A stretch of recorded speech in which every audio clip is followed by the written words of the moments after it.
baby. We are underway for day number 5. Hey guys, how you going? So down BK Sport. Can you believe it? We're here on day 5. First time. Wow, first time for everything, England. We are here on day 5. And today we are either going to find out if Australia win or England win, or if there's a draw, to be fair, because the weather is, look, it's not raining. It's extremely overcast in Adelaide right now. So it's not too bad, and we should get underway when we're meant to. But it is extremely overcast and dark, which is just even more bad news for England when that ball comes in swinging with the new ball of Mitchy Starc, if they can get there, really.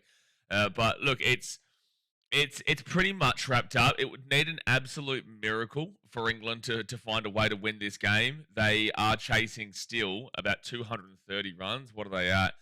228 runs in 90 overs to win. So that's what they need. Australia, they just need 4 wickets. They just need to get through one of these 2 guys, Jamie Smith and Will Jacks, and then Bryden Cast, Joffa Archer, and Josh Tongue, which is the back end. That is the right on back end. But again, these conditions today are going to be absolutely beautiful for bowlers. It is cool. It is cloudy. It is dark. They're going to have to chuck the lights on. The swing is going to be coming in red hot.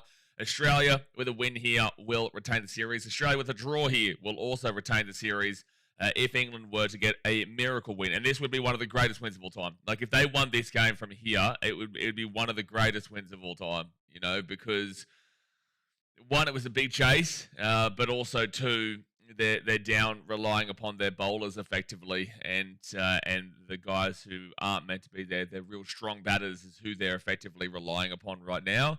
And we did see yesterday they were looking relatively comfortable at one stage. They were looking decent, and then that same old collapse happened. You know, that is what England do, and that's why it's so difficult to ever back them in when they're looking in a good position, because usually when they're in a good position, they'll throw everything away. I'm so glad that the entirety of social media has been ripping into Harry Brook for his playing yesterday, because I went off. Like, when he got out, I went off, because that is just not the way he should have been playing cricket when he did get out. It just isn't the way, and that's the problem that we've had with England cricket for so long. But yeah, they have this knack of just they just have this knack of fighting their way into being a competitive game, making it look like they're in a pretty good position, and then just throwing everything away. Because they were putting up a pretty good partnership at one stage when they had Zach Crawley, who had a really good amount of runs. Joe Root was doing well with him. Even Harry Brook at one stage, at least they were holding in, and they were looking relatively comfortable. Brook was never looking comfortable, but he still got 30 runs. But they looked like they were getting themselves back into this game, and it was getting, you know, hard for Australians to think, oh, wait a second, maybe this might be this might be happening for England. But then they threw away a bunch of wickets, and you know, now I think it was like 5 wickets or something like that. And now we're sitting here on day 5 just waiting for Australia to win effectively, unless this rain comes. But I look at the weather here for Adelaide, and it's not raining right now. It was meant to rain till about 10 a.m., which, you know, is now, but it's not raining as we currently speak. And then it's meant to just be really cloudy and gloomy all day here today. So, yeah, unfortunately, England haven't lucked out in that regards. But with that being said, it's not really lucked out anyway. A draw doesn't benefit England. It just means it's maybe 4-0 rather than 5-0. It really doesn't. It doesn't mean anything. The on-field degrees right now is 20 degrees Celsius. Humidity is 64% and 14 kilometers an hour wind speed. I will say though, like for the Aussies out there looking online, if England do find a way to draw this game, they'll take it as a victory, which is just incorrect thinking and tells you everything you need to know. Because it would be a retained series for Australia. Like, it had already been done, and it pretty much already mean that we've won the series, because we're not losing both of Melbourne and Adelaide. It's just not possible. There's no confidence in this England team. For mine, they have to get rid of Baz. They have to get rid of Brendan McCullum. If you want to discuss the captaincy of Stokes, sure, but who are you giving the captaincy to? I think that he's one of the only, if not the only, warrior in this team that just never gives up. You know, Zach Crawley had a good game here in the second innings, but you know, we see him struggle more often than not. So look, yeah, I don't know. I don't know where England go from here, but I do know is that they need to have a massive overhaul. They do. They need to have a massive overhaul in so many regards. In so many regards. But let's get a chat. Let's see what you are saying. I don't know how long we're going to be here for today. 4 wickets could be done in 20 minutes. Four wickets could be done in an hour. 4 wickets could take up the day if we do see a little light bit of rain that forces the covers to come on. You never know. You never know. So, be an interesting one. But obviously, hit that like button, subscribe if you are new around here. And there's about 9 minutes until the first ball of the day. Chris's evening, darlings. Oh, Chrissy boy. By the way, I saw you sent me a link. I'm with all due respect, bro, I'm not just going to click random links that get sent to my email. Can you tell me what you sent me? I saw your email this morning. Can you tell me what you sent me? Sierra says, in Adelaide getting rain now. Adelaide is not getting rain now. It is gloomy. It is cloudy. It is dark conditions. But, yeah, no, it's not. It's not raining as we currently speak. It is not raining. Ibrahim says, you kind of have to feel bad for Crawley since no one stick with him. Yeah, but he does this to other guys too. Like in the first innings, he went out for 9. In Perth, he went out for 2 ducks. He went out for both ducks as an opener. You know, so whilst Crawley did well, and you did see Joe Root stick with him for a bit, you did see Harry Brooks stick with him for a bit, at the end of the day, this was, and he actually has been good since Perth. He did have a 72 in Brisbane and then also like a 11 or something like that. What was actually the second inning score? Let me go have a look. I want to go have a look at what he got in Vegas. So Brisbane there. And then in the second innings, he got 44. He actually did really well. Zach Crawley did actually do really 76 and 44. So he's done really well since Perth, except for when he got out for 9 in the first innings of this game. He was 9 from 19. So look, you feel a little bit for him for sure. I would say with Zach, he has well and truly done enough outside of those 2 ducks to say that he definitely deserves his spot. You can't complain with the 76, 44, and then what he got here, and what did he get here again? I'm going to scroll this up here. He got into the 70s again, didn't he? Or was it 80s? I think it was the electric 80s. Yeah, it was 85. You know, so you're not complaining.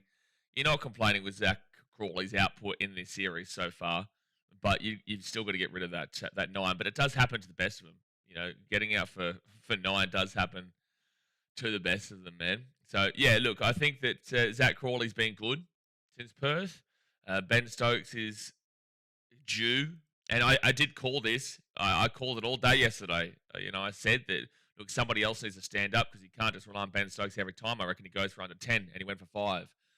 So 15-second clip of England versus San Marino, but it's the Scottish commentator that makes it magical. Scottish. Breton says, hey, Blaze, what time today do you think we will have them all out? I don't know, man. Will Jackson, Jamie Smith, I don't really know how long they will last. I'd probably assume one of them goes within the first, I'd say, halfer. But it's really difficult batting out there today with these conditions. I'll go within the first half of one of these 2. And then I do think that maybe they might be able to last till just after lunch, but it won't be they'll have 1 wicket, they'll have 2 wickets remaining kind of deal, and it could even be done by lunch, mate. I don't see a world we're getting to the 3rd session. If we get to the 3rd session, that's pretty good. But that's amazing from England if they can get to the 3rd session. That'll be amazing if they get to the 3rd session. But if they come in playing like Harry Brook, and they play this baseball stupidity. If they come in wanting to just slap the ball around and try and go for the win, you are not winning this game. You are not winning this game. It is not happening. You are not chasing 228 runs with your tail end. It's just not happening. So that's averaging like 60, 70 runs per batter at this stage. Per batter, 60, 70. So that's just simply not happening. So what they need to do is they need to try and go for the Australia retain rather than the Australia win. Because if you lose, Australia win the series. If you if you draw, then it's Australia retain the series, which meaning that you can still draw the series with the one in Melbourne and the one in the SCG. It's still Australia's ultimate victory overall, but it would be a success for England if they could, pick up one of those MCG, SCGs, or pick up the MCG and then make it interesting for the SCG for a draw. Because if they were to come down here and pick up a draw and then 2 wins, which I don't have any faith and any belief in whatsoever, but if they were, hypothetically speaking, that would be a success for them, and it would actually patch over a lot of the cracks. It really would. It would patch over a lot of what's going on, and I would be really interested to see if they would keep McCullum, which they shouldn't. Even so, they shouldn't. He should be gone. He should be gone yesterday. He should be gone yesterday. So, look, I think we, at maximum, could be here 2 sessions. It's disappointing from Australia if they get to 3 sessions. But with the way this ball should swing, we did see 6 wickets fall in the first session. We saw 7 wickets fall in the first session yesterday, and that was in beautiful conditions. This is going to be conditions for the bowler today with this gloominess. Carl says, I just hope they give us some cricket to watch. Yeah, well, hey, at the very least, Cricket Australia, they're happy. They're not losing $1 million. They're not losing $1 million. It'll be, surely is this a gold coin donation day? Are they charging full price for tickets here? That's crazy if they are. To be fair, they probably can. There's still 4 wickets available. They probably can still charge full price. Alex One Shadow says, if England pull the record, that's insane. Well, yeah, it is. It's not going to happen, bro. I'm going to be honest with the English fans here, and it's just simply not going to happen. If that happened, I actually think you win the series. I think England will go on to win the series. If England found a way to win this game, I think there's every opportunity for England to win this series. Because it would just send an absolute rocket. There's no world that should be happening. The 228 runs is a lot to chase, even if they still had 6 wickets in hand. Even if they still had 6 wickets, it would be a lot more nerve-wracking for sure for Australia. But it's still very, very difficult, and Australia would still be sitting at around the 70% marker for the WinViz. But now, let's go have a look at what the WinViz is saying now. It's going to be 99%, 98%, maybe 96% to be fair. 95%, yeah. 95% Australia, 2% draw, 3% England. So, yeah, look, they're not going to be chasing it down. They don't have the quality here to be chasing it down. But at least we've got some cricket on day 5. And they are walking out to the field, ladies and gentlemen. They are walking out to the field. Ibrahim says, bloody hell, had Haaland on at triple captain. Got 2 goals and got me 41 points. Get around the old Erling. Oh, dearie me. Oh, he's a beautiful man. Yeah, well, of course you're going to do that, though. We won't take it on anyone too difficult, mate. Carl says, I don't see us lasting more than half an hour after lunch. A person with most confidence with the bat is Archer, and he's very, very tired, bless him. Yeah, absolutely, for sure. Absolutely, for sure, man. Yeah, he is very tired. We've seen that for a while. Gerard has managed to get a photo with Baba. He had a great game yesterday, Baba. He went for 50 plus. Baba, Baba, Baba, Baba, Baba, Baba, Baba, Azam. What a day. What a game. Beautiful. Greatest of all time.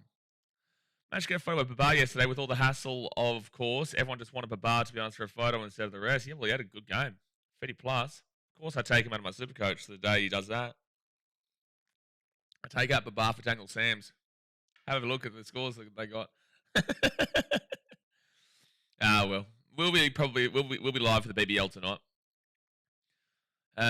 Morning BK, ready for another Aussie win? Well, we got 4 wickets to retain the Ashes. We've got 4 wickets to win the Ashes. Is what it should be saying.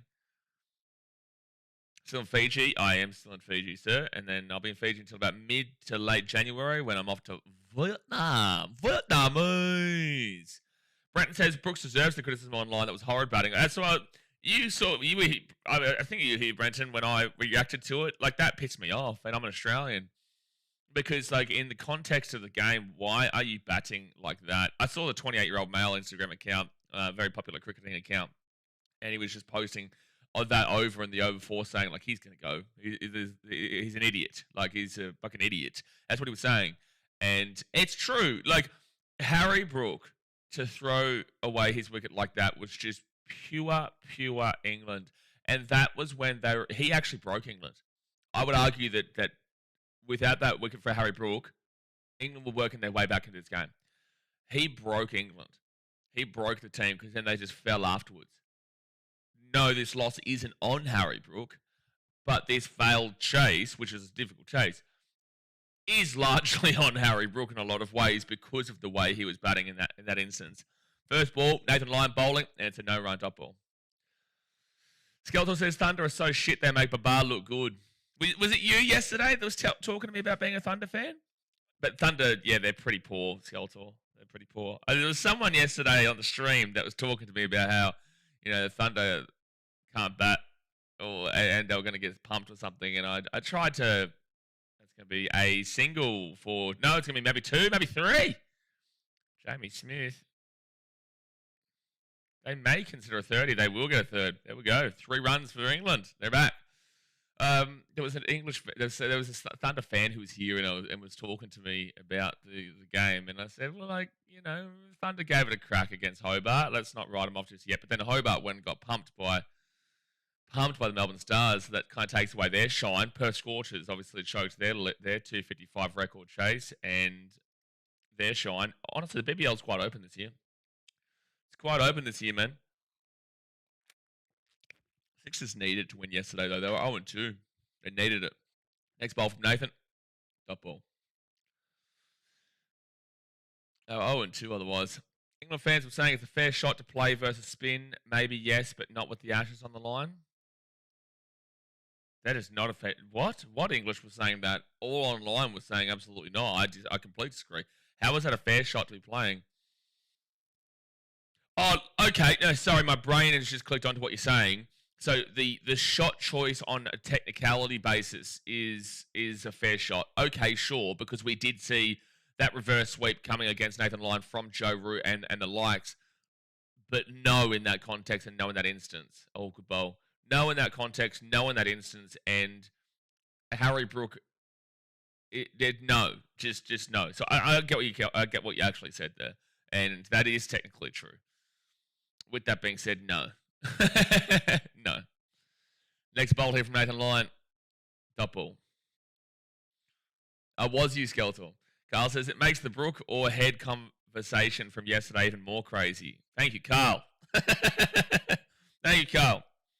This is the point, and I didn't want to, I wasn't trying to be rude or mean to Vavavar when I was trying to say, that's a disrespectful comparison. Because I do think that Travis Head and Harry Brook is a disrespectful comparison. I'm not trying to be rude or mean there, but I'm just trying to kind of encourage to understand. Oh, Cameron Green's going to come in for a bowl here. I'm just trying to encourage to understand how you come to that conclusion, because the conclusion doesn't make sense to me in any world. It doesn't make sense to me in any world. Travis Head has been here, done it before many times. He knows what he's doing. Sometimes he can get out for a low score, but ultimately he can go for a 170. He can go for a 120. What's Harry Brook done? There's no world that you're taking pre-series Harry Brook before Travis Head and don't even get into the conversation for it now after in the series.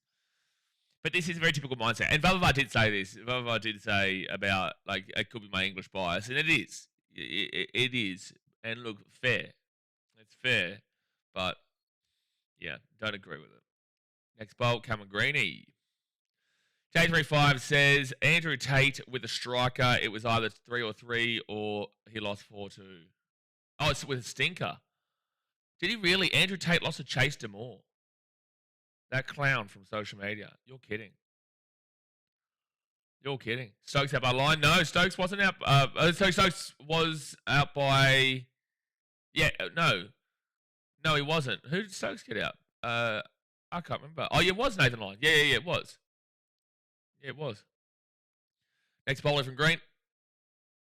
Oh, my gosh. There was a catch opportunity there. But that's going to be shot up the ground.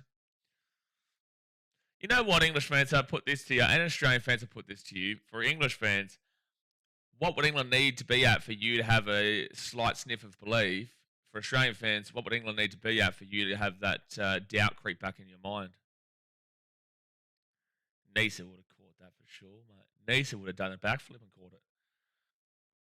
To be fair, Cameron Green is much taller and has a much wider span to be able to catch something like that than Nees. TCS says, what's your opinion on Babar's innings today? No, it was good. No, he killed it. 50 plus, he's not complaining. Finny plus, Finny bomber. You're not complaining. You're not complaining with that. And it's 6 degrees now at 6:30 a.m. Shit, it's cold. Well, it's 20 degrees here, so it's cool for them, especially after some hot days. Double. Just got announced to more one. Dude, that's embarrassing. That guy's a clown, bro. Like that guy's a complete and utter clown. I have no idea how anybody is losing to that idiot. I saw the Jake Paul knockout, by the way. Wow. Anthony, well, I think Anthony Joshua, like you watch the fight, Anthony Joshua was playing with him for the first 5 rounds. Similar to what Floyd Mayweather did with Conor McGregor in the first, 6 rounds before he went to town on him. People don't understand the difference. They don't understand that it was. If you watch boxing, if you watch the sport and you understand the sport, double, you understand that Anthony Joshua was not taking that seriously for the first couple of rounds. He just wasn't at all. Brent says, "Oh, that's right. How are you doing today? How's your day been?" Well, it's only early for me. It's only early for us all here. Because I usually end up going to sleep super late as I'm doing some things.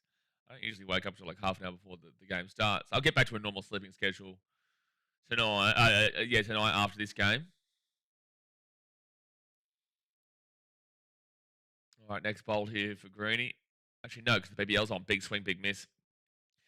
No, it'll be after the BBL season. I'm back into a normal sleep schedule. I won't be back on a normal sleep schedule until after about January 28th when the BBL finishes, because I'm in Fiji, so the time slot is a couple hours after Australia, which means it goes late into the night, so I can't be on a normal sleep schedule. Carl, what did he say for everyone to be agreeing with him? Oh, jeez, if you're agreeing with Carl, there's a problem, mate. Tell you what, he's a worrying bloke, that bloke. He's worrying, Carl. He's worrying. 434 for 6 is what Carl says. 434 for 6. Well, that's a pretty good marker there, Carl. That is a pretty good marker. I don't think I'd be worried until. No, I think I don't think I'd be worried even if it was 435 for 6. England will still find a way to lose. Still find a way. Yeah, everyone says Carl will still find a way to choke that score. Yep, that's what I thought was the same. Basically, he's 100% agree the first 5 rounds was sparring for AJ. 100% it was. All right, so Cameron Green's over is done and dusted. We'll see Nathan Lyon come back on. They're just waiting for the new ball so they can bowl Mitchy Stark and Paddy Cummins. Don't know why Paddy Cummins didn't do it. No, Africa I'll be going to in 2027, Edward. 2027 is when I'll be heading Africa away. Here's the gas. What a performance from Nathan Lyon yesterday. What an absolute performance. He broke through him multiple times. Just unbelievable stuff. No run. Jake got fatigued from circling around and got slapped up. Jake was never winning that fight. That's why we clowned on Harrison as much. And that's why we clown on people so much for betting on Jake Paul. What are you doing? What are you doing? What do you mean? Good bowl. What do you mean you're betting on Jake Paul? Seriously, against Anthony Joshua? Do you understand the fight game? Do you understand the boxing game? There's levels. Jake is a good fighter when he's going up against guys who are clearly below him or old. And that's going to be a double. Where that's disrespectful not to say that's the truth. Guys who are far below him or old or in another format of fighting, as in UFC kind of deal. But he is a competent boxer. But Anthony Joshua is a genuine heavyweight. Genuine heavyweight. Regardless of his loss to Andy Ruiz or regardless of his overall form, he's in conversations to fight Tyson Fury, Deontay Wilder, buddy. I can't think of the Usyk. He's in to fight these guys, and you get this clown Jake Paul coming in. Who in the right mind thinks he's going to win? J35, it was only his only game plan had to run and make him miss. He did take some big shots. That was impressive. Yeah, but that's boxing. Yeah, of course he was going to take some big shots. He broke his jaw. No run, dot ball. Tommy Fury beat him. Love Island legend. Love Island legend. How the hell was he ever going to beat AJ? Correct. And Tommy Fury is not good. Next bowl here from Nathan Lyon. Dot ball. I would argue KSI was way better against Tommy than Jake was. It was way closer. Even though JJ KSI is an awful boxer as well. But he's so awful that it makes it hard to box him because he's just so erratic. His fight style is so erratic. He's so bad that it makes it difficult to go up against. So Cameron Green for his next bowl. How many overs until the new ball, by the way? How many overs?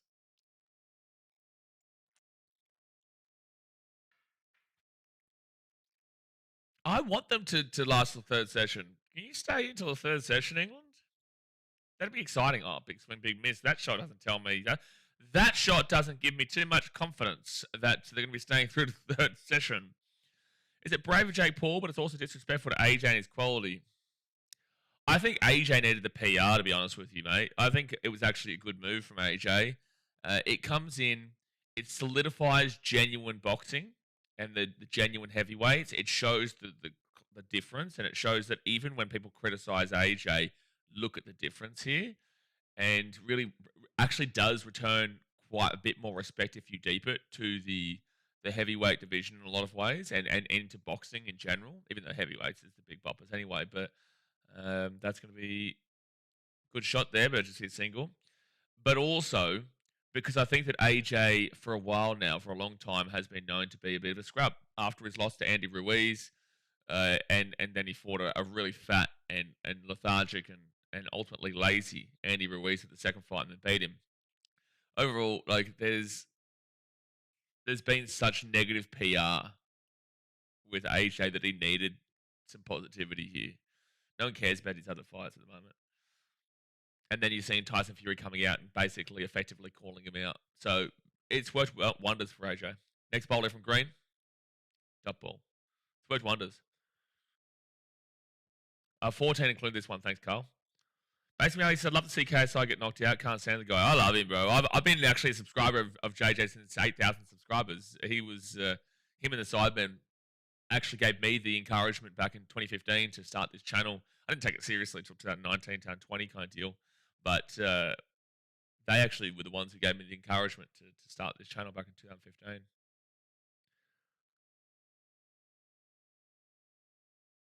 But yeah, I can understand why people don't like him. I can understand it. Next bolt. And that's going to be a single. Oh no. That is I think, hopefully it's just a cramp. God bless him. I hope it's not like a hammy or something. Hopefully it's just a cramp.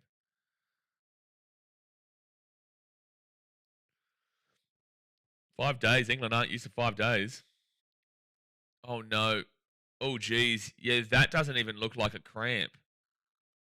Maybe his foot. Yeah, he just twists his ankle. Oh, he might have just like rolled his ankle as he was going for the run. Oh yeah, I hate that feeling. That little twist. Chris says drinks break. We've been here for 5 minutes, mate. We've been here for like 5 minutes. Up in the air, up in the air, up in the air, up in the air. Oh, you're very lucky that stops. You're very lucky that sat in just before Weatherald. We aren't used to 4 days. 4 days is a machine. 5 days is just ungodly. Remember when George beat Lopez and I thought he could be Australian great, but hasn't panned out since. But he always fights. Cambosis. Fights the best and never ducks anyone. He fought Loma and Haney twice. Yeah, he's not good enough, but he is still very good. Not that level, but he's still very good. Calf injury. No, he kind of like twisted his ankle as he was going to run between the crease. And that's going to be knocked out there just for a single. Jay Paul gets smacked and still walks away with 60 million. I think it was 90 million. Pretty certain it was 90 million, man. And that's all we know, but it probably is more. I'm pretty certain it was 90. Olivia says tequila hit me hard. It's what it does. I love a good tequila shot, but no, T-Man, that's not what I was trying to say. You misunderstood what I was trying to say. No, that's a crazy take. No one cares about his other fights. He fought Usyk twice, and well, you're right. I'm saying that publicity-wise, PR-wise, I still don't think he has necessarily recovered from his earlier form. I love AJ. Anthony Joshua is actually my favorite fighter when he's on. I love watching him, and more so than Tyson Fury and the likes. So that's not me saying that no one cares about his other fights just in general as a blanket statement. It's me saying that people still are heavily focused on the bad of AJ rather than the when he has looked good or when he has fought well kind of deal. And that's why I say people don't really care about those other fights because they remember him for they remember him. Really, most people. Oh, sheesh, that was a good bowl. I'll be a single there. I was lucky not to get out there. It's hard to explain. I'm trying. I hope you understand what I'm trying to say here. I'm trying to say that I love AJ, but people, until proven otherwise, will always remember him for when he was poor and when he was bad, which I still think that he needs to overcome. Do you understand what I'm saying? Libby says, but I'm alive and doing my Christmas grocery shopping. Yay. Beautiful stuff. Oh, it's a good bowl, but it'll be no run. England requires 216 runs, 4 wickets. Australia just waiting for this new ball at the moment. Japataya and Alcuso are our only potential greats. Sam Goodman goes all right. You know what, T-Man asks you, do you disagree with that statement? No, mate. Oh, up in the air, up in the air, up in the air. Oh, that's a 6. That's a 6 there from Jamie Smith. That's a 6. Well, England, are you going to come to the party here? We're going to go to the party. Australia are just trying to get, they're trying to get to this new ball and they're going to slap. So they are going for the win here. Reckon any English people actually woke up to watch this? Carl's here. Based on reality's here. A couple of English people here. Yeah, there'll be people who watch it. It's a ballsy shot. It is a ballsy shot, Brenton. It is definitely a ballsy shot. It's a 0 kind of play.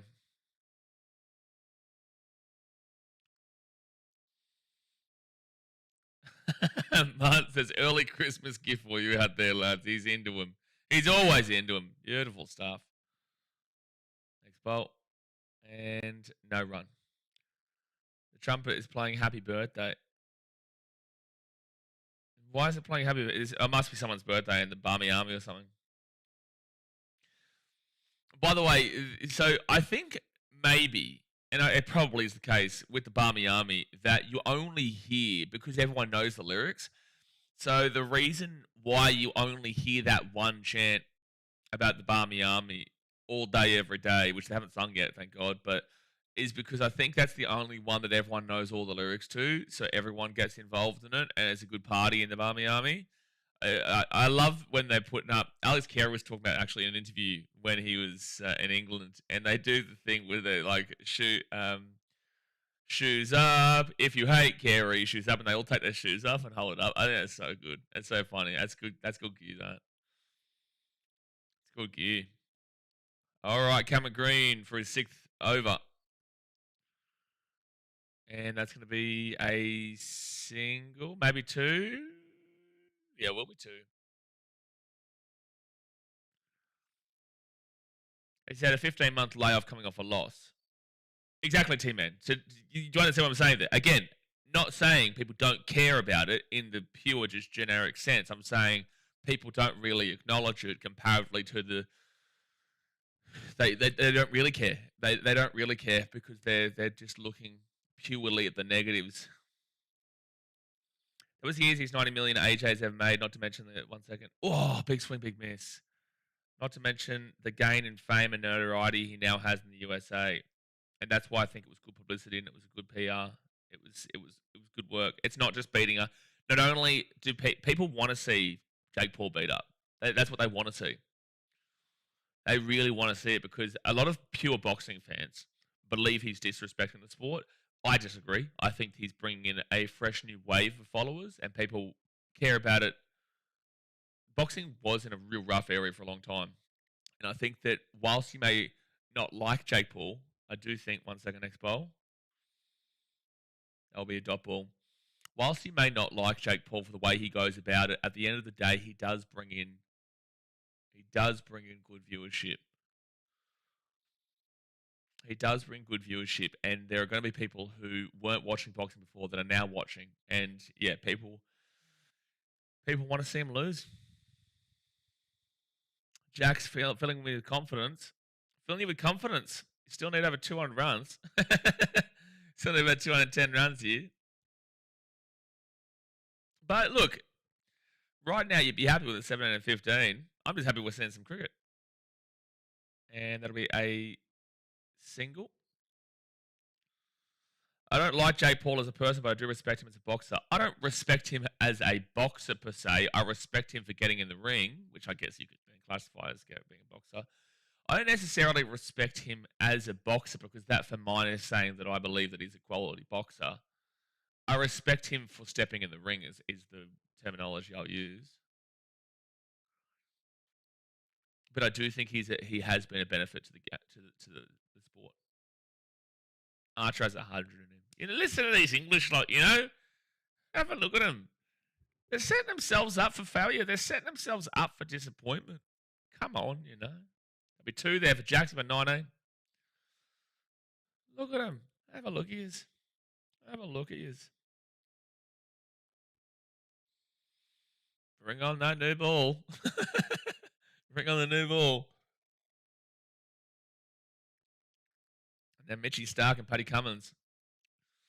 I just couldn't believe Paddy Cummins didn't bowl last night. Like, Paddy Cummins was our best bowler. Yes, Nathan Lyon was incredible, but Paddy Cummins got 3 wickets. It was our up in the air. Surely. Oh my gosh, no one's there. Dude, the amount of times that they've hit this up into the air for a catch and no one's been there is brutal. I think doing karate jumping jacks is more disrespectful to the sport than karate jumping jacks is so funny. I do think if you're a pure old school boxing fan, you would hate Jake Paul. I think that if you take off the bias, I do think that it's been beneficial regardless of how you feel about him as a bloke. Wizard of Oz says, morning lads. Get around you, Wizard of Oz. Carl says, not just sarcasm. No. You believe it. You believe. You 100% believe. You 100% know. England coming back here, mate. They're flying. They are flying, mate. Nathan Lyon in again. Good fielding. Kazachi. He's a good fielder. Is it true the Aussies organised cloud seeding to stop England winning? Oh, this is what we're going to do. We're going to have the English talk to us about clouds, are we? We're going to have the English. Mind you, the previous series that was in England was rain-impacted draw. We're going to have the English discuss weather conditions in Australia. Is this what we're going to be doing here? No run. The English discussing weather conditions in Australia. Let's go have a look at that weather in Manchester, shall we? Let's go have a look at that weather in Monday. Ah! Cloud. Next bowl from Nathan. Double. Skelter says, I can't believe he stuck his tongue out after getting dropped. Can we do a different over-under today? Does Jay get here before you bowl England out? That's a great over and under, actually. Yeah, over and under. Does Jay wake up before we bowl him out? I'm going to say we don't bowl him out. I reckon he gets here. Interesting how in your poll today, Carey's in first place in man of the match ahead of Head. Well, I believe that. I think Alex Carey should absolutely be man of the match. I think Alex Carey should hands down be man of the match. He's got 100. He's got a 50. Partnered Head for his in that partnership where he got 170. Took 5 catches in the first innings. Has he got one here? I think he's got 2. Yeah, he's definitely got 1 here, which was Joe Root. That was Carey for me as the man of the match.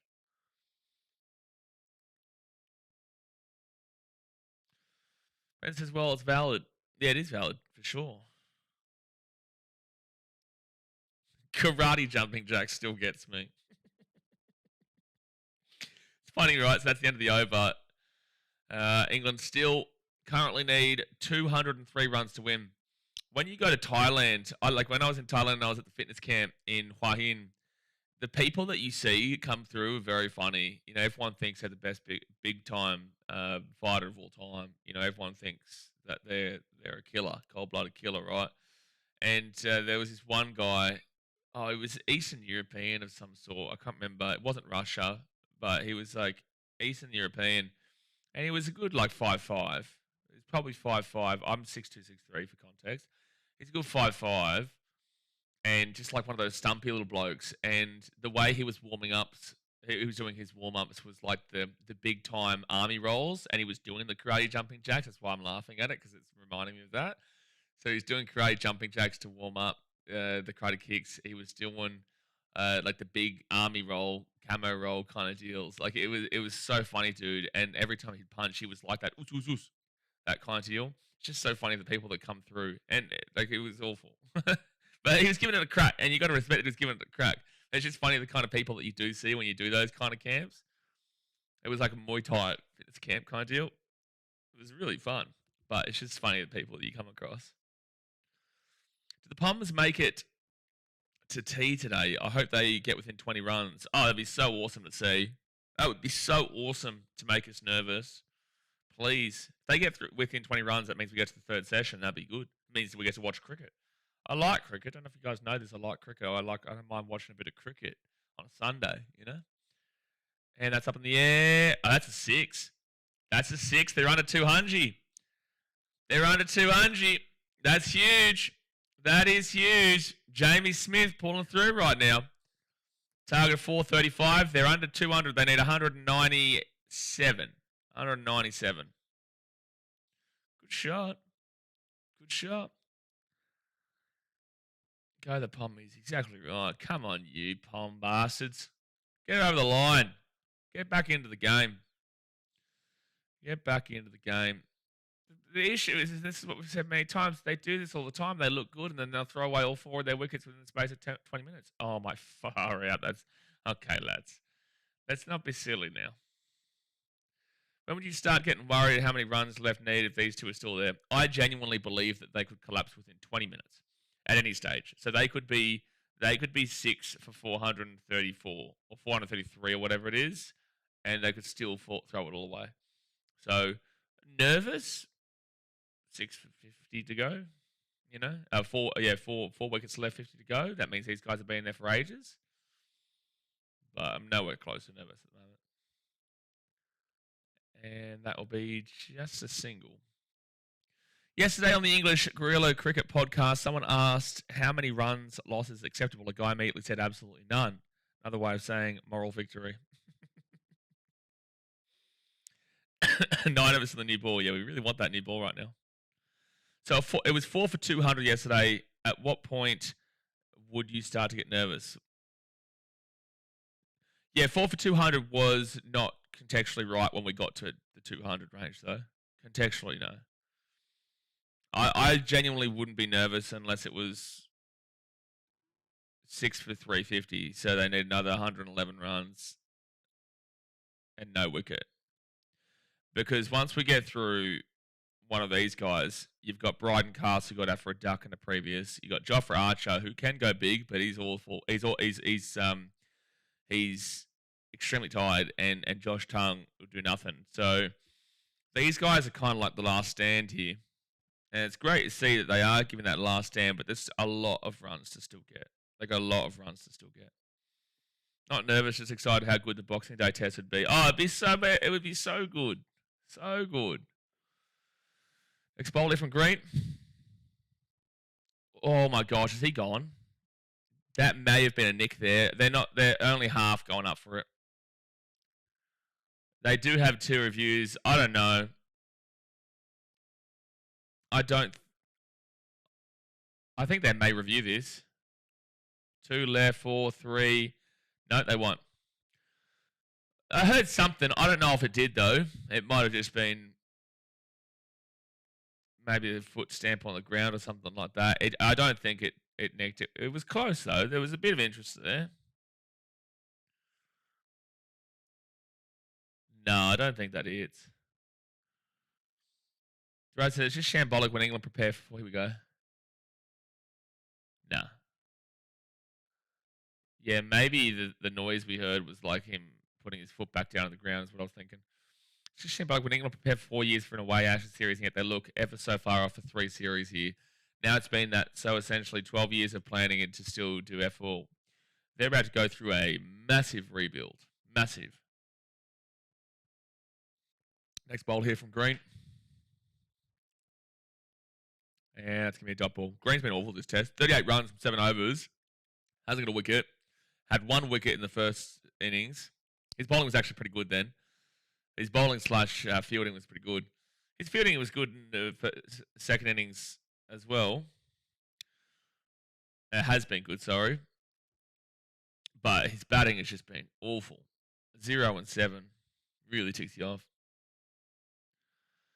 See, if this was Stokes there, I'd be nervous. I can't lie, even if it's 200 runs left. If Stokes was still there, I'd be worried. I wouldn't be worried. I'd be concerned. But Stokes isn't. Australia has all day for these wickets. One mistake from England. Don't play baseball today, Pommies. They are playing baseball. That is what they're doing. But they're taking good shots. But Jamie Smith is absolutely trying to win this game. These guys are trying to win this game. You've seen them try to target for sixes, and they're getting a couple. They've got a 6 against Cameron Green. They got a 6 against Nathan Lyon. They are trying to score runs quickly because they know at some point a wicket will come, so they want some runs on the board to make this interesting.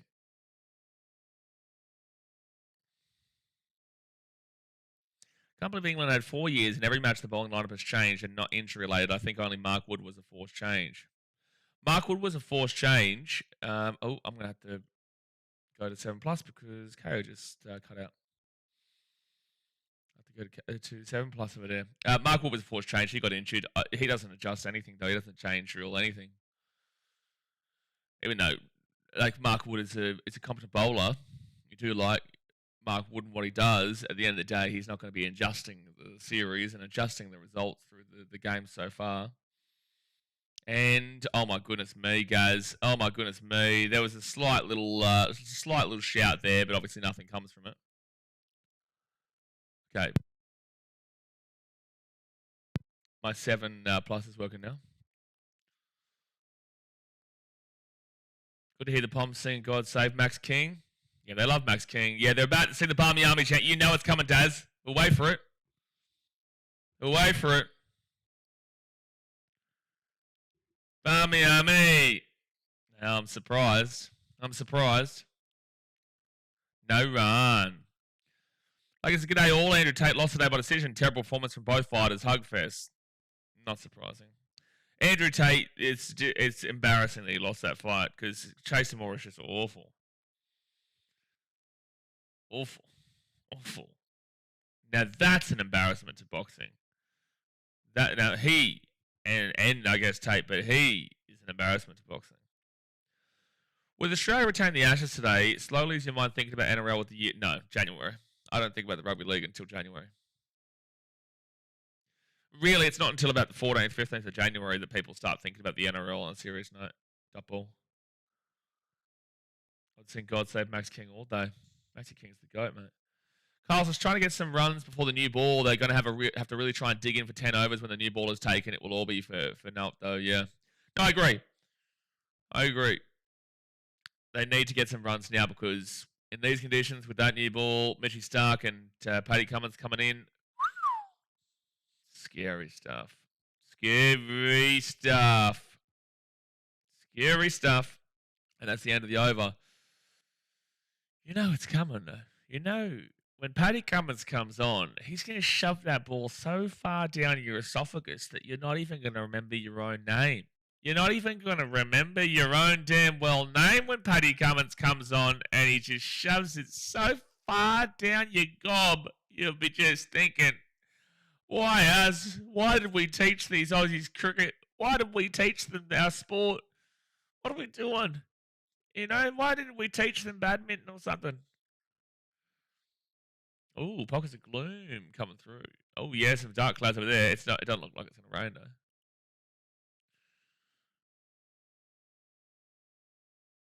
Andrew Tate fights like a grandma in a nursing home. Not surprised. That will be a single there for Smith, Jamie Smitty Smith. Actually, no, I'm not going to say Schmitty Schmidt because that's disrespectful because there's only one Schmitty Schmidtmeister. There is only one Schmitty Schmidtmeister, and that is Stevie Schmidtmeister. There's no other Schmitty Schmidtmeister. There's no Schmidt here. This is a fake Schmidt. This is a fraud right here. This is a fraud, Steve Smith. This is a fraud right here. There's only one Smith that plays that I care about. Oh, geez, good bowl, Greeny. Did you enjoy being top of the EPL table for a couple of hours this morning? Based in reality, listen. If you, for 1 second, want me to go and have a look at where Man United are on the table, I can do that for you if you would like. We very much know what it feels like to be top of the table this decade. Do you? Have you? At least Jake Ford, AJ. Sure, but he got 90 million to do it. I would do it for that he. I'd get a broken jaw for a meal. I'd get a broken jaw for 500k. Sabine Schmidt was the best Schmidt of all time. No, Stevie Schmidtmeister. Steve Schmitty Schmidtmeister. That is the only Schmidt of all time. The greatest Schmidt of all time. He's been enjoying it for 6 out of the last 9 years, mate. El Rage, mate. Dad, he's a United fan. He based in reality, is a United fan, which just makes his YouTube name even more confusing. So Green giving up the one run through this over so far. Stevie Schmitty Schmidtmeister.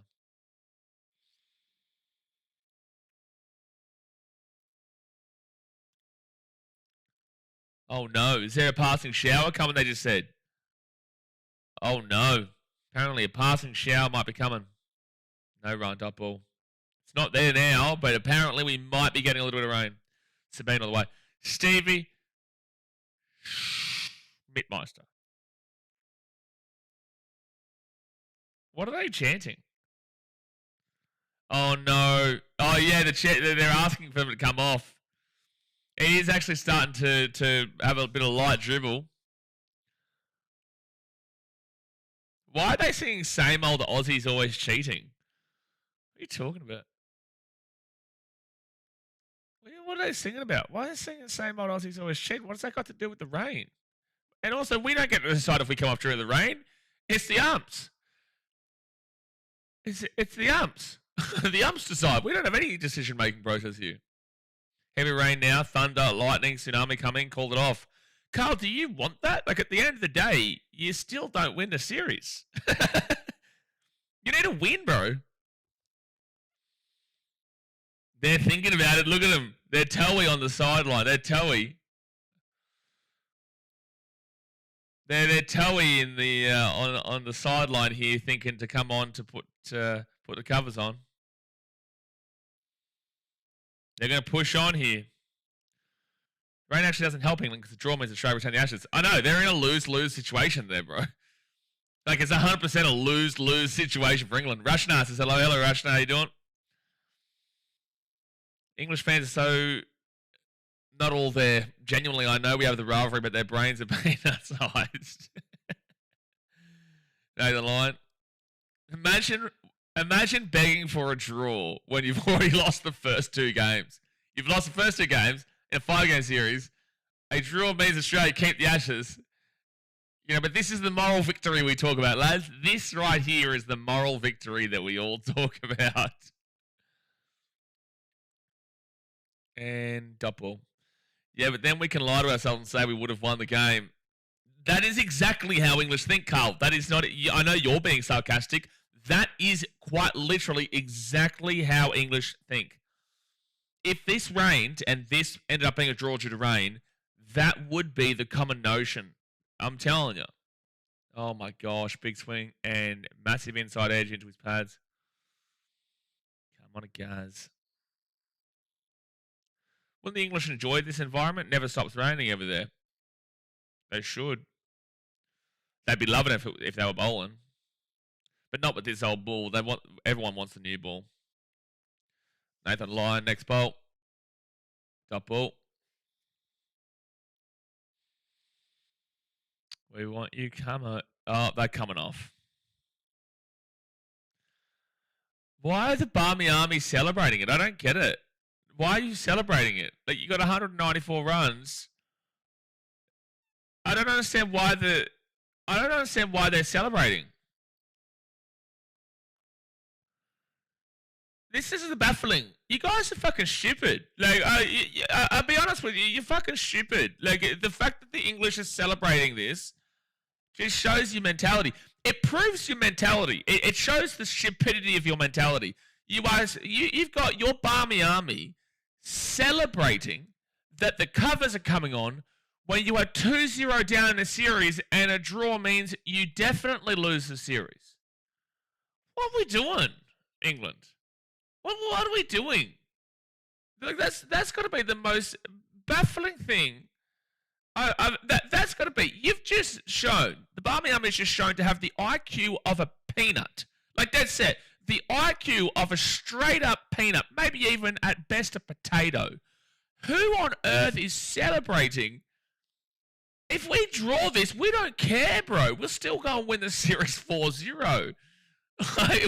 We've already got the series retained for over a decade. You haven't won a series in over a decade, and you're celebrating a potential draw for a retained series for Australia. That is just astounding stuff. Like, that is astounding stuff. Your Barmy Army has the IQ of a genuine potato. Like, a genuine potato. Like, that does me, eh? Like, I sit here, we watch some cricket, we enjoy the cricket, and next minute we got these absolute clowns celebrating a potential draw. You've done me. Like, that is a new brand of idiocy. Even for England, that's impressive. Even for England, that is impressive, what I've just witnessed there. That is incredibly impressive. Celebrate the non-sweep. Yeah, but we could still win. We could still win 4-0. Like, Chris says we should just carry on. We're more used to rain than you are, and it would soften the new ball quicker. Yeah, bingo. But it's a rain delay, you guys. England did 194 runs. My gosh. My gosh. Dear me, England. That is astounding stuff. That is astounding stuff. The English are celebrating the rain. These guys don't even back Jamie and Jack to try and win this when there is still a small minimal chance. Absolutely. They should be more disappointed than us. I want to watch cricket. That's why I'm disappointed. I don't care. Like, if we draw this game... we draw this game, we still get the series. Like, are you serious? They're going to be proper drunk at the end of the day to celebrate the record chase. They don't want the record chase, though, based in reality. They don't want it. They want this rain. They're celebrating the rain. They're up and at 'em about the rain. They're up and at 'em about the rain right now. What I'm going to do, though, is I'm going to take this jacket off. I'll be back in like a couple minutes. I'm just going to take this jacket off and put a shirt on because even though I've got the aircon on right now, I do want to take this off. So hit that thumbs up button and subscribe. I'll be back in a moment. Celebrating the rain is just like absolutely spectacular stuff. It's spectacular stuff.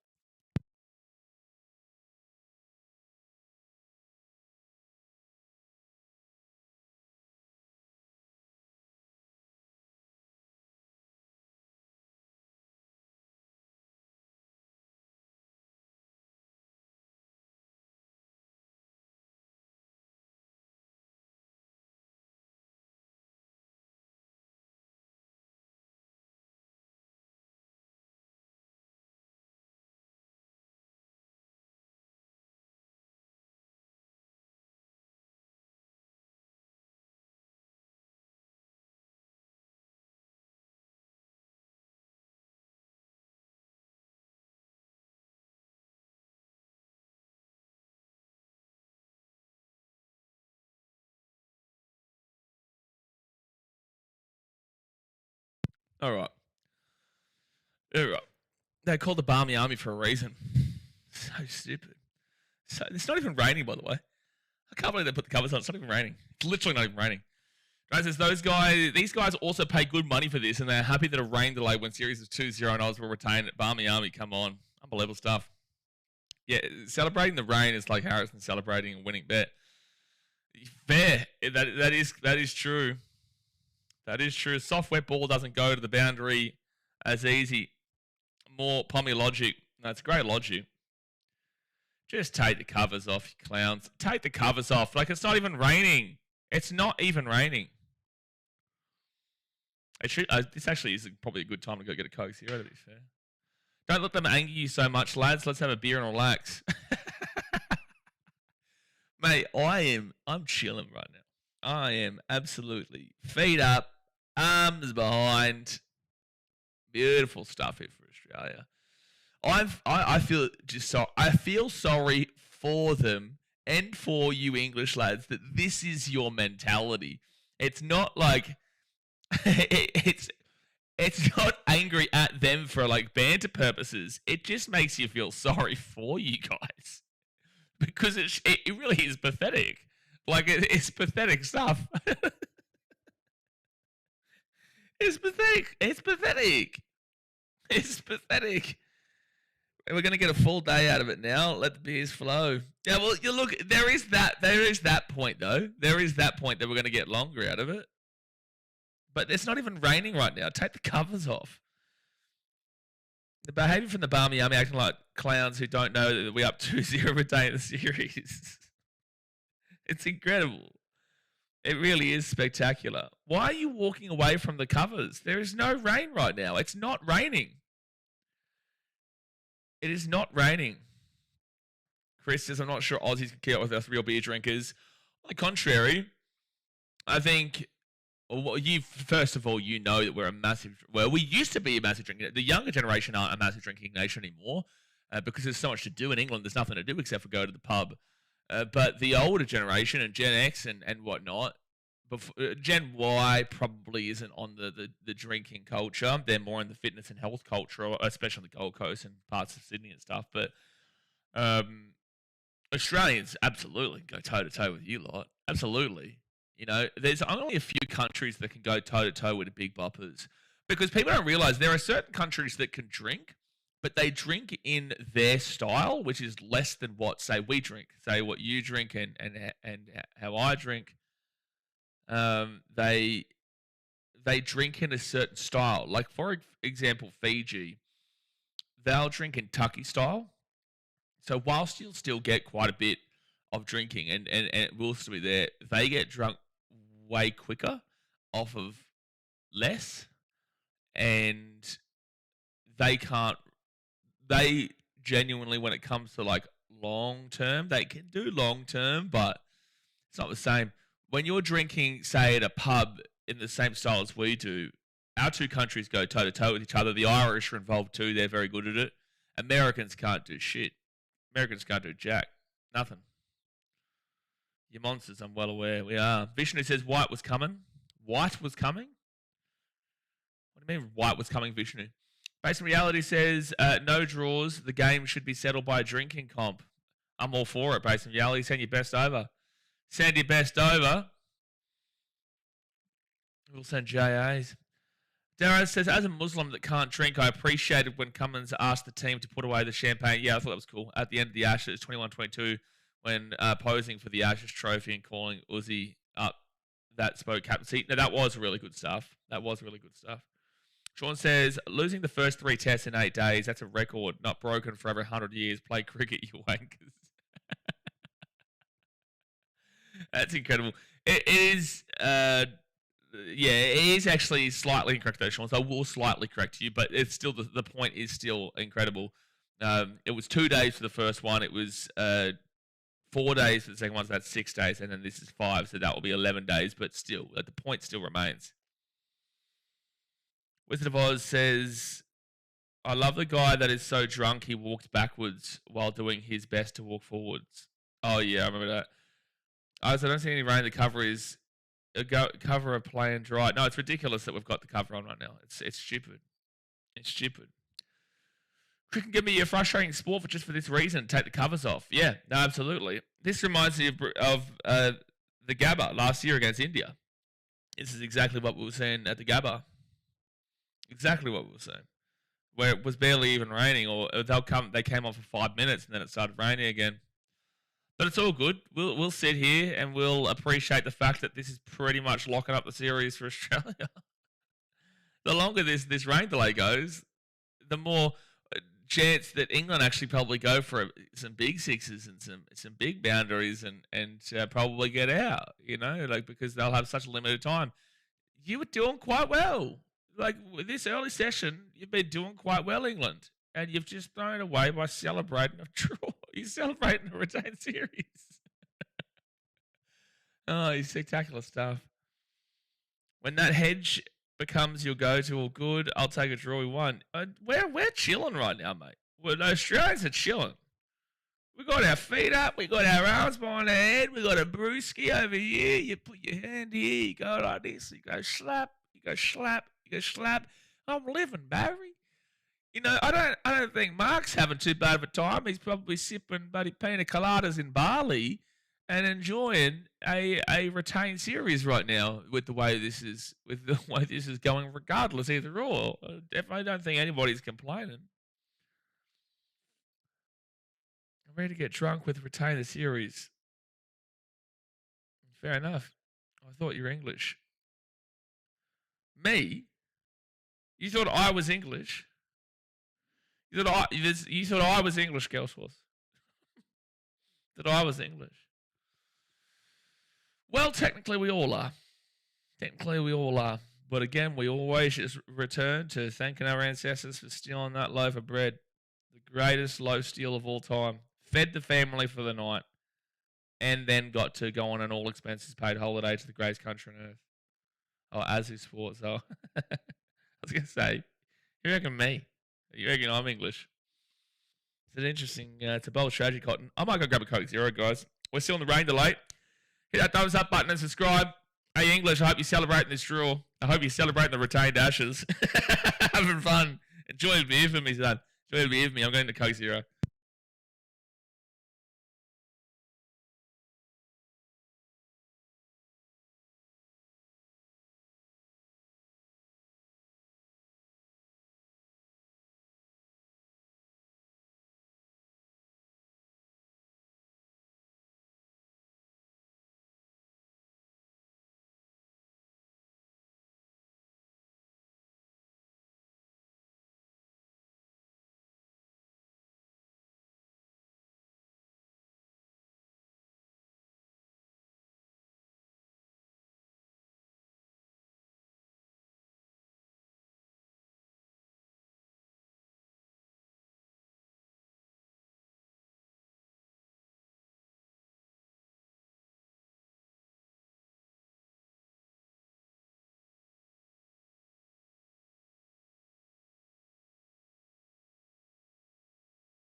We love the rain, oh, we love the rain. Basically, says, so there's no rain, the Aussies are the only ones benefiting from the delay. How the tables have turned, how the tables turn here, basically. So now you guys are complaining, are you? Oh, you guys are complaining, are you? Cheers to that. Beautiful. I can feel them. I can feel the tears coming. Spectacular stuff. Spectacular stuff based in reality. At least that is the first time we've seen, well, maybe the second time. I think you said one good comment yesterday that was based in reality. That might be your second comment as based in reality. Gives us time to pull out the sandpaper. Exactly right. Maybe chuck a few mints out there. I reckon that might be the go. Get a few mints, get a few sandpaper, get a few Johnny Bairstows walking out of the crease. Now we're talking. Get a little bit of Stevie Schmitty fathering the Jofra Archer show, Fathering him for 6. We're not doing no Headingley, but we are doing an Edgbaston. That's what we're doing. That's the kind of things that we're doing here. So there's still a rain delay. Depending on how long it went for. Like I would put up a rain delay thing and then just chill, but I don't think this rain delay should be lasting long because it's not raining. Usually for rain delays, you do need a little bit of rain. Rain is usually quite important to rain delays. Usually the most important factor of a rain delay is actually there to be rain for there to be the delay. And in fact, there doesn't look like there's any rain. So it's very difficult to see why it's a rain delay right now. I just came back from Melbourne and it's bipolar weather. Well, Melbourne is the closest city that we have to England in terms of weather, for sure. Surely we're not actually genuinely still sitting here. England require 194 runs. Actually, can someone let us know again how many bowls, how long till the new ball? It's not raining. Like we're still looking at the field. It's not raining. They're serious. They've got to be shitting me. Like, it's just so you know, everyone knows you need rain to have a rain delay. There shouldn't be a rain delay if there is no rain. That is usually a pretty significant problem. Yeah, the problem with the rain delay is that there is no rain, and rain is usually the key word in rain delay. Wizard of Oz says, I just want to take this moment to say thanks for your commentary stream, as most of those commentators on 7 are a waste of time, especially on the tea breaks. They don't even keep televising after the last ball. That's crazy that they don't keep that up. I know, I appreciate that, man. Like, I do my best. Like, at the end of the day, we all just have a bit of a laugh, really, man. It's all really just about having a laugh, and if people are watching the game at home, like if you're at home, you've done your chores, you've mowed the lawn, and you come watch the stream, you got someone to talk to, rather than a lot of guys will just kind of sit and watch it sometimes on their own. And if you come here, you got people to watch it with, and you get to laugh at the English celebrating a draw. Like you get to. This is reminding me all over again of Adelaide 4 years ago. Actually, this is reminding me exactly of what happened 4 years ago between Australia and Adelaide, Australia and England and Adelaide. I think this could be a bigger controversy than the Aussies cheating with Snicko. Did the ball touch the bat? Did the ball touch the glove before the helmet? Did the ball touch the glove before the helmet? Based on reality, that's all I'm asking you. Just a simple yes or no. Just a simple yes or no, mate. Just a simple yes or no. Like it says, these streams are more about laughing at the English, really.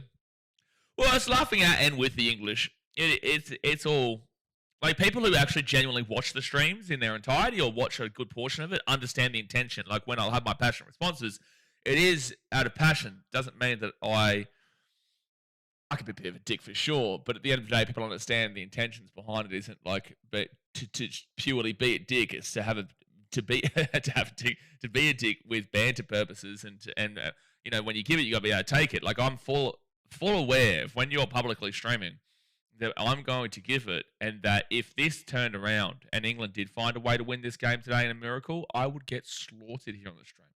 I would get slaughtered. Just like what happens with Queensland on Origin streams, I get absolutely obliterated when Queensland are playing New South Wales and we lose. Obliterated. You see the chat? We've got 2,000 people in the chat.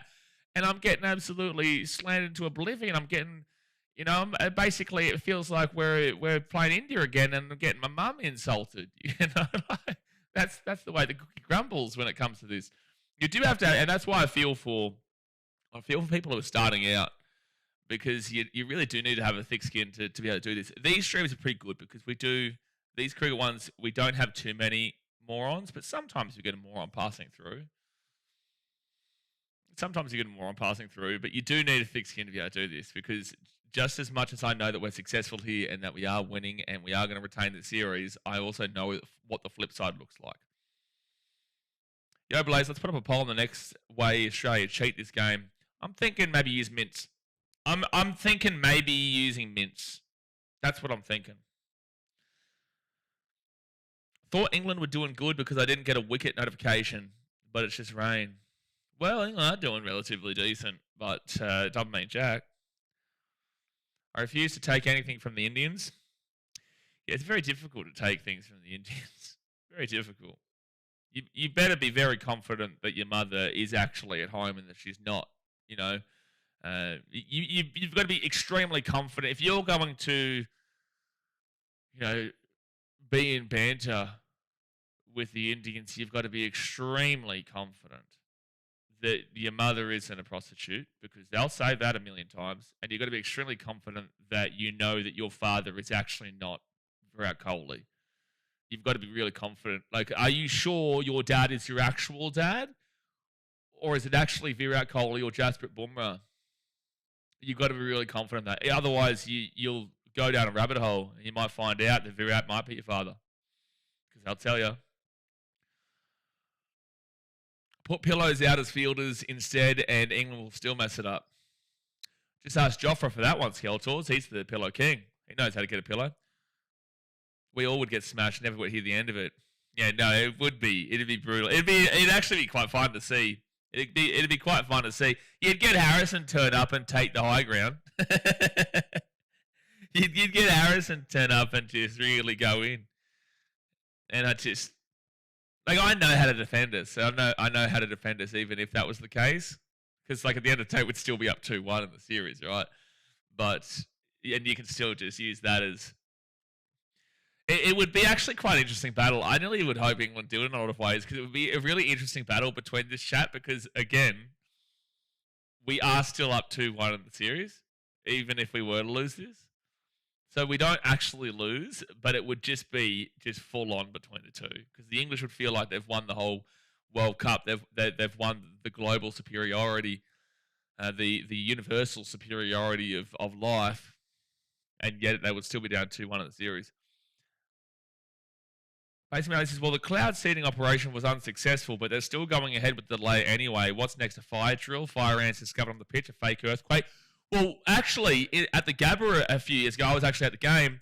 The Brisbane Heat were looking like they were 100% going to lose. They were chasing a mammoth total, which I guess they took down the other day, but they were chasing a mammoth total against, I think it was the Sydney Thunder, and the power went out. Just as the Brisbane Heat, I think they'd lost 2 wickets or something like that.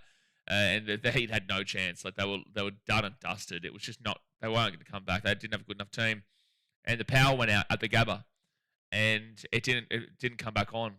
So there was only half of the stadium was on, half of the stadium wasn't, and apparently in the local area there, there was a power outage massively. So they had to cancel the game, and both teams got a draw effectively. Both teams got a point. And it was funny because the Brisbane Heat got a freebie, and everyone was like, oh, the Brisbane Heat have played with the power source so they can get this. Carl says, with all honesty now, I'm furious about this rain. It was going to be potentially a really close call. Now I feel like our over-under for Jay has been compromised. Hey, I took the over, mate. Hey, this is gambling, mate. This is gambling. Listen, you took the under. You took the under, mate. I took the over. You've got to play the conditions. You've got to look at the conditions. You've got to look at what's going on. You've got to say maybe a bit of rain here, maybe a bit of England can hold it a little bit until the new ball. You've got to play the conditions, son. You might have done your dosh. You've done your dosh. You've done your dosh. And we did make a deal that it was $1 million donation. So I'm looking forward to the $1 million donation, mate. We did do that deal. We need Jay to wake up, and then that $1 million donation's coming in red hot. Red hot. Chris says, my ancestors are cow farmers from Scotland. And before that, potato farmers from Ireland. I'm the only generation that was born in England. What a barshoot. So basically what you're saying is that you're actually a fake Englishman. Is that what you're actually saying here? So what you're saying is that you've chosen to support this cricket team. You chose. It wasn't a forced decision. It wasn't a I must do it. What you're saying is that you shouldn't be an English fan. That's what you're saying, Chris. Covers coming off your tears. They are. Well, England, I wonder if they're still celebrating. I don't know what England want. I don't know what. You're celebrating, you're not celebrating, you're this, you're that. You guys don't know what your last name is, let alone what's going on here. Remember that vlog, Blaze, when the power went out? It was crazy. Yeah, I used the title as Abandoned Stadium. Exploring Abandoned Stadium. So your ancestors, cow farmers and potato farmers. Our ancestors, beautiful, beautiful loaf-stealing thieves. That's what you want to see. So the covers are coming up, by the way. You're saying the London Bridge is falling so well. Hey, Shatish, I'm like the voice of an angel. You know, I'm like the voice of that generation. When people think of singing, they think of me. You know, they don't think of Justin Bieber. They don't think of Michael Bublé. They don't think of Michael Carey. Hey, Michael Obama, but they don't think of Mariah Carey. They think of BKR. And that's just how it works around here. You know, and sometimes you have to just really appreciate the voice that I'm able to bring in regards to the singing value of the London Bridge has fallen down. It's Piers Morgan in the crowd cheering. Piers Morgan is fast asleep and will wake up to say some loaded dribble, win or lose.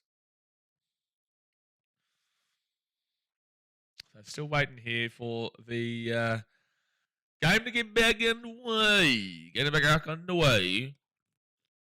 Look, about 55 minutes until the lunch break. I might go, what should I get for lunch? What should I eat for lunch? That's a great question. Might get like a... Oh, wait. Hold on. The sun's shining bright. Oh, it's a beautiful day. Look at it. Look at it, Adelaide. The sun is shining. Here we go. If you do manage to come over for the Ashes in England, get up to Sheffield. My local team play team from North Ryde. Cold beer, lovely ground with an oak tree on the pitch, Trumper Village cricket. I'd have a crack. I'd go there and do a vlog. A lot of people don't realise that I started the channel out doing sport vlogs. That was the main content until Titans pissed me off. So I do streams now, but I love doing sport vlogs. Sport vlogs are easy. Beginning, middle of the game, before the game, during the game, after the game. Very structured, very simple to do. Travel vlogs hard. You have to create your own time schedule. But I'd do it for a bit of a laugh. Food. I'm probably going to have Food Islanders for lunch. That's probably what I am thinking. But no, the sun is out. The guns are out. Sean says, when the UK's 4 countries will fit into Victoria, you would think you could pick a better team. Oh, no. England, what are we doing? Covers are off. How? This is the thing. There should not have been a single missed second of play today. There was no rain. The rain was not there. It is sunny right now. Varung says, what stage do you reckon I'll start panicking? Panicking is a very brutal word. I would say they start getting concerned if it's still like 4 wickets remaining with 100 runs to get. You'd start to be a little bit concerned. If it's still 6 for 100 remaining, you'd start to get a little bit concerned. That's still 94 runs away. The thing is that you get through one of these guys and you're into Bryden Cast. And then, look, Jofra, as you see with Ben Stokes, like, it's not going to happen every single time with Jofra. You can't expect that. And then Josh Tongue, I don't know. So, like, that's why it's really difficult to know how concerned you'd be until the moment does actually come. Like, you'll kind of know in the moment how the game's playing. Like, Australia are just waiting for the new ball right now, and they're going to bowl Mitchie Stark and Pat Cummins, and they'll probably pump through them very quickly. It's just about this new ball. Ultimately, what this means, though, is that we're definitely going to get through to the second session. But ultimately, the most enjoyable part of today has been watching the English celebrate the rain, full well knowing that the rain means that they've lost the series. Ruse says, at least the English can finally have some semblance of home field advantage with the wet weather. I'd asked if the Poms are still singing their silly little song, but that'd imply they'd stopped. Well, I can't hear anything right now. Beautiful. It's nice and peaceful. Chris Arby, you're playing England, not the UK. If you were, you'd be in trouble. Ah, yes, because Ireland and Scotland's cricket teams are just absolutely spectacular stuff. The Ireland and Scotland cricket teams, we actually play Ireland in the T20 World Cup in February, which we'll be live for. We'll be live for all those games. 11:50, we're back on. So that's your time. That's New South Wales. Resumption in 10 minutes. Thank you, Varunk. That's the better way to put it. Varunk. I'm not too sure which one we go with there. But as you sports, when you say that, you need to really dictate and say what time slot you're talking in, because this game is in Adelaide, so that's not the correct time slot. You're talking in New South Wales time.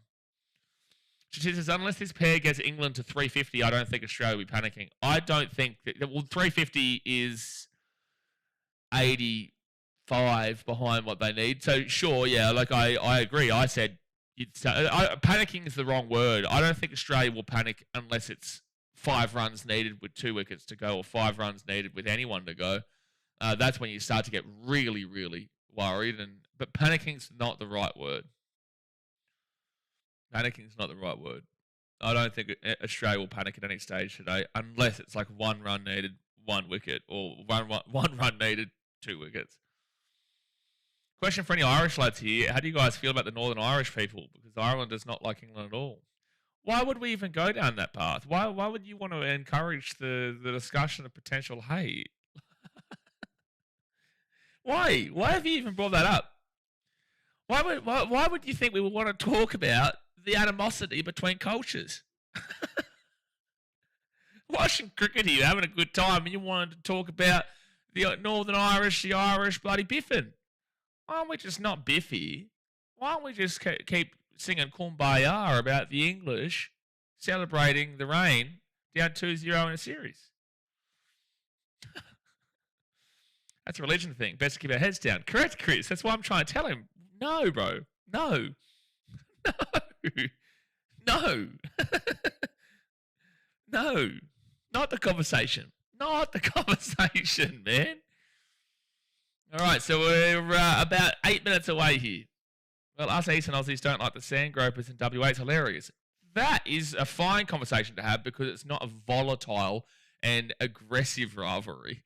You know, like obviously we love taking the piss out of Western Australia and they love taking the piss out of us, but it's not a volatile and genuine beef. Like that's sweet. No KFC in Fiji. That's why you ordered every meal from KFC when you were here. I loved KFC, Shatish. Wait, did I? I had 1 KFC meal when I was there in Jaipur. I had 1. And the reason I know this is because I was sick. So KFC may have gotten me sick. May have gotten me sick because I had KFC before. I would never eat KFC when I'm sick as a dog. That would be so greasy and that would make you vomit for sure. No, there is no KFC in Fiji. But also, with all due respect, Shatis, and don't take offense to this. This is just observation. When tourists are in India, you guys know very well where to eat and where not to eat. Tourists obviously don't necessarily know where to eat and where not to eat in comparison. So a lot of the tourists will fall back a lot of the time on Western tourist fast food places like McDonald's or KFC and Subway and stuff like that. But my advice to people who go to India is that that's actually a lot of the time more concerning. I got sick, the most sick I've ever been in my life was in Delhi and it was only a quick stint of 24 hours, but it was from McDonald's because they didn't cook the chicken properly because McDonald's in India, obviously they don't have beef. So McDonald's in India, I had a Grand Big Mac, which is a chicken, effectively. It's like a McChicken, but it's a Big Mac because they don't have any beef. And the chicken wasn't cooked properly. I didn't realize until halfway through. When I was chomping it down, I was like, this tastes a little bit weird. But I still got halfway through, and then I looked at it, and it was pink. And I was like, shit me drunk. And that got me done. That did me over for 24 hours. Like, it was the worst sickness I've ever had. So most tourists will fall back upon those Western restaurants because they feel they can trust it. No. No. No. My wife said she's not coming back tonight. Let's go. Frank, you're firing, mate. You're on fire. You are on fire. Based on reality says KFC is slipping. Used to love it, but something's changed and it ain't just the gravy. I love KFC, but not as much as I used to though. Not as much as I used to. Not as much as I used to. I see McMullen comments about this series being the biggest series. Do you mean Brendan McCullum? McCullum? You better be at least three beers down already, Frank. You better be at least 3 beers down. It's the old twisters. I love what is it that I usually get? It's usually before I went for Thailand for that fitness camp. I actually would get one of those like meal box things that had like bloody 5 pieces of chicken. They had heaps of stuff in it. Zingers, buddy, unbelievable. Now I feel like KFC, Shatish. What you doing here? Now I feel like KFC can't have KFC. I can't order it from Australia. I'd have more likely a chance of ordering it from Delhi or Jaipur right now than I would from Australia. When are you heading next? Any plans? I am in Fiji until mid-January. Then I'm off to Vietnam. Then I'm there for about 2 months before I head off to the Philippines. And then I'm there for about a month before I head off to, a couple months. And then I'm off to Indonesia. And there for a couple months. And I'll be off to Malaysia. I'll be there for a couple months. And I'll be off to Laos.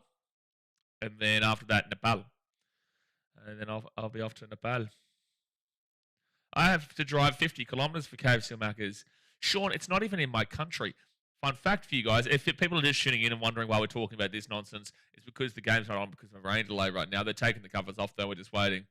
But fun fact for you, Fiji used to have KFC, but then they had to get rid of it because Fiji demanded KFC tell them the secret spices recipe and stuff like that. And KFC was just like, well, that's just not happening, is it?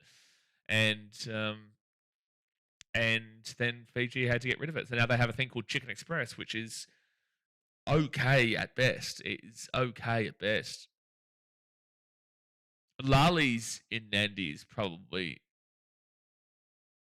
Oh, to be fair, I could get some chicken. I could go and get some chicken from... I need to get chicken now. I could go and get some chicken from DMC. That's a shout. Yeah, that's what I'm going to do at lunch. 50 kilometers for KFC Macca's, mate. It's not even in my country. Oh, Macca's is here. Vlogs return at the beginning of January. Well, vlogs start. That's the travel doco series. Very interesting. Very interesting. We're still waiting here. Still waiting. Still fighting. Still fighting. Still fighting. So what is it? 2 minutes. 2 minutes until it's meant to be back underway for the Forder bowling. Can someone remind me, Carl? Can you tell me how many more overs to go until Ledney ball? Come on, Carl. You're the man for this. You're the man with the answer. You are the man with a plan right now. You are the man with a plan. I need to know. I'm just getting my KO back up, considering there's 2 minutes left here. Switched off the 7+ because that's usually a good 30 seconds behind KO. We should knock 100 runs off the total since we rigged the DRS.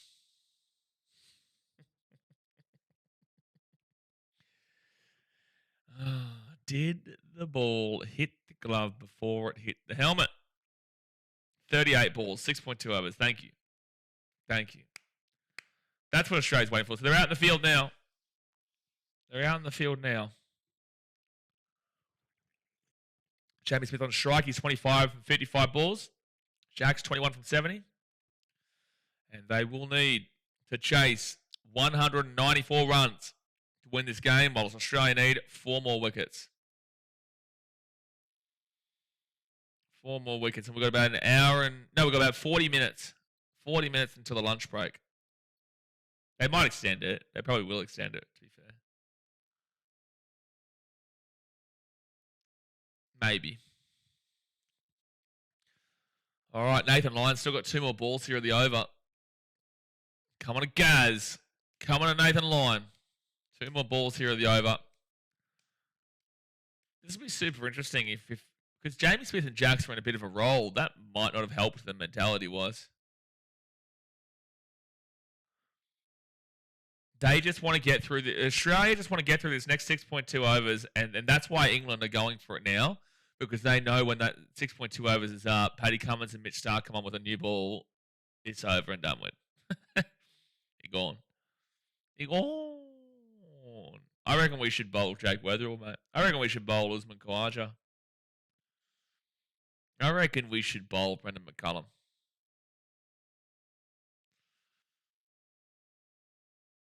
All right, so beautiful day right now. 194 runs needed, 4 wickets needed. Wicket need. Well, not wicket need, wicket want right now. All right, here we go, back underway. Guys, up in the air, but no one there. Everton says England are bound to bat for a while to give their fans hope again before they collapse. That's absolutely spot on, baby. That is absolutely spot on. And by the way, microphone hasn't cut out today. Just throwing it out there. Just throwing it out there. Sicko says that's why they bowled Green instead of Boland to save him up for the new ball. Well, they'll go Camo and Stark for the new ball. Surely. Maybe they go Boland, but dot ball. I know your answer might be 8, and I'm setting it up for you. How many changes do you think we should make for this next test, and how many do you think we should actually make? I'm thinking maybe about 8. I'm thinking maybe a little about 8. No, in a serious, how many changes England should make? Zach Crawley stays.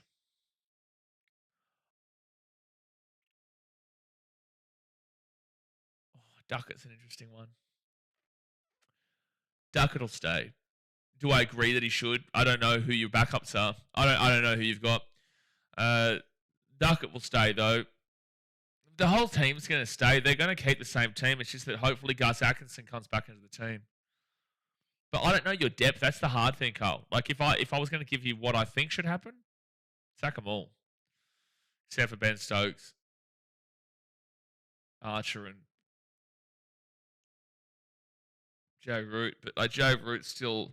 Like, Joe Root would never have got 100 in Brisbane if Paddy Cummins was playing, mind you. Never. Would never have happened. Next bowl. Paddy Cummins always gets him. That's a dot ball. Green bowling again. Pope out for Bethel. Do you see this a lot, Carl? Would agree with that. If you can find a way to get rid of Pope, I'm all for it. Their backup batsman is Jack Bethel, who has no first-class centuries. Fair enough. A lot of people talk about him, though. A lot of people talk about Bethel. And there's also a lot of people who talk about this Tribe guy. Does anyone here know much about Tribe? Fly Harrison over, he'd be good. Yeah, get Harrison into the lineup. Get Harrison in.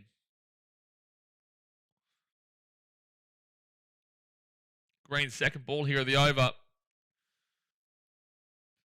Inclusive of this, 6 overs to go of this old ball. Carl says, I'll go and pick Pope up if we're struggling to get rid of him. So you're telling me you don't want to give him an extra £15,000 for playing another test? Is that what you're trying to tell me? Cameron Green, next ball. Dot ball, no run. Every no run dot ball right now is beautiful for Australia. It's beautiful because it's just one ball closer to that new ball coming in with Mitchie Stark, Paddy Cummins, and Scotty B. Your batters are terrified, son. They're terrified. They know what's coming. They got to hit some runs now. You got to hit some runs now. I give him 30K not to play. I think he'll take it. I think he'll take it. Tribe, my dog. No, Tribe. Tribe. Dot ball. Cam Green is throwing meat pies. Cam Green's had a horrid test, man. He really has.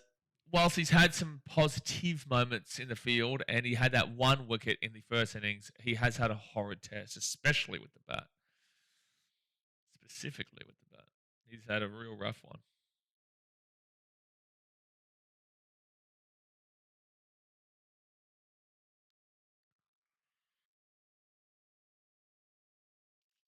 Four balls in. Can't Greeny. And up in the air. And that is going to be a single. It's all right. We're okay with singles. We're okay with that right now. We're just getting through 5.2 more balls. 32 more balls. That's what we want. You know what, England? I'll be pretty impressed with you. I know we've missed a good 45 minutes, half an hour, 45 minutes of play due to the weather. But if you can get through to lunch without a wicket, that'd be very impressive. Aussies pick Inglis, wiki batsman at 7 that he doesn't keep. So stupid of them. May as well pick a serious batsman and move Green to 7. I would have picked Bo Webster. But look, I think, yeah, Inglis has had his moments, but yeah, I think that Webster should be in. Dot ball. Shatiz says, Cam Green needs to step up as a bowler, far away from a complete all-rounder. Far away from anything right now, Shatiz, except for a fielder. He's far away from any of bat or bowl right now except for a fielder. And this is the thing. He's a $4.2 million man for the Kolkata Knight Riders. Surely they're questioning their financial advisor. They've got to be questioning their financial advisor right now. You've paid $4.2 million The highest ever international payment for a player in the IPL. The highest ever. And that's going to be no run. Ever. More than Mitchell Stark for Cameron Green. Oh, it was a no ball from Cam Green on the last ball of the over. Oh my gosh, don't piss me off, Cameron. Inglis, Weatherald and Green aren't great, but they're kind of saved by the Oz dominance. I would disagree on Weatherald. I think that's a bit harsh. I think that's a bit harsh on Weatherald. IPL is just a money shit game. I don't disagree. And no run. End of the over. 5 overs to go here to the new bull. 5 overs to go. 192 required. Partnership 49. This is the last stand here, England. This is the last stand.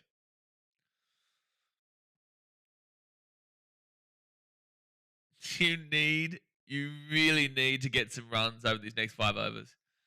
Just got back. I know it's really late to what the convo is, but for me, Casey fell off when they just continued the crushes. Your crushes were massive. Massive.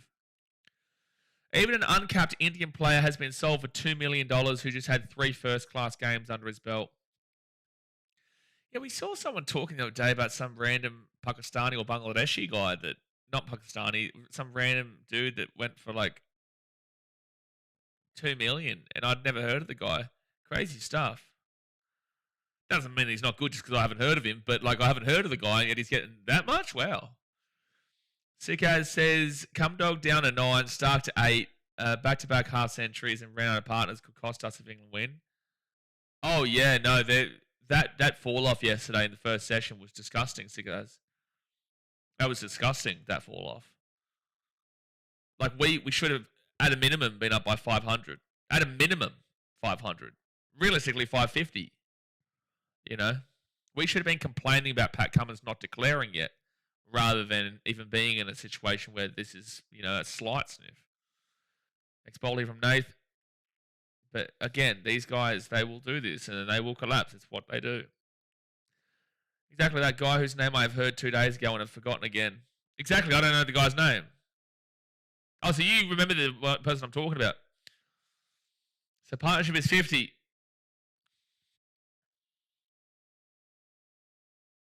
Like, as I always say, you can't just rely on the players to continuously do it. Like, you can't rely on Mitchy Stark to have 50 runs every time. You can't rely on Jofra Archer to have 50 runs every time. These guys have been poor, and now they're doing well here in Jackson Smith. He goes up the pitch. Good fielding. Got ball. 4.2 balls until the new ball, ladies and gentlemen. Harron says, wow, doing better than I thought. Just come in and jinx it. No, haven't I? Oh, my gosh, Harrison. What have you done? What have you done? Carl, buddy, English fans here. I'm sorry, but he's just done you in. He's just done you in. So that'll be 2 runs there. Might even be 3. That'll be 2 runs. Only Pakistani cricket player I've ever heard of is Babar Azam, and that's because of the incessant chanting of his name by Pakistanis in the chat when the Sixers took on the Scorchers. Well, he got 50 runs last night against the Sydney Thunder. But no, there's also Shaheen Afridi, who at least got a wicket against the Scorchers, but didn't bowl fantastic. And there's also Muhammad Rizwan, who didn't do too well for the Renegades. And there is Shadab Khan, who's actually been not too bad. Shadab Khan's not been too bad. What have I done? What have you done, Harrison? What have you done? Oh, now we get karaoke saying, is there something brewing here? Why don't you just wait for the new ball? See, guys, is England dumb for choosing spin net bowlers, Jacks, instead of prodigy specialist spin bowler Basher, making excuse of batting depth? If at 2-6 can't make runs, then they're crap. Well, right now, if Will Jacks can pull them over the line, I don't think they'll be complaining. Done betting me, Carl. Fair. I think the old bets probably is all done and dusted for you after your Jake Paul schmozzle yesterday. Cameron Green. 4 more overs to go, new ball. Better get some runs now, baby. It's literally the worst period of time to praise Pakistan, though. 3 years ago, they were going okay, but now they're trash. The people praising Pakistan are Pakistanis. That makes sense. Double. Jake Paul retired. Love to see it. No, he won't have retired, bro. He might have said that, but he's not retiring. Come on, man. You know better than that. Like, I don't know what he said, but you know better than that. Green bowling floaters. Yeah, no, Green's not bowling well here. But I'm just taking every dot ball at the moment. I'm taking every dot ball because the dot ball brings us closer to the new ball. Green next bowl. And dot ball. Dot ball.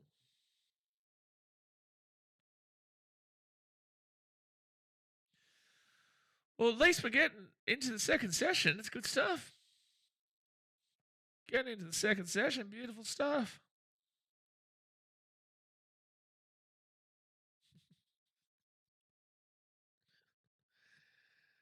Imagine celebrating being here on day 5 for the first time in the series. His jaw wasn't broken either. He was talking well enough after. I think his jaw was broken, bro. I think his jaw was broken when you no run. When you look at how he was in the hospital, he was in a rough way, and you did see the X-ray of his jaw completely shifted. No, he didn't. He's taking a break because of his broken jaw, but also because of his family and fiance. Yeah, look, valid. You just made 90 million. I think you'd be right. 90 million as a minimum. That's all we know, but we just made 90 mil. If somehow Jackson Smith gets through that new ball burst with 10 to 12 overs, this game would be set up beautifully. They're not getting through 10, 12 overs with a new ball. Not with Paddy Cummins and Mitchie Stark and bowling. That'll be a dot ball.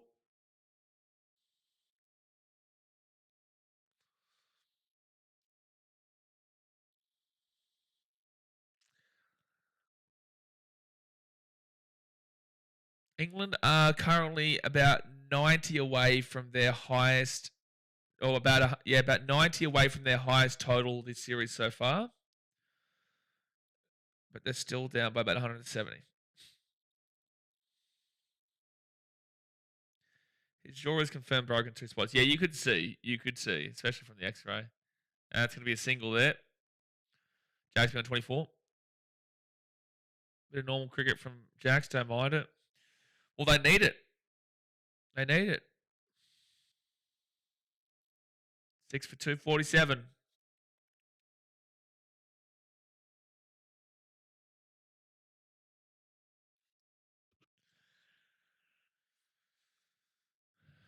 Green last bowl here at the over. Just don't give up a 6 or a 4, mate. That's all I'm asking.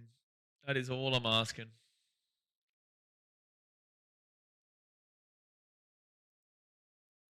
Feel bad for Jake, poor fella. Shut up, man. He's coming around the wicket. Coming green. Coming around the wicket. All right. Mixing it up. Next bowl. Oh, up in the air, and he gives away 4. No, it's going to be great fielding. Thankfully, we got Nathan Lyon back there to keep him to just the 2.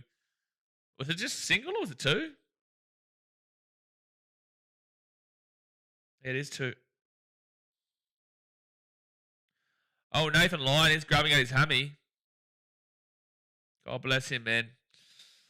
Oh, dude, that sucks to see, man. Nathan Lyon grabbing at his hammy. He's come off the field. So they're going to have to bowl Travis Head for the last couple of overs here. Yeah, dives there and then must have pulled something as he's coming down. Hopefully it's just a cramp, but, you know, it's awkward.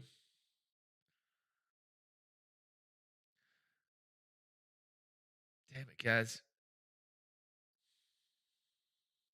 Like, he was just coming to the end of his spell, too. Because we've only got, 2 more overs to go after this for the new ball. But, he can't walk. I think he's done a hammy. God bless him.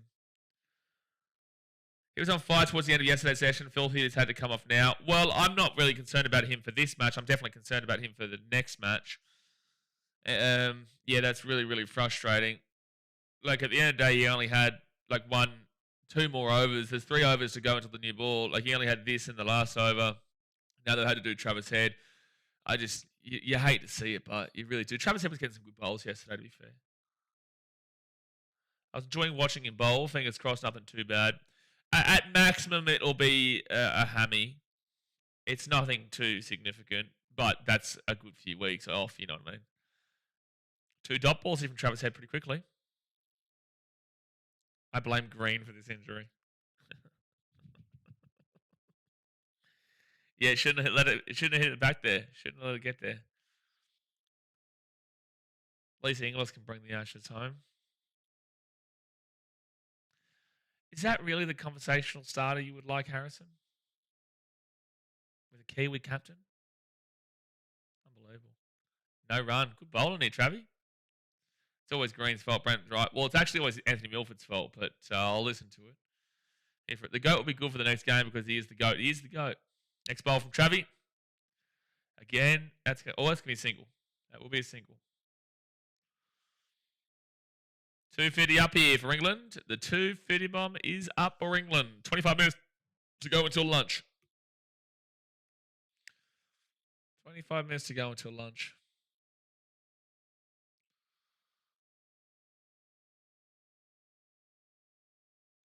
Next ball. No run. Okay, 2 more overs. I ordered a margarita and a blunt. That's bloody flying. HPT says England are going to win from here, I think. You're an idiot. Skeletor says Gibbet Labuschagne the ball. You know, like, this is the problem. This is the problem. England are going to win from here, I think. Fuck me, lads. Like, have we watched the series? Have we watched the game? Are we watching the game? They've got 190 runs to get. 1 wicket. They've got 3 wickets left and they're into their bowlers. What are we doing? Like, shit me drunk and call me Stacey. Aren't you an Aussie, HPT? Aren't you an... Like, that's absurd. Like, if it's still the same, Marnie's having a bowl. If it's still the same with 4 wickets remaining with, like, 80 runs left or 100 runs left, sure. They've still got 190 runs to get here, lads. And the new ball is about to come on. If Shatich was right and it's like 10, 15 overs in and no wicket, well then sure you might start to question. But the new ball hasn't even come yet. What are we doing? Come on. Do we not do this every test at some point where we get someone coming in saying England going to win and they throw away 4 wickets immediately? And that's dot ball. I feel bad for them. We rigged the DRS for Carey for 100 runs. In fairness, Swart Reactions is also Aussie. Doesn't stop him from barracking for the bombs. Yeah, that bloke he's a bit of a muppet. I just can't believe it. I'm pretty certain HPT is an Aussie.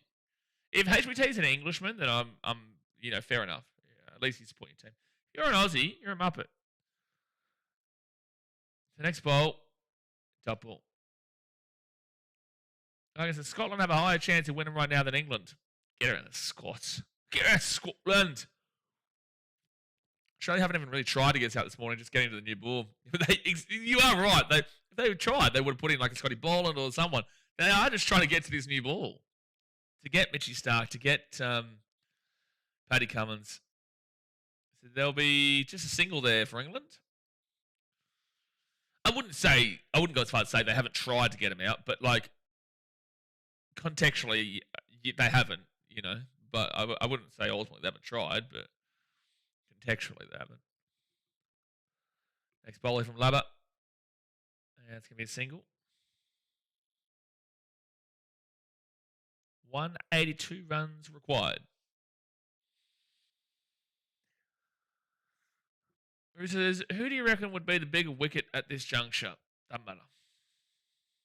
Doesn't matter. Either or.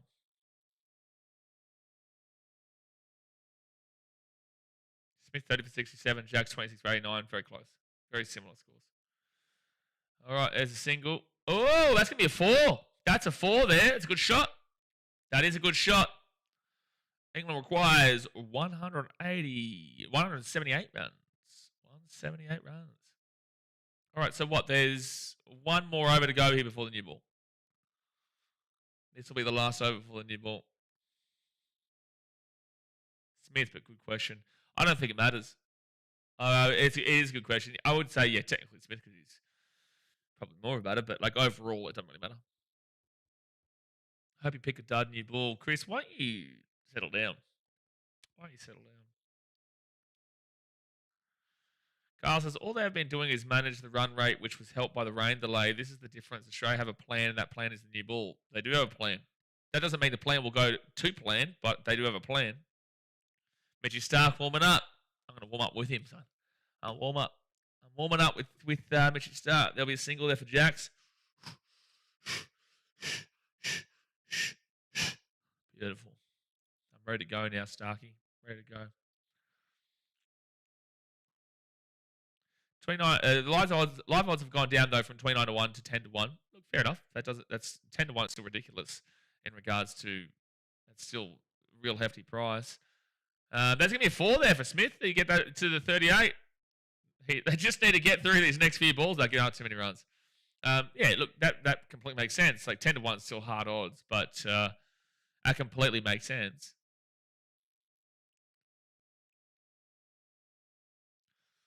Couple pounds on a Joffre Fiddy, perhaps. I just don't back in that he'll do it again. Just like I said with Stokes, I thought he would go for under 5. Go for under 10, and he got 5.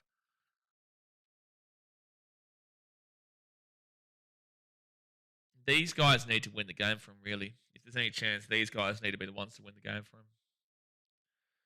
That's a good shot. Well, Trav's getting slapped around right now. That's a 4 for Jamie Smith. He'll be on 42. On 42. Duck might be better, Harrison. Well, they just need to get through 3 more balls here. These current batsmen, no mugs. Smith has test 200. Test 200. Jax has 4 first-class hundreds. Sure, but again, we're bowling real back-enders here as we're trying to get to this new ball.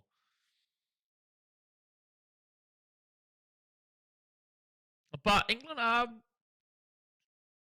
They're getting themselves back into it. They're not into it just yet, but they're getting themselves back into it. Again, I'll start to get really concerned if it's 4 for 100.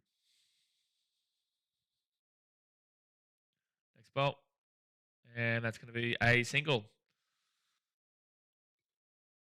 That'll be a single.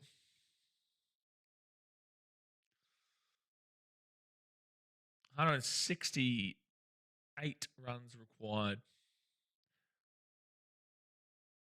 I wouldn't say a foot in the door. Finger, sure. A foot, no. It's still, guys, it's still 168 runs here with 4 wickets. Like, let's not get crazy here. And new ball is available. Can't Stargate. I'd say it's a fingernail in the door. If they get to 6 wickets for 100 runs to get, their foot is in the door. They've got like a fingernail in the door right now.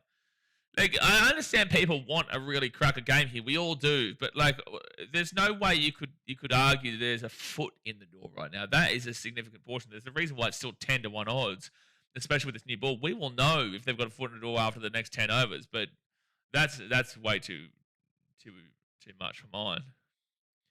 168 is like an average T20 total, very gettable in modern game.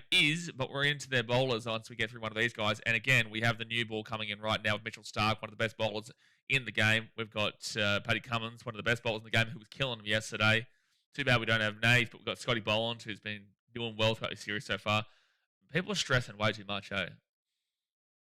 1 wicket loses the game, really. I agree, Harrison. That's what I'm feeling. That is what I'm feeling. This is what has happened every test. We think we are back into it, collapsing coming. We always set ourselves up for the fall. If the collapse doesn't come, be a miracle. But if right this very second, I just think that people are getting way too ahead of themselves. Way too ahead of themselves. A faint flicker at the end of the tunnel. Faint flicker, Rob. I like that one. Yeah, I like that one. People want this game to be a close one, but reality is often disappointing. It is often disappointing.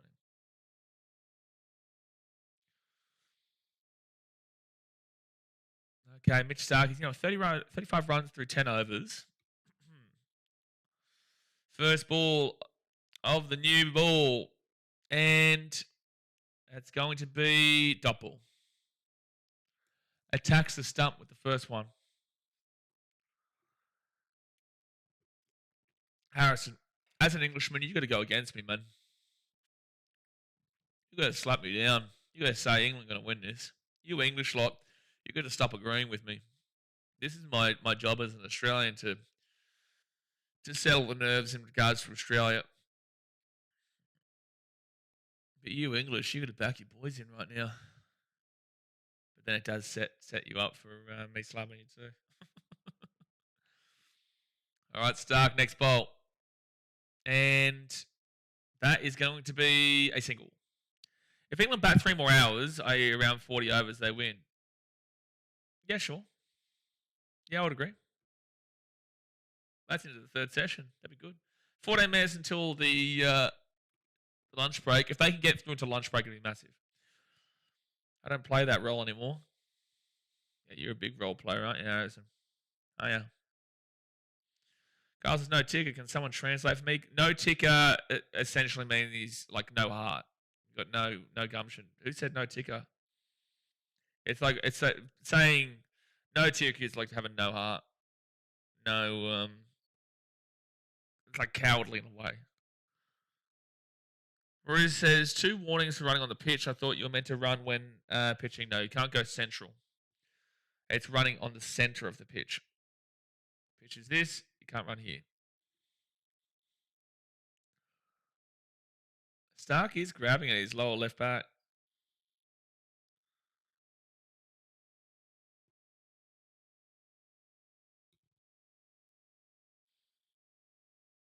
If England is still 6 down with under 100 runs I will get nervous. It's literally what I said before.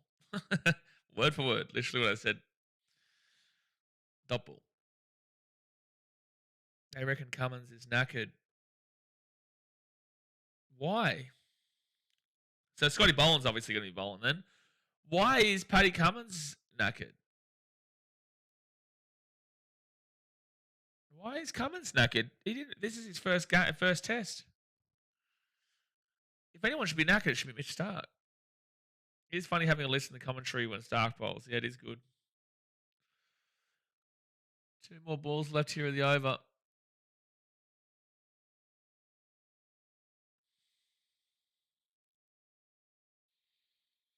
That's true because Cummins got 3 wickets. Next bowl.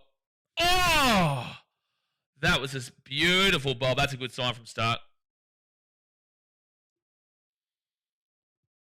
That is beautiful. That is that is. I agree with commentary there. That's reality.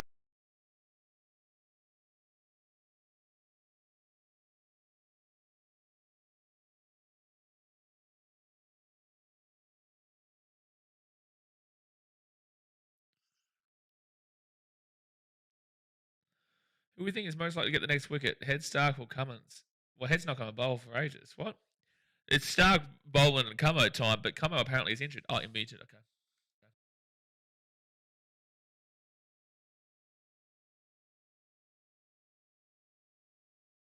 On now. Okay, now it's working again.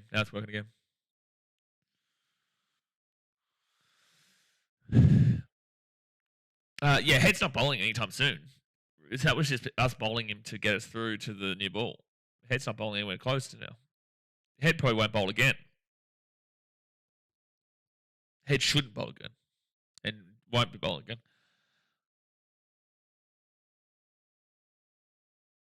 Oh, it is Paddy Cummins bowling. It is Cummo bowling. No, Cummo is bowling here, lads.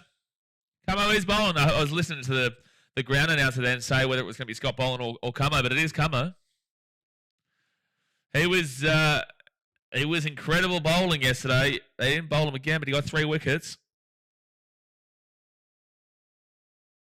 I can hear his English accent coming through here. Too right, lad. Too right there. This is what makes Cummins as good, breaking these set partnerships. Yeah, he does know how to get them. He does know how to break the partnerships, and then Stark just finishes the job. Paddy Cummins, 3 for 24 through 10. He's got 2.4 runs per over, plus the 3 wickets, huge. And dot ball, no run. This is a very big test for Jamie Smith here. He is 6 runs away from a 50. Carrying the nation on his back right now. Paddy Cummins knows how to break these partnerships, and Cummins has been bowling really well in his first test back. This is nerve-wracking times here for James. Bring the works burger out. Let Gary slide the beetroot and tomato in. Well, Gary is injured, Hunt. The old Gaz is injured. Works burger though. That is the big stuff from like a random corner store. Oh my gosh, the worst burger. That's the stuff. Next bolt, double. The works burger is the real deal. I'm not a big fan of tomato though, so I take the tomato off. But the works burger is the real deal. Yeah, no, we believe he did his hammy, Hunt. We believe he did his hammy.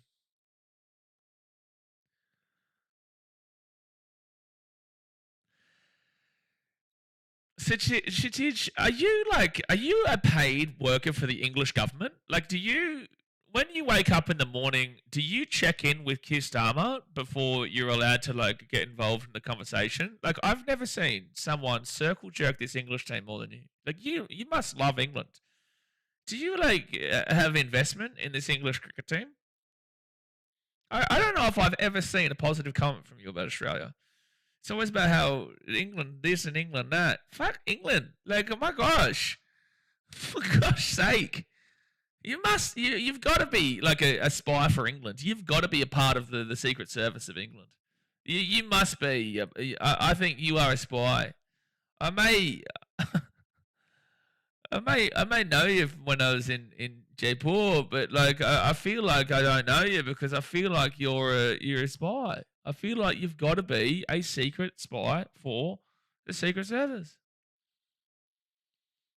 Yeah, but even so, it's still always England, England, England. Even when the game is like competitive, it's even more England. You've got to assume you've got to understand though. You are always commenting about it. So I'm just like I'm gonna reply to you, and I'm gonna reply to you and remind you like we are Australian. It's not about my five. Counts by no less. He has to be.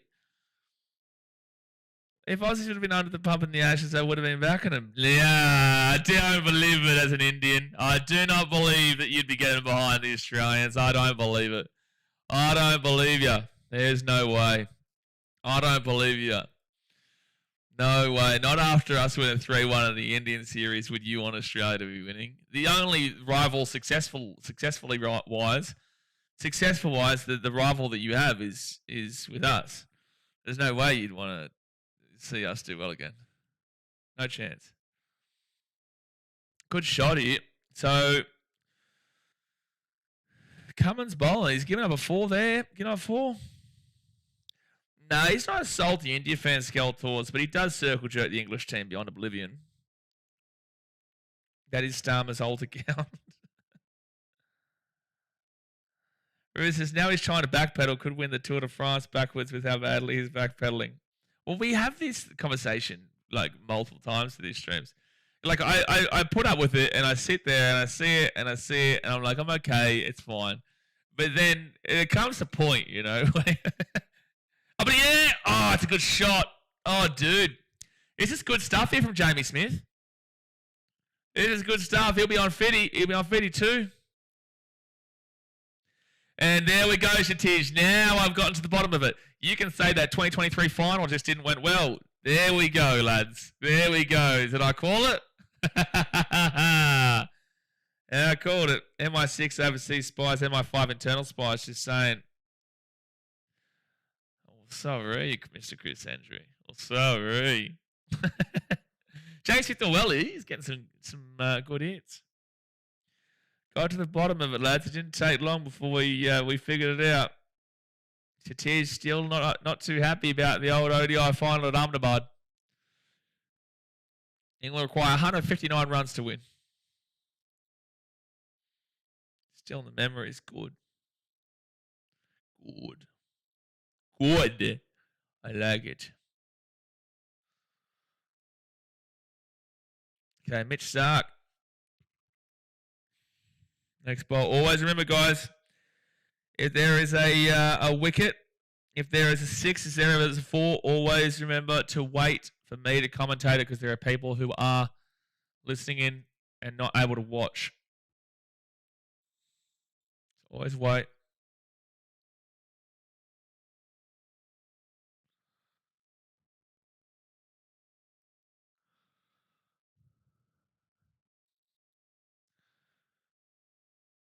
Yeah, Stark's saying, like, where do you want me to land right now?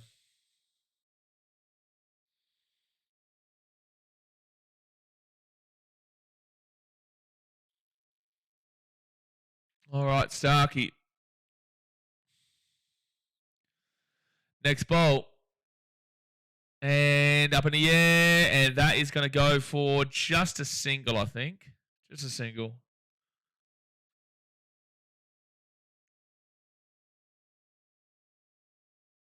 Yeah, the umpire is looking at the run-up of Stark right now. 4 minutes to go until the lunch break. Unless they're extending because of the missed time.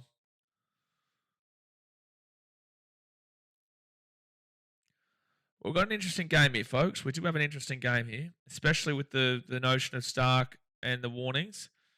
Nathan Lyon injured. Paddy Cummins, he's tired. Scott Boland, at least we've got to come in. And that's a good shot. That's going to be 4. That's going to be 4 there.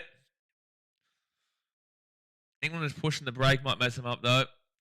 Right now, this is really good stuff here from Jamie Smith and Will Jacks. I just continuously always fall back on, though, that we've seen this all before, and they do look good until they don't.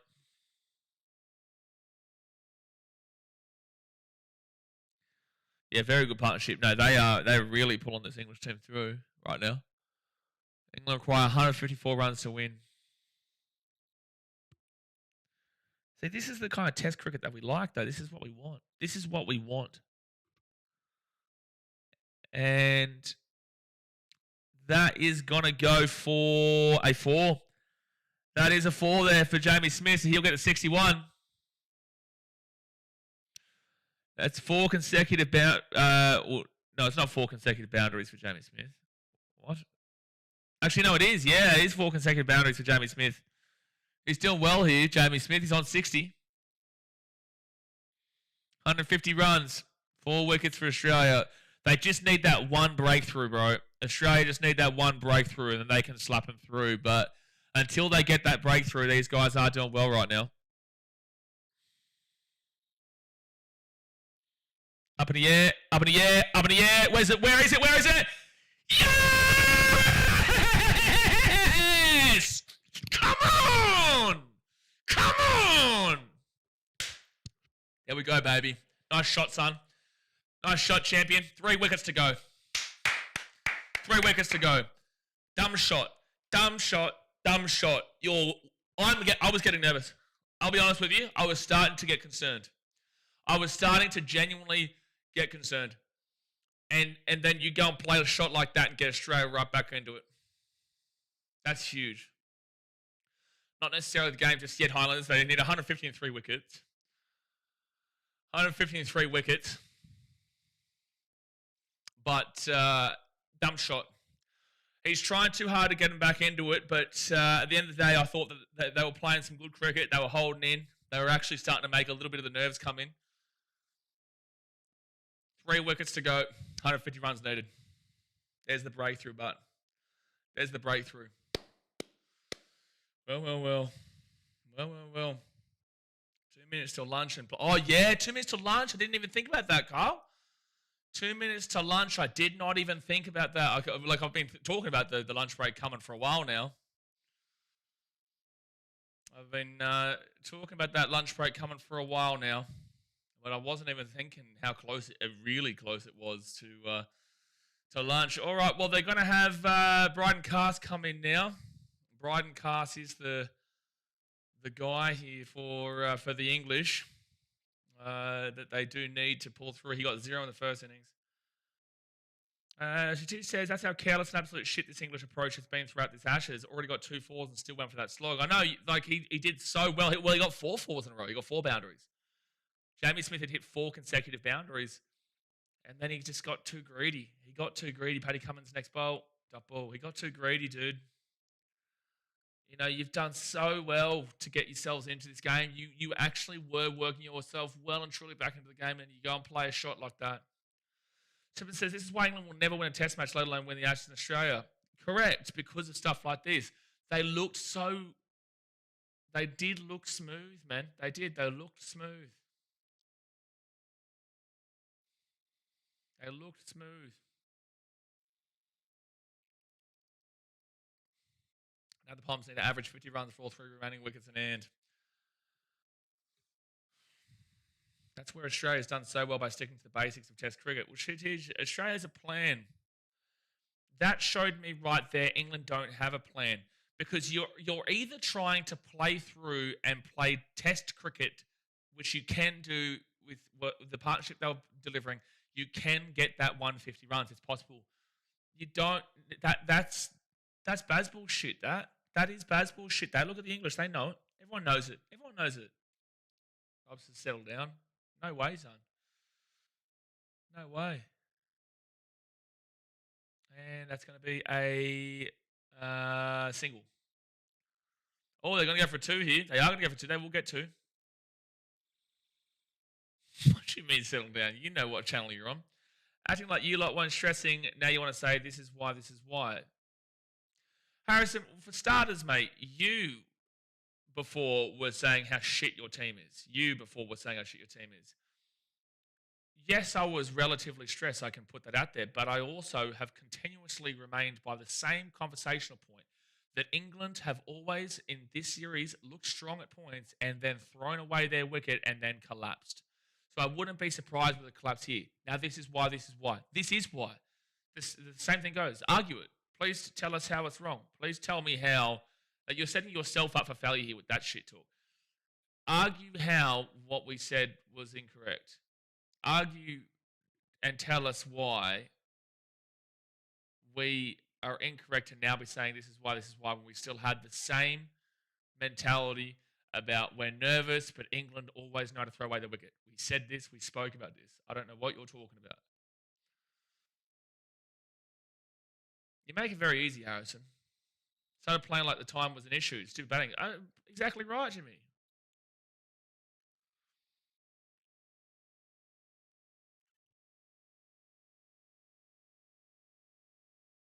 Hans says England should get fined for showing no passion.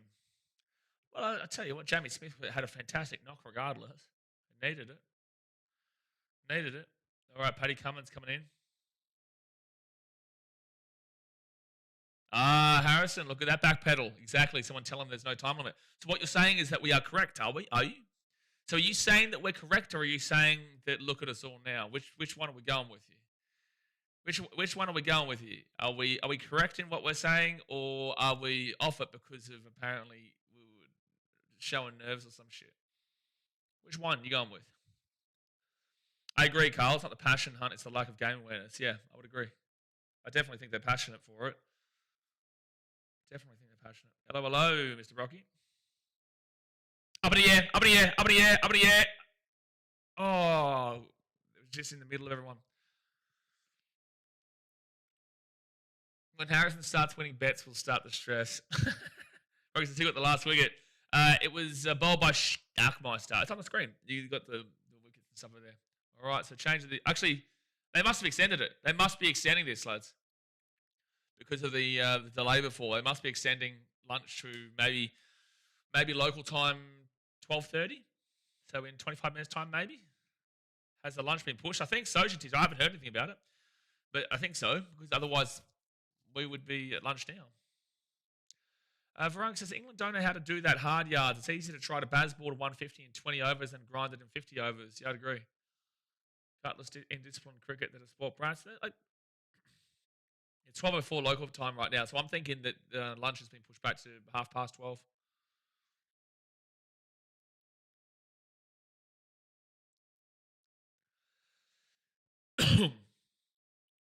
All right, Mitchy Stark. Australia need 3 wickets to win. England need about 149, I think it is. Oh, big swing, big miss. Big swing, big miss. 147 runs, sorry. Yeah, I saw the Brisbane Heat chase bar. They do it themselves. He plays a shot they didn't need to and gets out. Absolutely. Oh, geez. Yeah, he thought that was coming back in, but it just stayed out. Yeah, you know when Mitchy Stark is smiling, he's liking it. Aussies.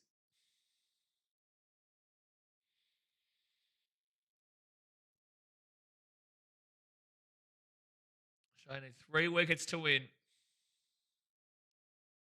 Next ball. And dot ball. You guys are really relying on Archer, in my opinion. And I just can't. You can't always rely on him to be getting the runs for you.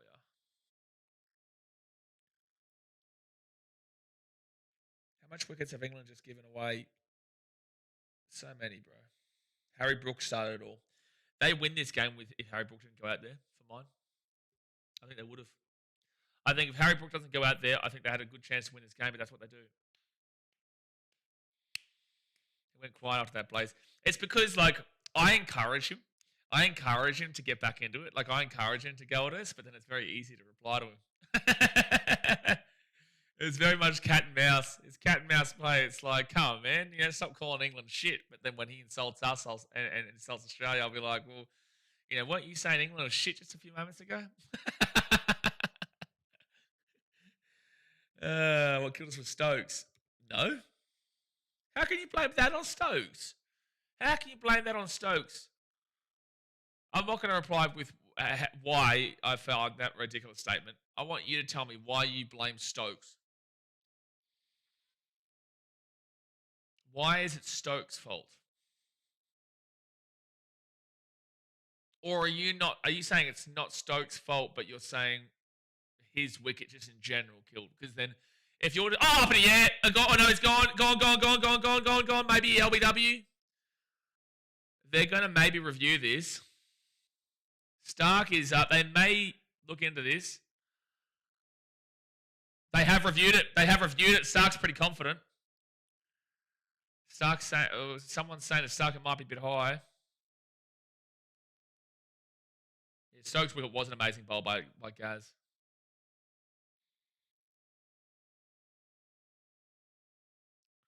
So Australia still have 2 reviews remaining. So if they lose this, they'll still have 1 review remaining. Here we go.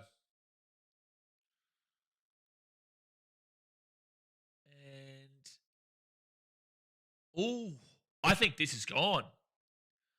I don't think that's too high. I think this is gone here. Oh, it's just high. Oh, it had plenty of bounce in it. It had too much bounce in it. Huster says match be drawn. A drawn match can't happen from here, bro. There's no chance of a draw. It's either Australia win or England win. Like, we've still got 2 full sessions. We're not even through the first session yet, bro. There's no chance of a draw. Yeah, it is a good decision. It's just unfortunate there's plenty of bounce. Okay, Huster Renner, again, bro. 1, don't spam, but also 2, this match will not be a draw. It's either an England win or an Australian win. There's way too... Yeah, it did look very out, Carl. It did, but they just had a little bit too much bounce in it.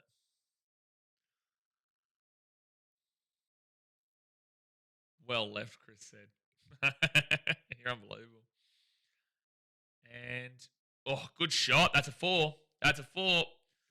That is a 4. So Castle will be on 7. DRS reviews remaining 3. England, Australia 1. We've still got a game here, folks. We've still got a game here. Woo-hoo. Shot by the Safa. Yeah. Get around the South Africans.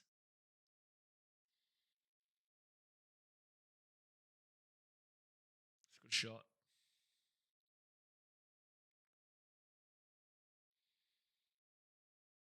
Catchers win matches at this point, lads.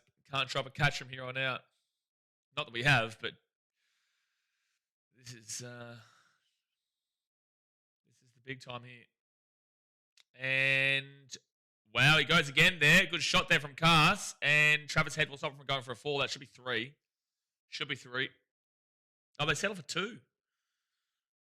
I would have liked... Oh, because they want to put Jacks back on strike. Safa turn it on. Good, we've got a game here, folks. Hit that thumbs up button. Subscribe if you're new around here. We've got a game here, folks. Ladies and gentlemen, we have a game. I believe lunch will be in 20 minutes.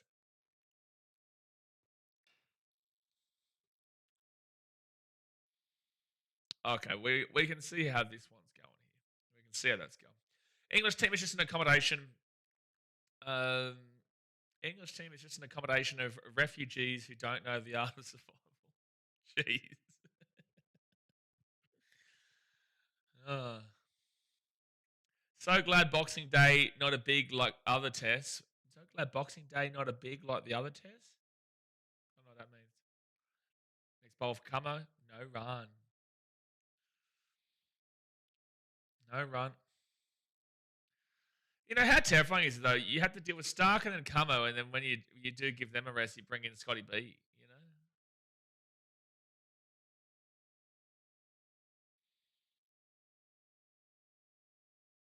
Oh, I was caught by Cummins too, by the way. I was bowled by Stark, caught by Cummins.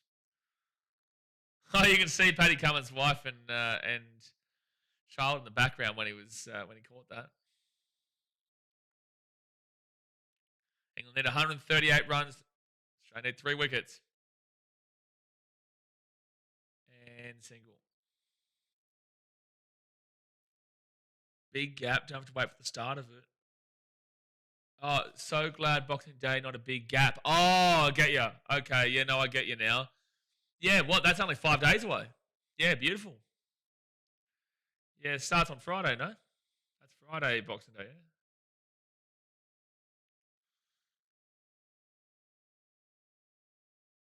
Cast on 7 from 9. Playing some shots here, but they do need to play some shots at this point. Like, you can't really just defend this out right now. You do need to play for your shots, which is hard for him. This is a hard spot for England to be in. Oh, geez, that's going to get a single. Yeah, other tests have. Yeah, but Serpent, that was because of the way England played. Like the gap between Perth and Brisbane was because of England only making it to day 2, and then the gap between day 3 test Brisbane and here. At least we got to day 4, but like yeah, still a decent enough gap. Brett Lee and Shane Warne came within 2 runs. I think England do 1 better and Oz win by 1 run. Dude, could you imagine how crazy this would be if that was the case? I'd love to see it. That'd be awesome. Has Dennis Lilly had a bowl yet? Tino's up next. Double.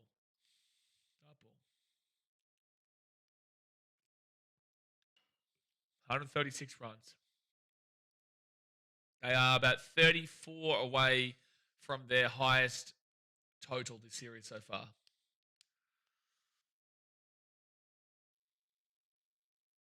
If you get through Jacks, you're into Archer. But if you get through Jacks, that's their only last genuine, decent batter. Cars can hold. Archer will be interesting to see what he does. Oh, swing and a miss. Swing and a miss.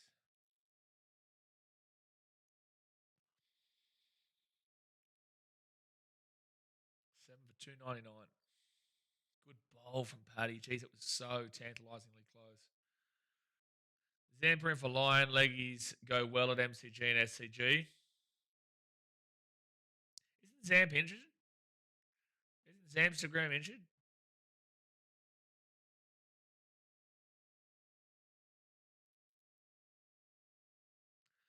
Next bolt. And that will be pulled for a 4. I didn't know where the ball was. There. I was looking to see where it was. For 4. Good shot. Good shot. So England do hit the 300s. They're on 7 for 303. 132 runs to win with 3 wickets to go. Today is a fun day. This is good cricket. Here. Thank you, England, for actually turning up to play for once. Thank you. Australia shouldn't even be in this situation. They should have led by 550. Like losing all those wickets as quickly as they did yesterday, it was brutal. It was brutal.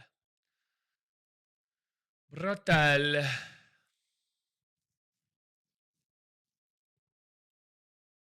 going to try and get my KO up here. So can someone confirm to me that it's meant to start in 14 minutes lunch? Because I'm hungry. I love cricket, but I'm also hungry. I haven't eaten today. I have not eaten today. Smitzer, don't do this, mate. Please don't make me slap you, Smitzer. Like, Smitzer, you don't want me to do this. Come on, Smitzer. Let's be real here, mate. Let's be real. No, Harrison. He's taking a piss, mate. He's taking a piss. He's not being serious. I don't believe him. I know Smith is taking a piss. Pitch flat but spinning and line injured. Yep. Yeah, and Travis Head. Travis Head could get into a couple of these bowlers maybe, but they'll bring on Scotty Boland in a second. They'll bring on Scotty Boland in a second here. Not too far away from the old Scotty B.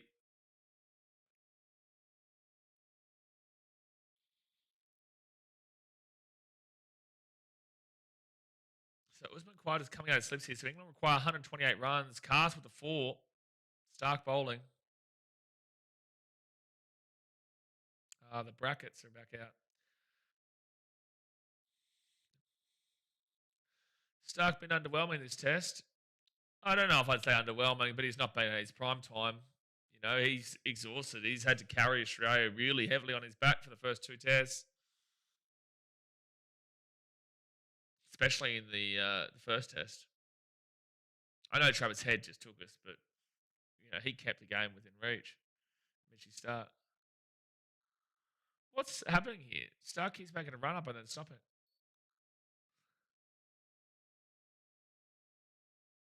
Since it's become a cricket profit, I could tell the Aussie bowlers were tired and England was determined. Mate, they still need 128 runs with only 3 wickets.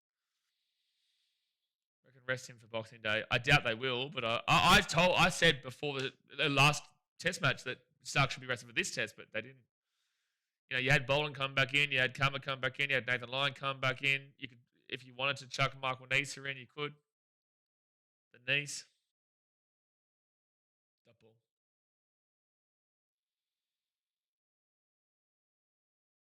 That ball. If Stark's been bad, what's he like on a good day? Well, you've seen it when he's gotten 7 wickets or 10 wickets. What does Oz worry now? 60 run, 3 wickets? I'd say, yeah, 50 run, 3 wickets, 60 run, 3 wickets. 60, that's a good probably number, 60 run, 3 wickets. Yeah, if they're 7 for only needing 60, then yeah, you'd start to get a bit concerned. Next ball from Starkey. Oh, good ball.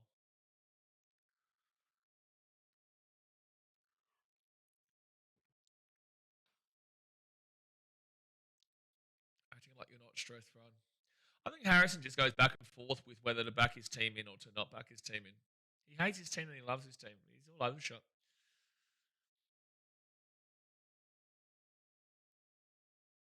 Travis said looks like Bernie. Get around the burn. So Stark, 3 more balls to go here, the over.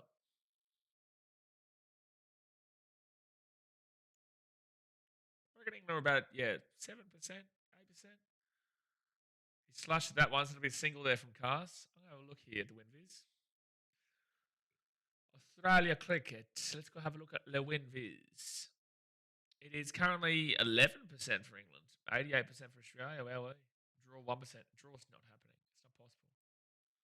Says, what is happening? These pommy bums are putting up a fight. About time they showed a little heart. This is so good to see. We're getting to watch genuine cricket here.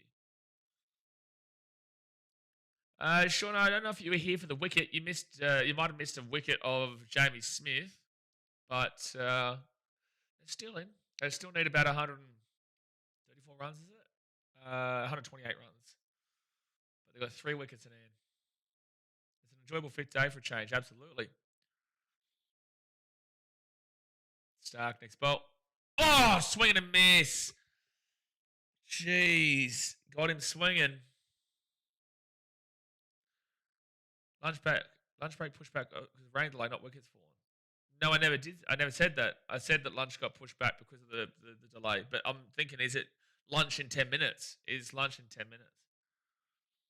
With line being into the new ball not moving much, that Jamie Smith shot would hurt a little more to the English fans. Yep, it would.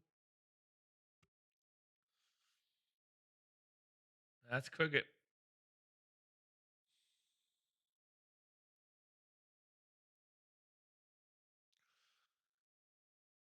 Mitch Start, next ball.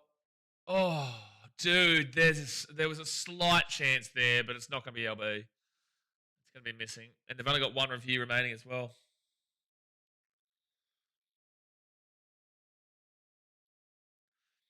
The better thing for the game is England to win this game, but as an Australian, you just couldn't cop it. So the Stark is on 20 wickets this series so far. He gets 3 more and he ties his personal best with most wickets taken in a single Ashes series. The PB he set in the 2023. Oh, he'll definitely get more than 3 wickets across the next 2. I don't know, actually, to be fair, he's not going to play both, but he should get more than 3 in a test. No, I wasn't able to watch the Sixers Thunder game last night, Skeletor.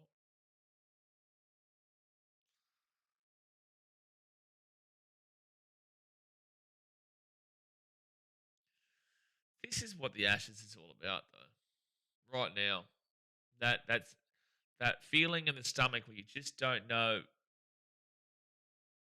Both sides. English will put on a brave face and they'll say, you know, they're confident. Australians will put on a brave face and they'll say they're confident. But ultimately, this game is still well in advantage of Australia, but there is a opportunity for it to be in the balance pretty soon. Scott Boland coming in for a bowl. Colombians have shot their footballers for losing. What will happen to the Aussies if you lose this one? Well, they'll be 2-1 up in the series, Chris. They'll be 2-1 up in the series if they lost this one. I don't think that England should be asking what will be done to the Australian team if we lose when you continue with Ollie Pope and don't do anything about him. Why don't you do something with Ollie Pope before you start suggesting other countries do something with their players? Next bowl from Scotty Boland. Oh! Gee, straight away. Nearly gets him. Straight away, nearly gets him.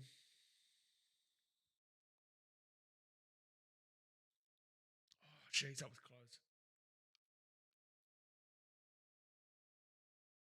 Scott Boland's about to tear through this bottom order anyway for the win. Scotty B is going to slap. Yeah, Cast is going to be. He's going to find this. I agree with the commentary. The Cast is going to find Scott Boland most difficult of anybody.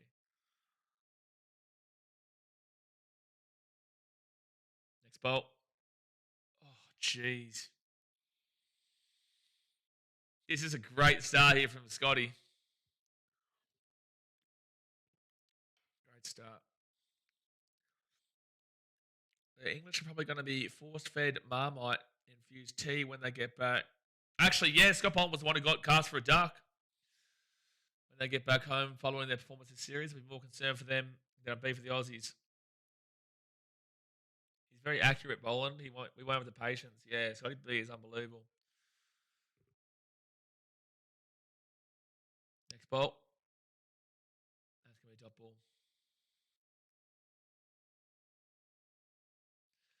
Would this hurt more as an Aussie fan than the Gabba loss against India? Yeah. Yeah.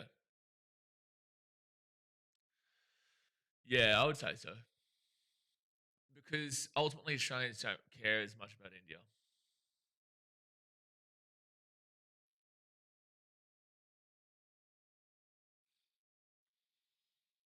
Okay, so next bowl here from Scotty B.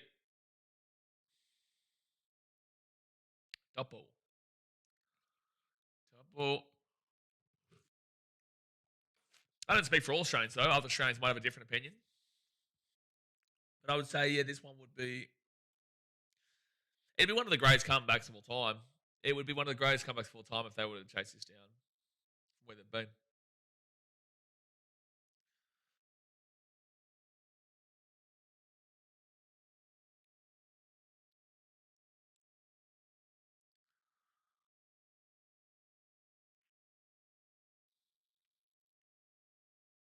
Three wickets to retain the Ashes.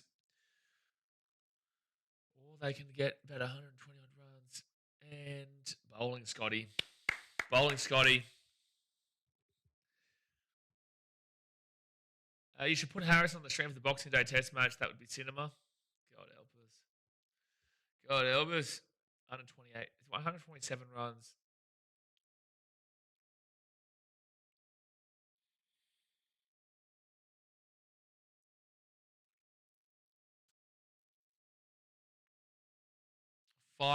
minutes to go, I think, until lunch. Final ball of the over here from Scotty Boland, which has been a good over. And no run. All right. So Scotty Boland gets a maiden over. And yeah, they're saying not long until the lunch interval.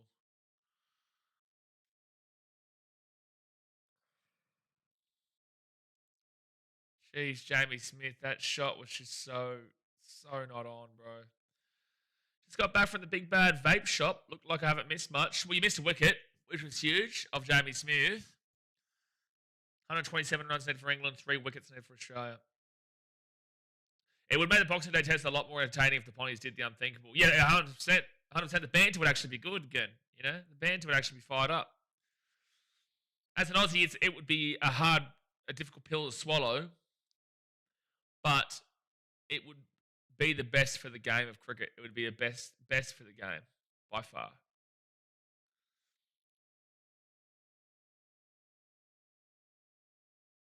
All right, 3 wickets needed. Paddy Cummins, next bowl. Oh! Top ball. Swung back in there. Jeez, you get your money's worth, though, if you did buy a ticket to day 5.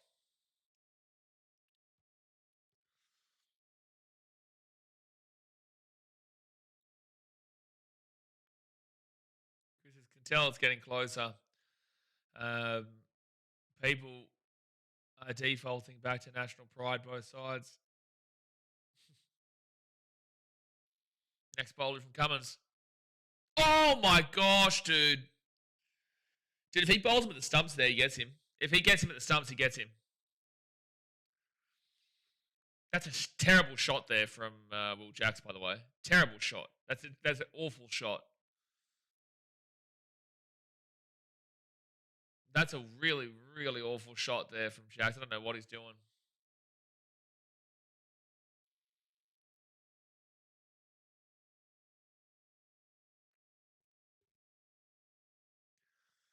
Next ball from Paddy Cummins.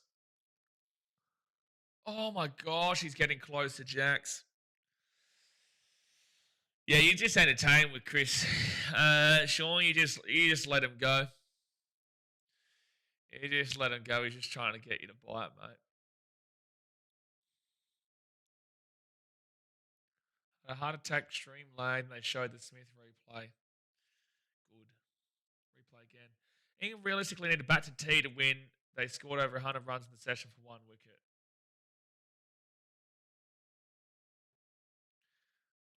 Well, they need to get into the 3rd session. But yeah. No run. Because you've got to remember, these guys aren't pure batters. So it's like, Jacks is, but you can see they're just trying to hold out till lunch right now. I think there's 1:40 left. I don't know if we'll get another over. They might be able to sneak one more in with Scotty Boland, which would be huge if they can. Cummins has got to bowl this quickly, though, and he doesn't look like he's bowling this quickly. Lunch is in about a minute's time, minute and a half's time, AFL Legend. So the graphic is going to be wrong by about 15 minutes, guys, or half an hour, because the graphic is going to be wrong by about, that's a single there for Jacks, because of the delay.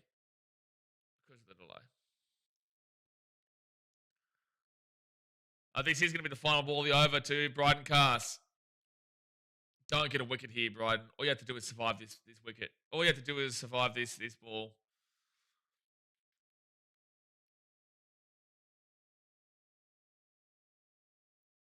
$50 seconds to go. Maybe there actually might be another over. Yep. Interesting. It might actually be after this. Cummins, next ball. Oh, swung back in. Okay. So will we get one more over? Will we get Scotty Boland coming out before lunch?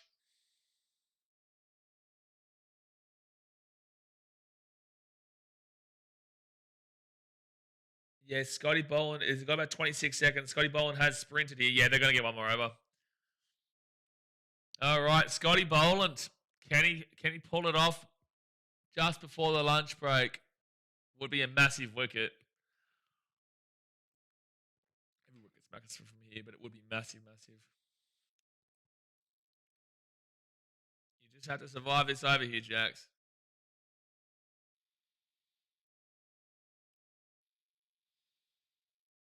Final over.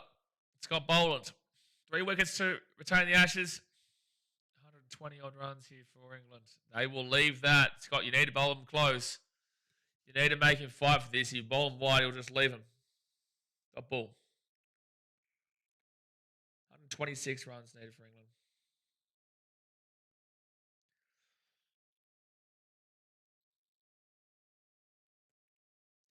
Yeah, if he gets this really shaping back in, that's the danger for Jax.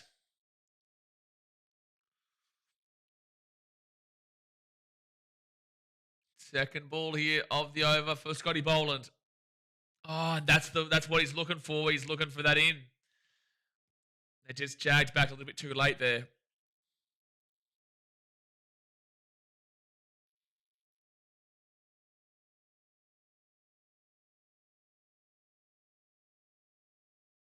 Yeah, these guys are just trying to get in behind Will Jacks at the moment.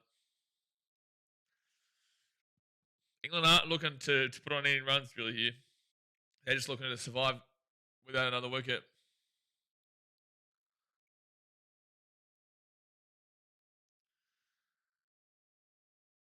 4 more balls at the over. And dot ball.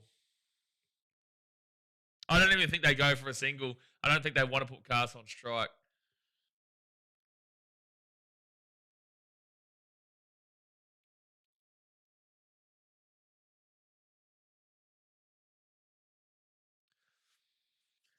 Jacks 38 for 117. You got to appreciate it from Will Jacks. And Cast 13 from 21. His strike rate's actually pretty good.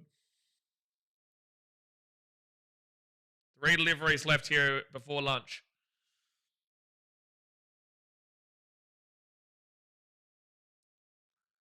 And dot ball. 2 deliveries left. How good is Test cricket, lads? How good is Test cricket, lads? How good?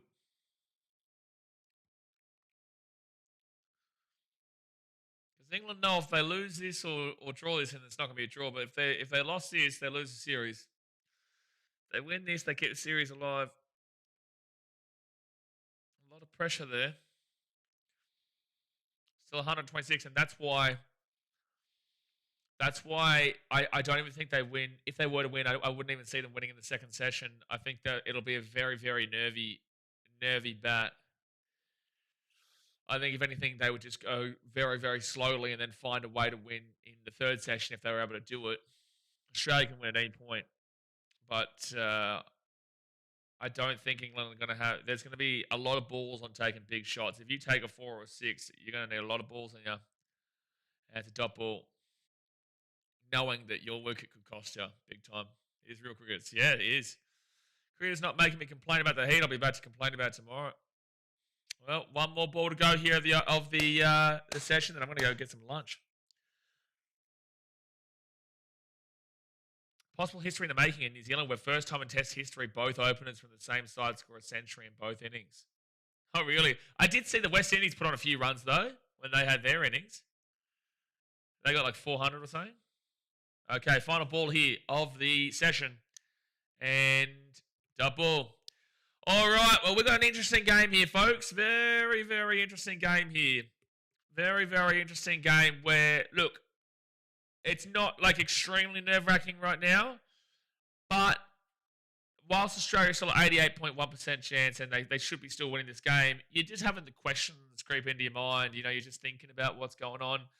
And it's interesting placed going into the lunch break here. But, guys, obviously we're going to jump off for about 45 minutes. The graphic will be the incorrect time because of the rain delay. So just add another half an hour onto it. So let me just quickly have a look here what time it does say. So the lunch break here does have 12:45 p.m. So it'll actually be at 1:15 p.m. 1:15 p.m. is when we will return from the lunch break. We'll be back for that. Obviously, guys, you can keep using the chat. You can talk to each other. You can enjoy here. We'll be back for the second session in 45 minutes' time. Hit that thumbs up button. Subscribe if you're new around here. We're on for a game here, folks. We are on for a game.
Alrighty, guys. The all-important second session of the day is coming on up. Let's move this stuff off of the screen and let's get rocking and rolling here. England need 126 runs to win.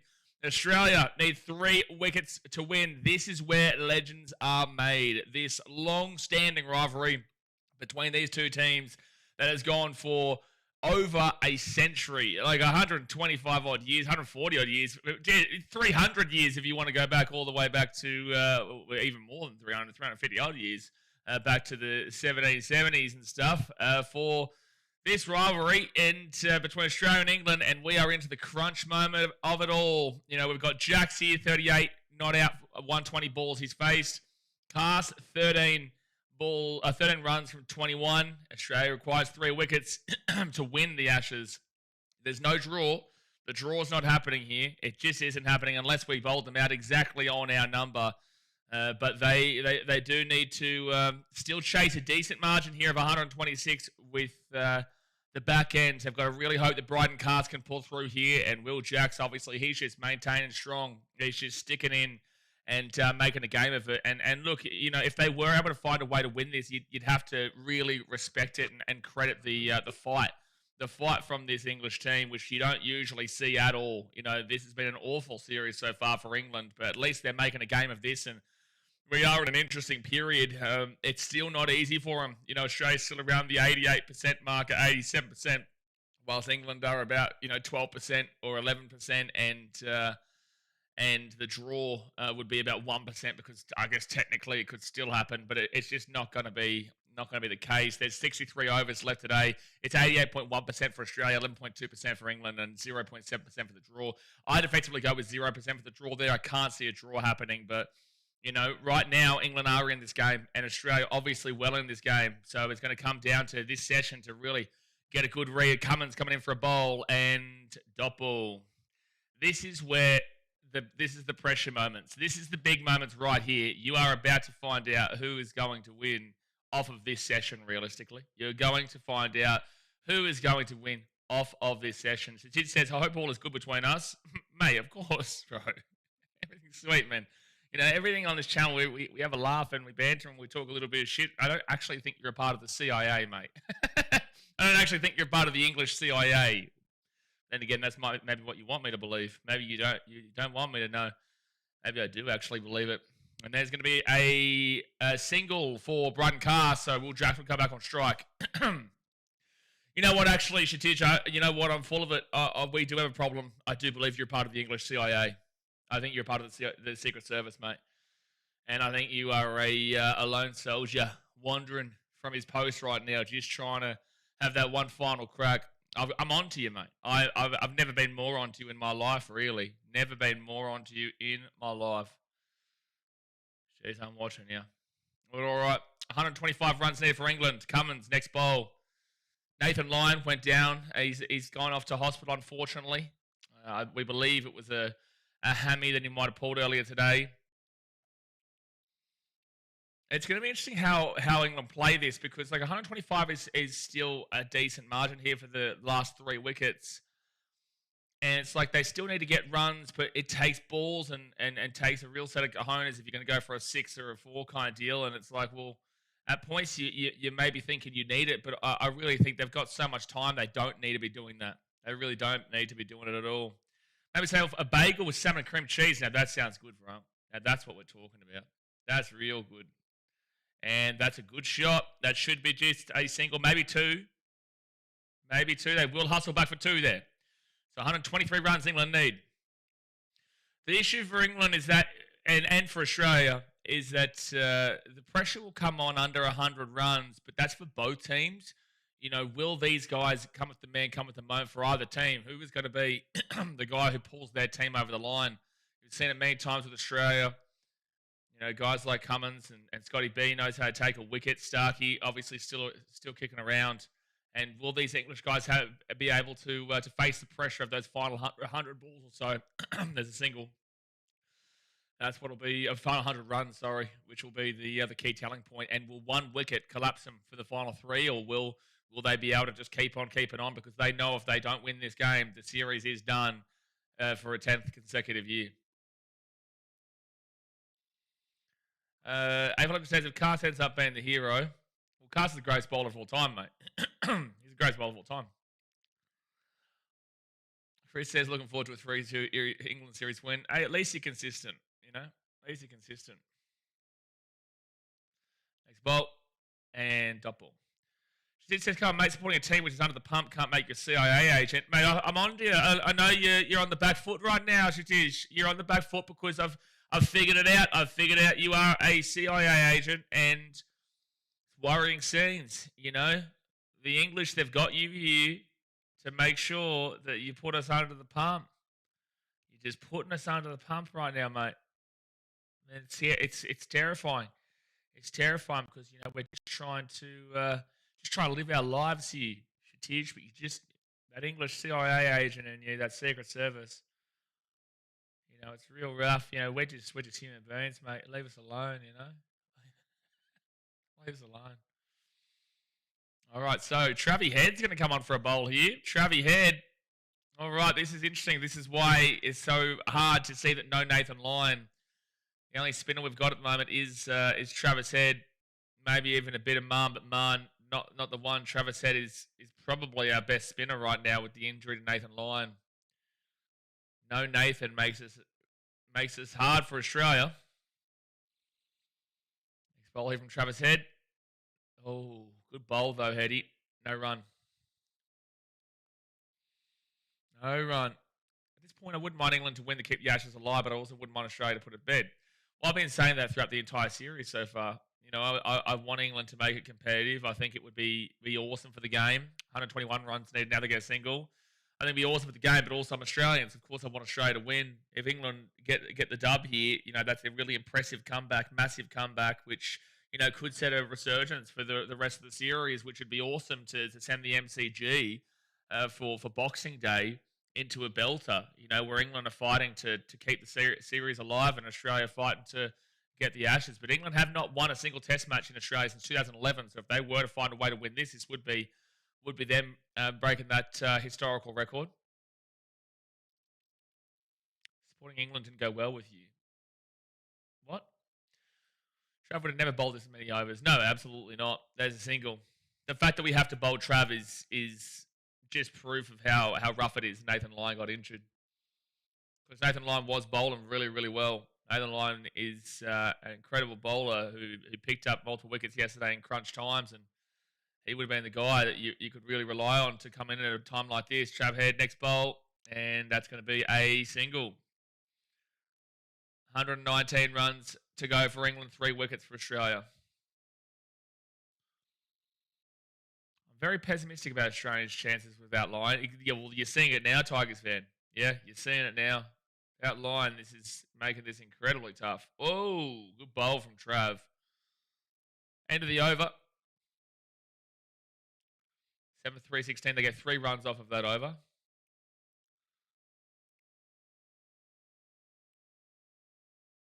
So Cummins, I'm sure, will come back in.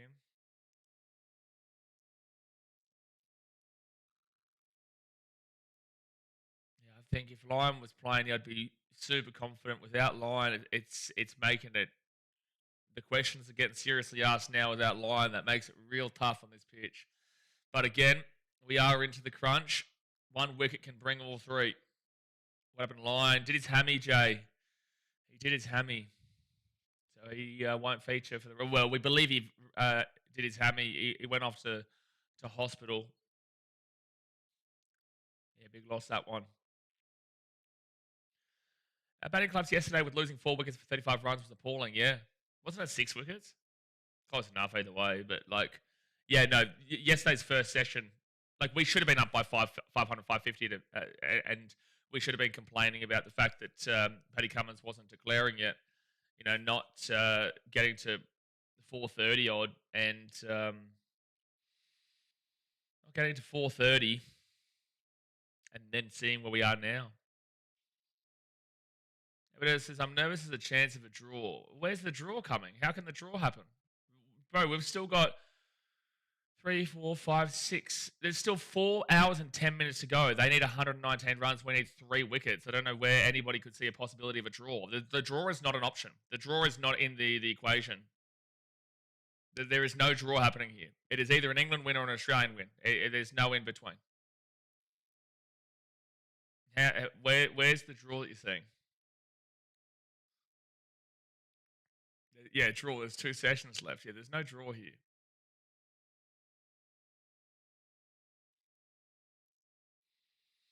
Cummins got his 3rd bowl coming up. No draw here, lads. It's not possible. Next bowl. And that's going to be a dot ball, no run. Just need that one breakthrough. Anything can happen after the breakthrough. Then it'll get really squeaky bum time with 118 for 8 wickets gone. Australia 4 fast bowlers as ahead is bowling with a 10 over ball. Am I missing something? Yeah, I'm not too sure why, especially when Scotty Boland was bowling really well before the break.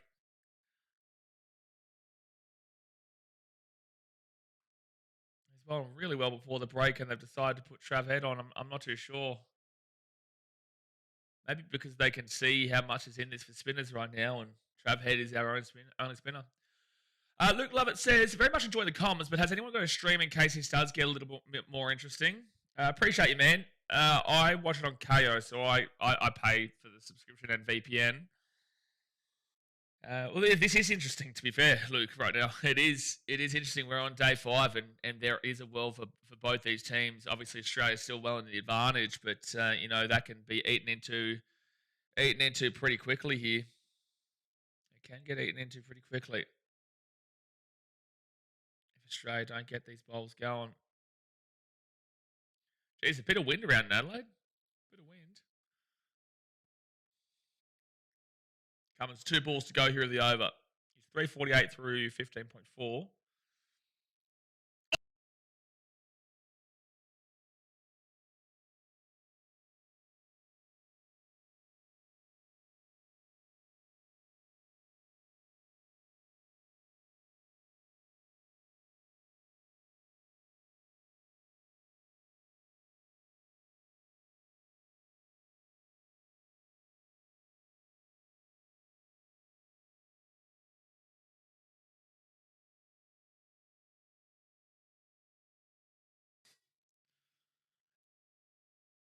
Oh, that might just be missing there. He doesn't get back to it.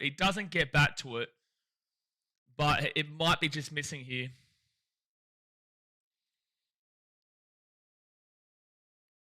Oh, dude. I reckon that's just missing there. That would have been so massive, but coming in close. It's a sniff there for Australia, but I think there's no bat. We're not looking at any bat.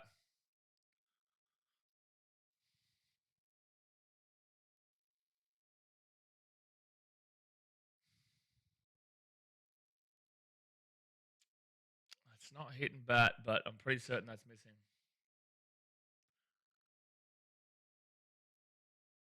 Yeah, that is missing. All right, so not out. Porter says about the umps had an awful game all day, all test. We've seen multiple umpires calls that screwed Australia too. That is a massive sigh of relief there for England. Massive sigh of relief. Based on reality, did it touch the glove before it hit the helmet? Still haven't received an answer. Did it touch the glove before it hit the helmet? Come on, Camo. Means you're getting close. Well left again. Next bolt. And dot ball. Dot ball. Snicko would surely have it out. Listen, lads. Did it hit the glove before it hit the helmet? You whinging, whinging bastards. Did it hit the glove before it hit the helmet? I hate this Barmy Army dude. They cheer like they win the World Cup. Bro, let them have it. We're in a great game right now. I love them. They're bringing atmosphere. At the end of the day, they've got a chance here. They're fighting for a big win. This would be a massive win. At the end of the day, you can criticise the English fairly for their series so far, but to be upset about the Barmy Army celebrating that they're in a game right now in a series that has been absolutely diabolical is horrific. they're well and truly entitled to celebrate just as like we're well and truly entitled to celebrate when we're doing well. They're just happy behind their team. They're passionate behind their team. There is absolutely no problem with anyone from the Barmy Army that is getting up and about and singing loudly. That's what you want right now. You want your fans to believe. You want your fans to be backing you, and they're completely justified to be backing in their team right now. This is a close chase, but yeah, no way. No way. It's 100% defend the Barmy Army in that situation. 100%. I like to favour a spinner and a pace bowler at each end to change up the batter's eye lines so they don't get set playing all spin or pace. Next bowl here from head.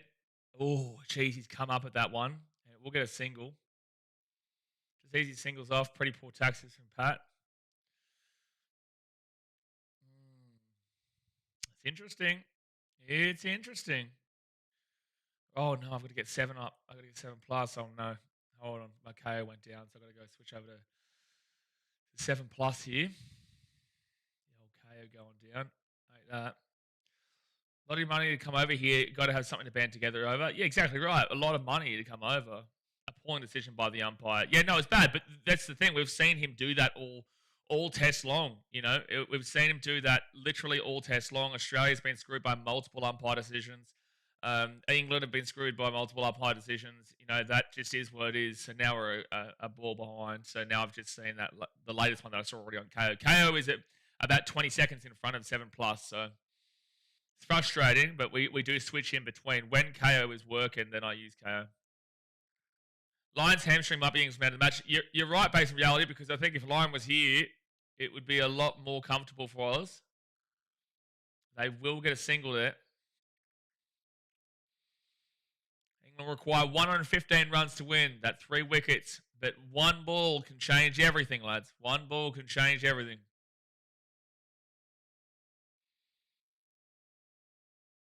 Next ball. And they will get a single. They will get a single. Hey, Pat, I'd probably start moving around this field, lad. So another 4 runs off the over there. 7 for 3, 2, 1.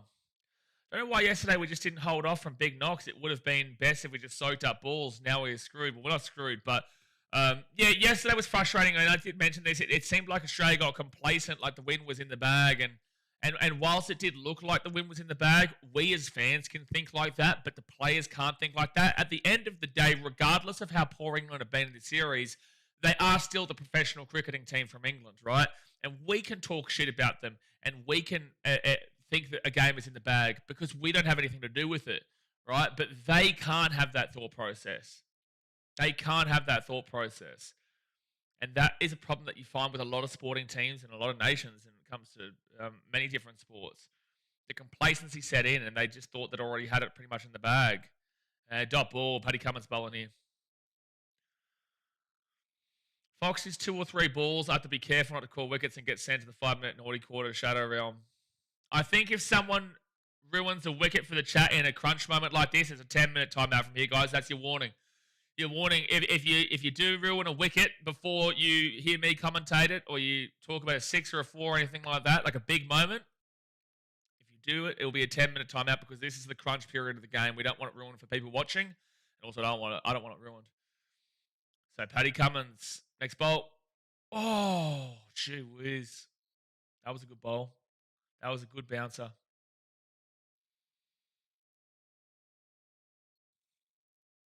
That was a good bouncer. Please don't ruin. Yeah, exactly, Harrison. I don't know if we can do 20. I think 10 is... it's like 10 and then it's like an hour or something like that. I'll see. No, 30 minutes is the next one.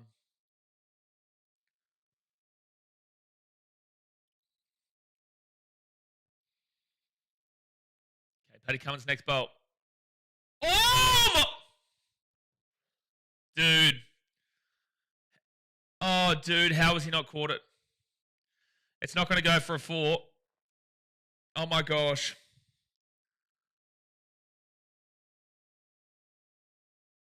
Need to see this again. That's 3 runs there, so they need 111. That's the drop from Alex Carey, yeah? Here we go. See it again. And, oh, no, it was off the leg. Don't worry. It was off the leg. It was off the leg.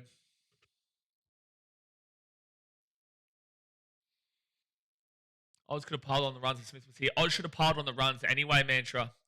They got complacent yesterday. Good bowling. Good bowling. Oz should have piled on the runs anyway. Had 6 wickets to spare and up by, 350 or something like that. And they threw it away in that first session yesterday, becoming complacent, thinking the game was already won. Again, we can think like that as fans. They can't think like that as players. We can take the piss out of England and assume that they're dead beats, even though the majority of the time they are.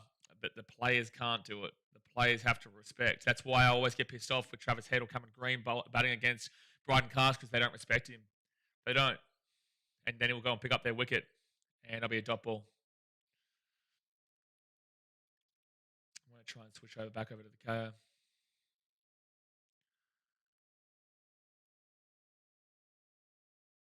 Switching back over to KO here. Skeletons. Last week of the day, I'll take that. No, I understand my sister go. Well, there you go. I'm not thinking about the NRL right now. So Travis Head again. And up in the air. Up in the air. Up in the air. Oh, it's a 6. Oh, that's a big shot. That is a big shot there from Bryden Cast. That is a 6. Now it's 105 runs to win. Now it is 105 runs to win. This is starting to get nervy now. If you are for both teams, it's starting to get nervy now. More so for Australia though. Next up from Travis Head, and no run. Head shouldn't be bowling. I don't think Head should be bowling either. I would have been with Scotty Boland. He was bowling so well before the break.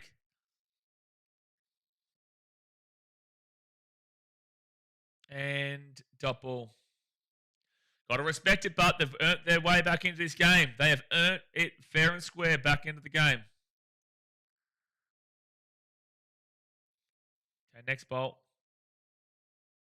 No, this has nothing to do with Australia's energy, Chris. Nothing to do with Australia's energy. What this has to do with is that England know that if they lose this, they lose the series again. And Australia didn't do enough to punish them when they should have on day 4, day 3, day 4. Yeah, yesterday. Australia were in an unlosable position, and they believed it, and then they threw it away. And now they've made a game of it. 103 runs. So this game's still well and truly on. Like it's still advantage Australia. There's 3 wickets remaining. It's still advantage Australia, but it's just really this is the squeaky bum time. Marnus should bowl. Marnus should absolutely not bowl. Next bowl. And they'll get a single. Stop bowling Travis Head, Pat. Stop bowling Travis Head. Usually by now they would be just bowling bounces to get catches, but don't know if it will work or not. Right this very second, all I know is they should stop bowling Travis Head. It's not working.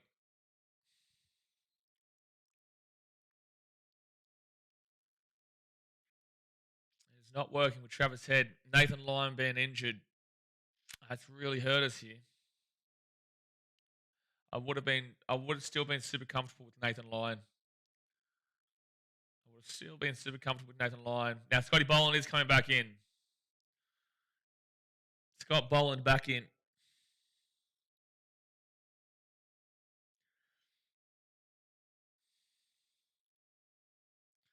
So we require 102 runs. They've got 3 wickets remaining. This is going to come right down to the wire here, folks. This is why we love Test cricket. This is what we want it to be. At the end of the day, win, lose, or draw for either team. This is what you want cricket to be. Scott Boland, next bowl. Oh my gosh, that was a good bowl. Oh my gosh, that was close. Nathan Lyon, I believed it his hammy mantra as he was as Cameron Green was bowling. It went out of the boundary, and Nathan Lyon to stop a boundary. Oh geez, that was close.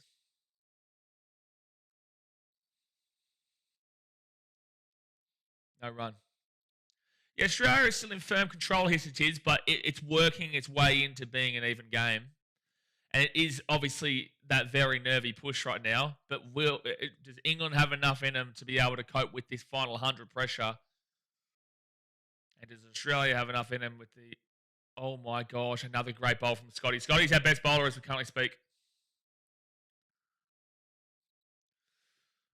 Basic reality with the $5 donation says, enjoyed tuning in for the test, mate. The banter has been good. Hopefully this is a historic day for us Poms. Appreciate if you don't know, bro. Yeah, no, it's great fun, mate. It's great fun. That's what we're here for. We have a laugh, and you know, I give it, and I'm able to take it. You guys give it. You've got to be able to take it. You know, that's all what it's a part of. And right now we're into the big time moments here of this test match. Big time moments here of this test match, which is what we've been begging for. Even as an Australian, I've been saying it. You guys know if you've been watching my streams. Begging for a long time. I want to see England in with a sniff. I want to see them, even if they were to win this game, whilst it would suck for Australia, at the end of the day, as an Australian, I want Australia to win 5-0. As a content creator, it's actually better to see England win this. And as a cricket fan, it's actually better to see England win this. But it's just that as an Australian, it's like blasphemy. But it makes sense on other ways. So it's like there's a 50-50. It's a real harsh split there where you don't want to see England beat Australia because you want Australia to win. But also it's amazing if England do, because then it really lightens this series going into that MCG. Oh my gosh, another great bowl from Scott. Another great bowl. Chris says, have a rest now, Boland, lad. No, Chris, we're going to keep on bowling him into oblivion. It would not be good for WTC points. Australia are making the WTC final, bro. What do you mean? We're undefeated so far, bro. We're undefeated in the WTC. One loss does not mean is not going to send me AY for the WTC.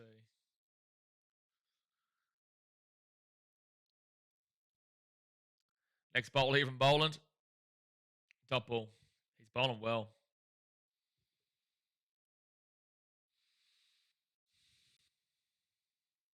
England require 102. We need 3 wickets. Skeleton says it's okay. We'll use Steve Smith not playing as an excuse. No, I wouldn't want to fall down into Pom behaviour, to be fair. I wouldn't want to fall down into that area. If you want to go down the excuse route, you'd say Steve Smith and the Nathan Lyon injury. Australia still at 83% for the win. England 17%. So they've gone from that 4% to now 17%. But it does show Australia's still in control. They do need to get a wicket. Scott Boland next bowl. Oh my gosh, that is going to be a little bit too much there from Scotty Boland. And with that, I think they got a boundary. It froze up for me just as it was going away there. It froze up for me. I think that's going to be a boundary, though. It's still frozen for me. There you go. Yeah, it is a boundary. All right, so 98 runs needed for England. 98 runs. 98.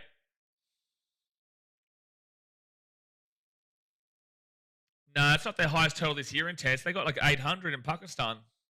In Australia, yes, this is their highest total so far, but I think they got like 800 in Pakistan.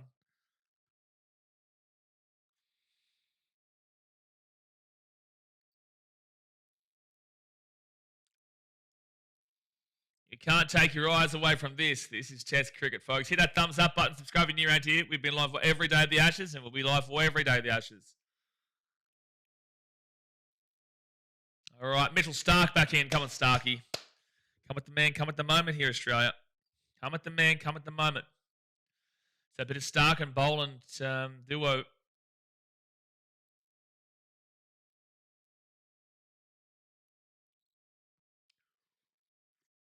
A lot of people have turned up here late for this game. Funny that. Funny that. Partnership of 52 right now.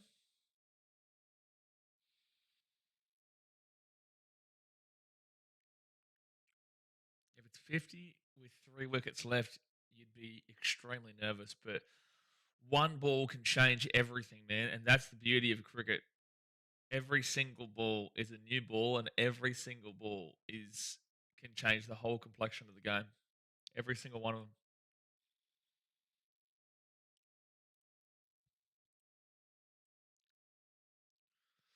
Scott, the Canes need in the BBL. Go away, please. Canes play tonight. Don't know if Scotty will be there, son.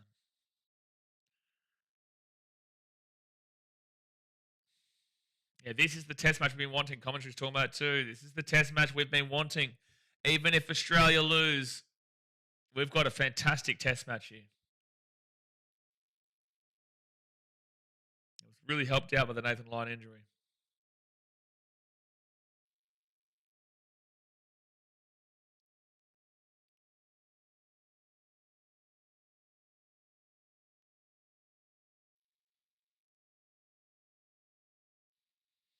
All right, Starkey coming in for his 15th over. He's got 1 wicket, 56 runs. His 1 wicket was earlier today.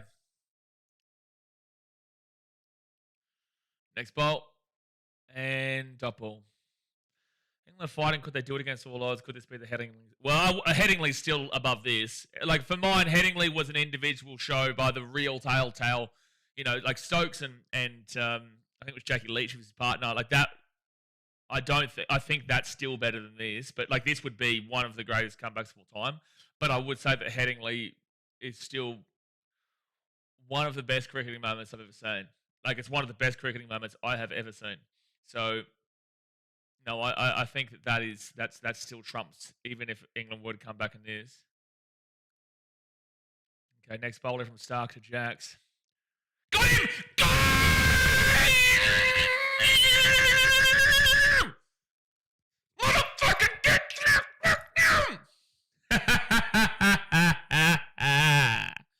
Welcome to the show, baby.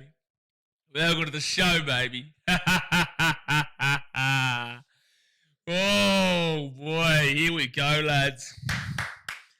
Oh, my gosh. Oh, my gosh. Will Jacks has gone more into it. We're well into their bowlers, baby.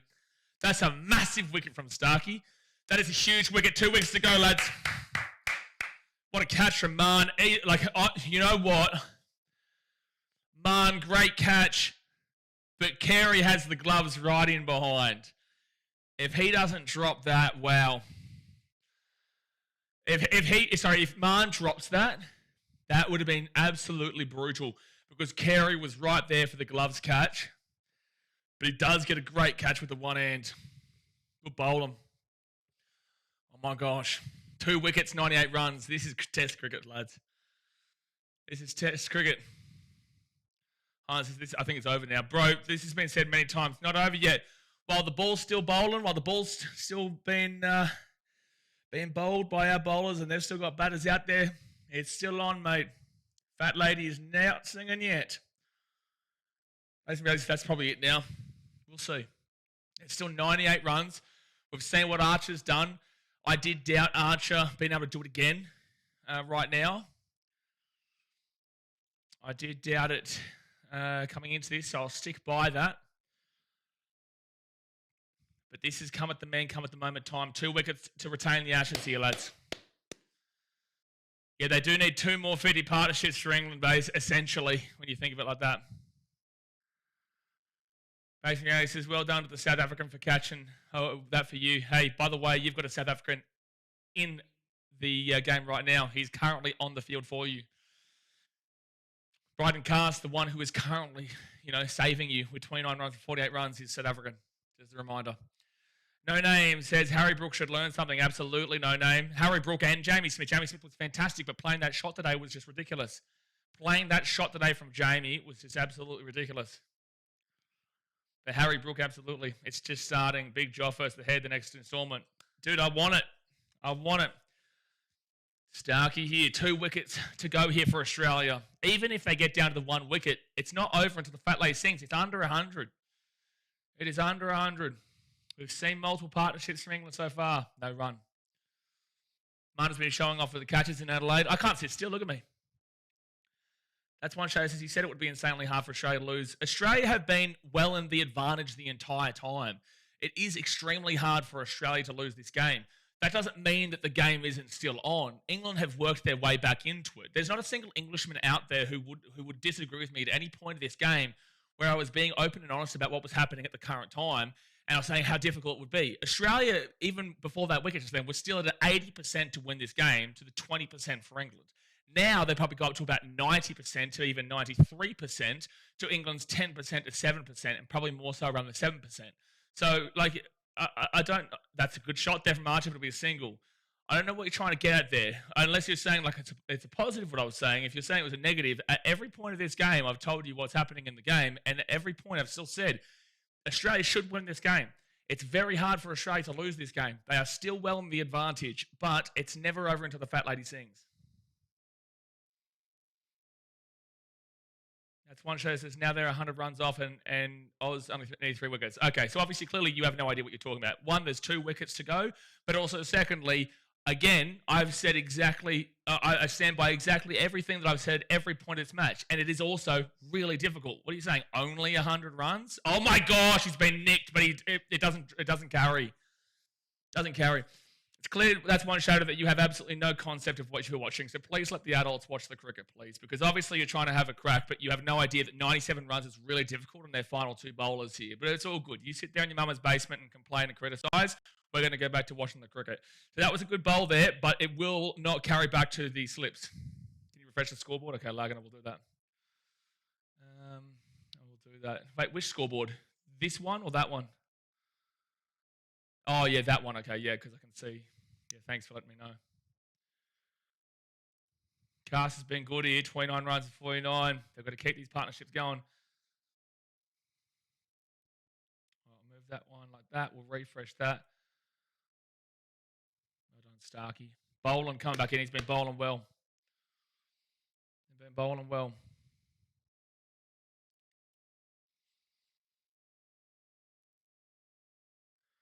Okay, so next bowl here. Come on. 97 runs need 2 wickets. What a game. Dot ball. Good bowl. Dot ball.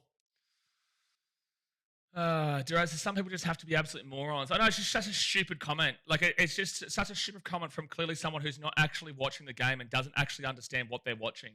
Australia, it is still very difficult for them to lose this game. There is only 2 wickets remaining, and there's still a lot of runs in 97 runs to go. It is still very difficult for Australia to win. Does that mean that England can't win? No. At no point have I said that England... Well, I may have said it at one stage thinking that's probably it when Stokes went down. But with that being said, whilst there are still batters out there, whilst there are still players out there on the field, the fat lady isn't singing yet. Mr. Martin says, frustrating being an England supporter. Look, absolutely, mate, but I think you should be very proud of the fact that they're still putting in right now, you know. This is a game. This is a really good game right now. You've had to force Australia to fight hard despite being in a very winnable and strong position on day 4, session 1. Obviously, you know, England were able to pump through us early and force a game out of this. Australia got complacent, and then you've seen some good partnerships, but Harry Brook lost you the game. Harry Brook lost you this game with that dumb shot. Jamie Smith shouldn't have been playing that dumb shot earlier today as well. You had plenty of time, plenty of patience. There was plenty of patience about it, and he goes and throws away his wicket like that. And that's going to be a single there for Jofra Archer. You should be happy about putting up a decent fight regardless. If you win this game, incredible. If you don't win this game, well, you know, I think you should still be very happy and proud of it regardless. 96 runs to go.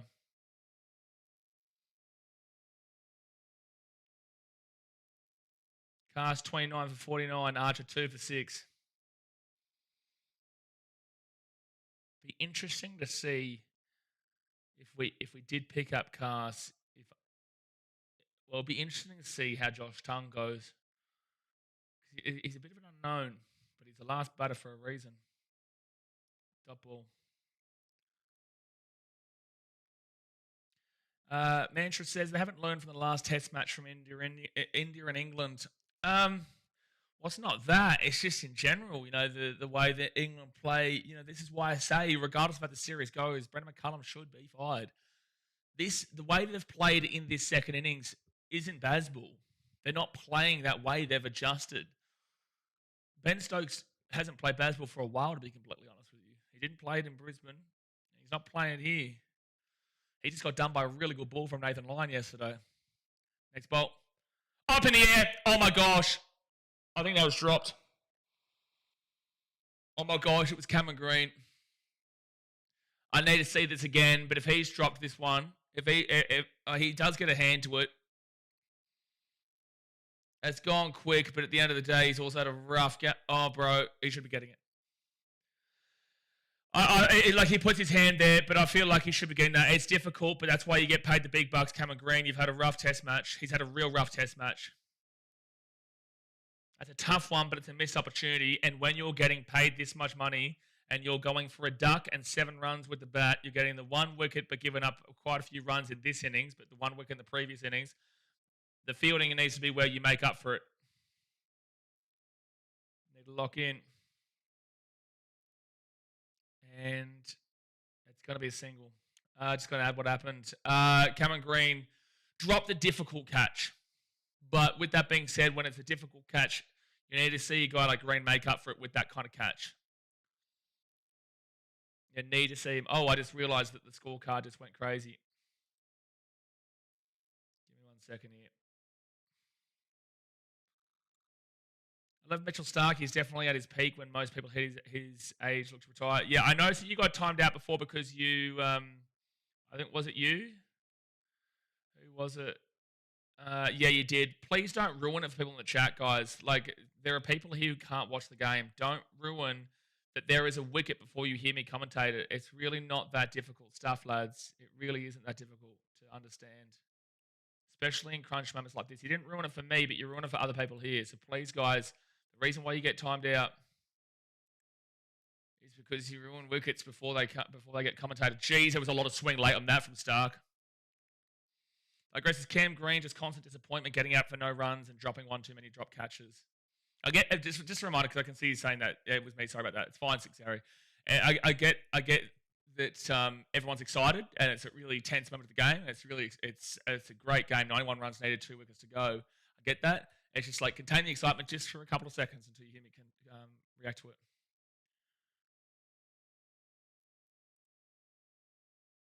What do you mean? This scoreboard is right. The scoreboard's right underneath. Mitch Stark, next ball. And, it will be a single. It says 91 runs to win there. It's 90 now, but that's right down there.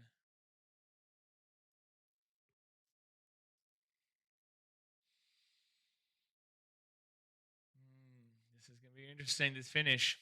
Very interesting. Marn catching that was so crucial, bro. Because if he drops that, he would have been criticised into oblivion.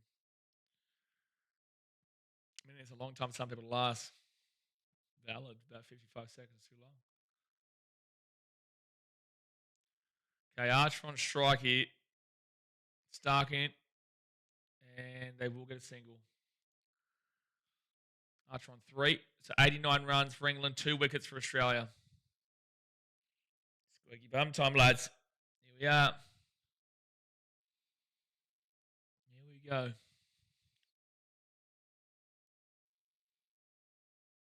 So Stark is down 21 wickets. If he gets the last 2, he'll definitely get... Well, I don't know if he gets it that today, but he'll definitely get it this series.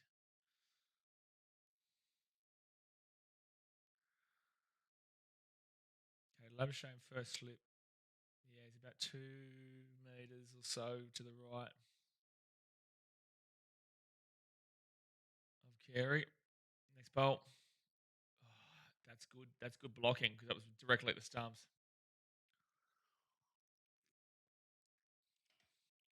The thing is, because Archer's not going to play that expansive style, he can't play that expansive style. If he plays the expansive style, he will get done over with a nick or he'll put it up into the air and it'll be gone. So they do need to be super patient right now. They'll be really patient. I'm officially leaning forward now. Yeah, Chris. Yeah, no, it's a game. We're on a game here. They were 6 for 207 beginning of the day. They're now 8 for 346.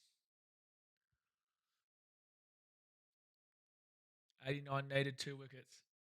And that's going to be a single.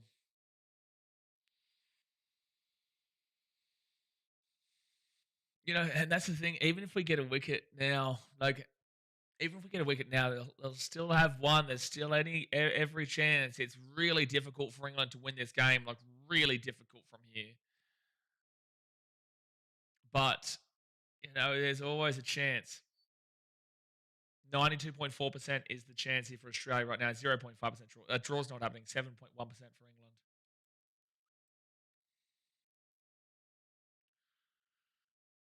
2 wickets to go, 50 runs needed. She could get exciting. It's exciting now, to be fair. Stark didn't bat well in the second innings. I think he got out for 1, but in the first innings he bat well. Dot ball.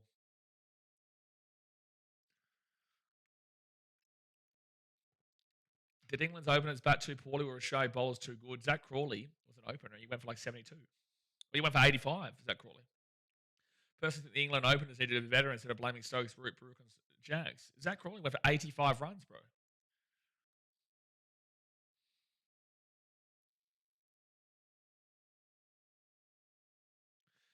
If we got to the end of the day, Ruse, yeah, Stumpson's called, and that's a draw if they were still out there. It's not going to happen.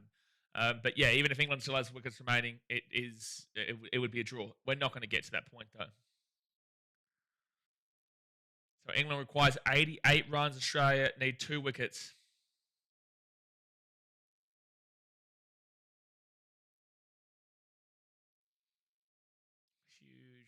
Huge day 5 action. Scott Boland's next in. Oh, massive inside edge there. My goodness. My goodness.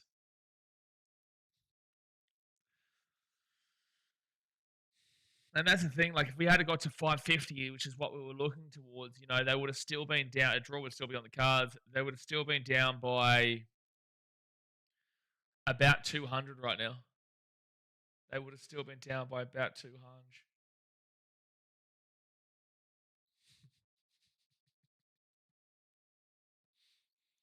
Scott Boland. He's been bowling really well today. Hasn't got the wicket yet, but he's been bowling really well. And they will get a single. 87 runs.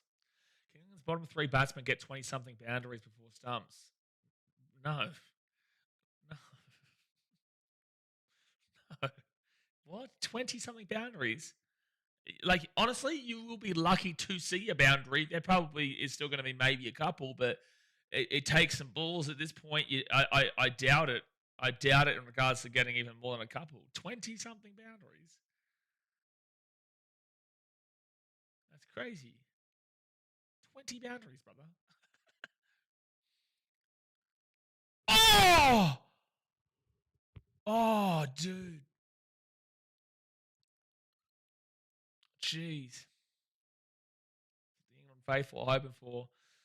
They're with a chance here, man. Oh, dude. That was a catch chance. If that doesn't hit his elbow, that would have gone to Man. Oh, dude. That was a catch chance, but it hit the elbow of Alex Carey.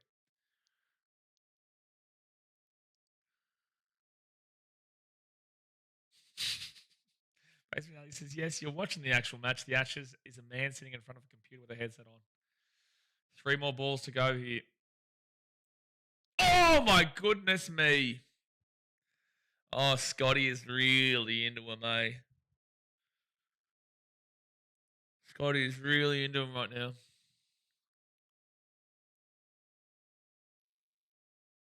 After the series, 102 runs, average of 34. But he can't play that expansive that he was before. Just blinding the bowlers with his chain.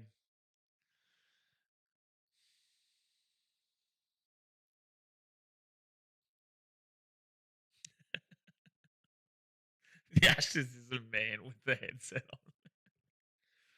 Next bowler from Scotty. Oh, maybe high. I don't know if they review this, and I don't think he's going to call this out, but they are going up for it. They're not going up for it, but they were celebrating it.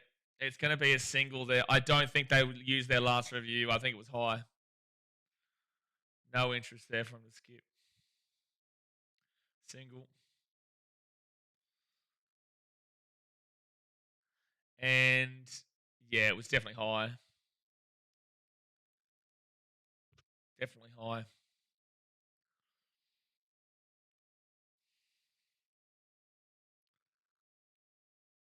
That's going way high. Could you imagine the ump called that? He's had such a shocking game, the ump. Wouldn't put it past him. Next bowl here, final ball of the over. Oh, he beats him. But Good bowling from Scotty. 86 needed for England. 2 wickets for Australia. Please don't tell me Travis Head's coming back out for a bowl soon. I'm begging.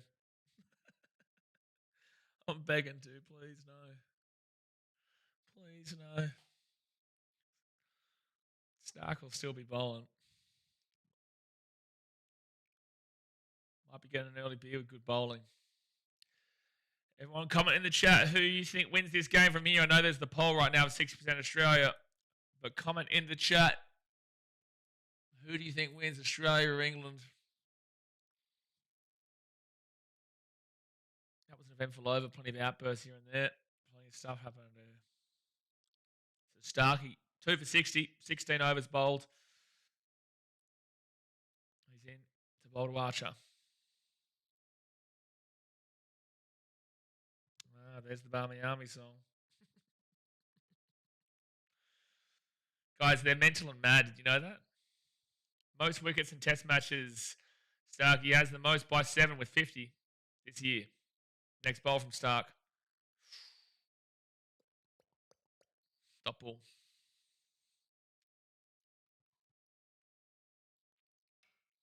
This is very close here, Sunday. Very, very close.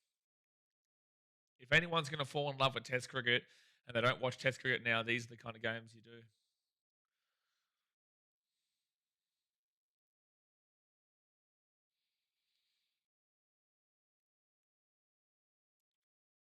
All right, second ball. Come on, Stark. Jeez, those slips are super close right now.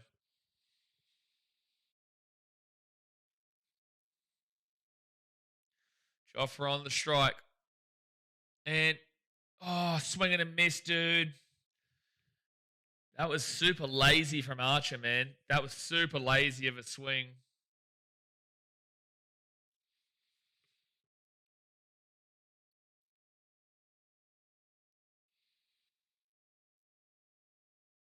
Awesome scenes here. This is, like, Adelaide brought one of the best, like, competitive matches last time at 2, but it was more for England were fighting for a draw and Australia were fighting for a win on day 5 4 years ago. This one, obviously, both teams fighting for a win. You got that feeling in your stomach, but both sets of fans. Don't start him, Ruth. For the love of God, don't start him. And yes! What the fuck is Jofra Archer doing? What is he doing, bro? Oh my gosh, this team can be so dumb, bro. This team can be so dumb. This team can be so dumb. Oh my God, this team can be so dumb. It hurts my eyes. Why are you doing that, Jofra? Why is Jofra doing that? I did tell you guys he'd get out pretty quickly. Like, but even though he's had some very good batting. Why is he doing that? You got like 80 runs to get. Just play sensible cricket. Great catch out here, but like play sensible cricket, bro. 1 away, Australia, 1 wicket to win the series. Just trying to get runs here and they're not dumb. He's going for a 6, bro. He's going for a 6. That's why it's dumb. You need 80 runs. Each wicket is so crucial. It is dumb. It's dumb that he's going for a 6. It is dumb. Just eat into it. That's what they've been doing. You didn't see guys like Will Jacks really going for a 6 unless it was against Nathan Lyon. But like, for so many times, this when England have looked their best in this test, they have been playing patient endurance. They have just been working and working and working at it. And then Jofra comes in and tries to go for a 6. It is dumb because now you've got 1 wicket and you still need 80 runs and you've got your final wicket. Anyway. If you don't think it's dumb, well, let's see in the next couple of overs if you still think it was a smart decision. And that's going to be a single there for Josh Tongue. Here's your last chance here, England.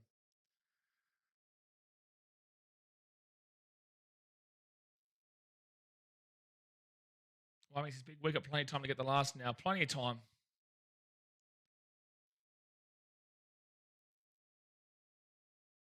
London Bridge has fallen down, ladies and gentlemen. The London Bridge has fallen down, ladies and gentlemen. Jay says Joff is experienced enough to know better, especially on a deciding test of the series win and with 80 runs to go. But did you notice, and I said this before, that he looked like he played at a lazy shot. He played a lazy shot. All right, next ball here from Starkey. Oh, big swing, big miss. Yeah, it is all down to cast now, Brenton. It is. Jacko. Carl. My English lads here on the channel. Jacko and Carl, how are you feeling that this test is coming down to Bryden Cast, your favourite player of all time? How do you feel knowing that it all comes down to Bryden Cast? After all the shit talk we've had on these streams, after all the banter, after all the times of the insults, you are now relying your hopes, dreams, and survival of the series on the guy that you hate the most. Oh, man. Next volley from Starkey. And good run for Cast. Good single. Oh, no, she might be two. No, it will be a single because he'll come back on strike. Because hopefully Josh has necked a couple of pints for going out there. Look, whilst there's still a wicket remaining, there's still a chance. Got more than Oz in the second innings. Moral victory achieved. Here they are. Here it is. I think this, like, it's not done and dusted yet. It's pretty close, but, like, it's not done and dusted just yet. I just want to know where old mate is. He was trying to have a crack at me before. So Starkey, 3 for 62. At this point, if by some miracle Cast and Tongue manage to last until stumps, the Poms will take that draw as a win. Well, that would be effectively, like, they'll lose, they won't win the series, but, like, that would be still amazing. Then these guys are not lasting. Bro, what? They're not lasting another 3 hours and 20 minutes and not scoring like 80 runs or whatever it is that they need.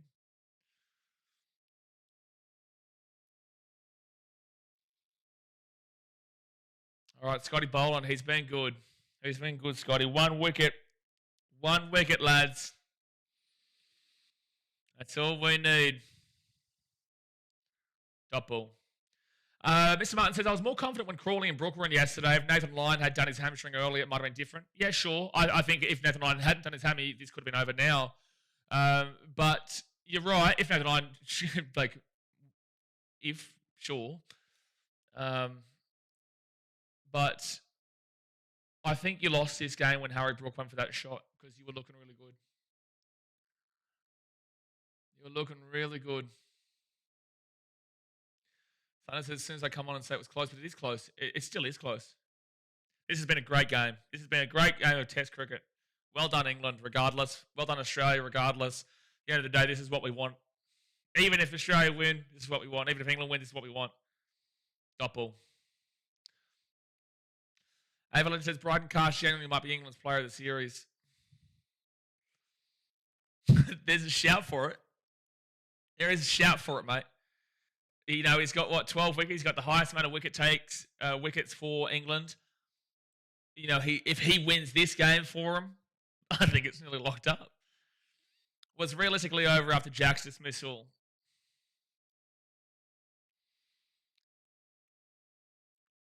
Well, realistically speaking, it was done when Stokes was done, but I get your point. I understand your point. Catching the air, up in the air. Oh, my gosh, it goes. Oh, my gosh. For a moment, that was the series one, but they will go for a single and Josh Tongue's on strike. Dude, that just goes over mid-off. Wow. Benjamin says, I love your content. Appreciate you, Benjamin. Get around you, son. Bruce says, that's why I said if by some miracle, no chance now they're staying in for that long without winning or conceding the final wicket. Yeah, no, there's literally 0% chance of a drill. 0% chance. 0% chance, but we're just waiting on the final moments now. Oh my gosh, I've got to go to 7+. KO has, there's no way at this point. Oh, dearie me. Dearie me. Dearie me. I had to get 7+ going. Game was over after Duckett threw his wicket away. No, I disagree. I disagree completely. I think that there was still plenty of game on. you could say the same thing for Ollie Pope. I think the game is gone as soon as Harry Brook and Ben Stokes just go 1-2, basically.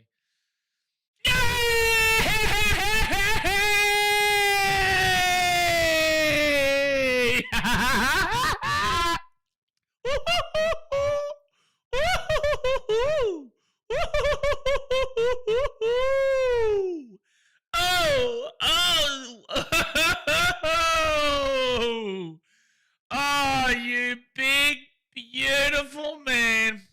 Oh, it's a win for Australia. Oh, see you later. The Aussies have done it, lads. The Aussies have done it. Well done, England, buddy. Well done for making a game of this. Australia will win by 82 run. Let's go, lads. Ashes retain cast. Why did you take that single? Oh, my gosh. Oh, well.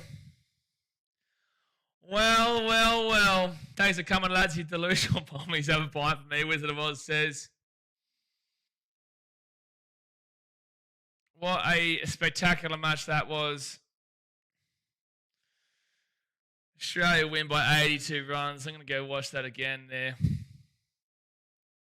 Scott Boland, beautiful. What bowling his was. Scott Boland, just absolutely beautiful. Just absolutely beautiful. Digress is calm, boys. The London Bridge has fallen down. The London Bridge has fallen down. Australia is champions. Oh, sing it with me now. The London Bridge has fallen down.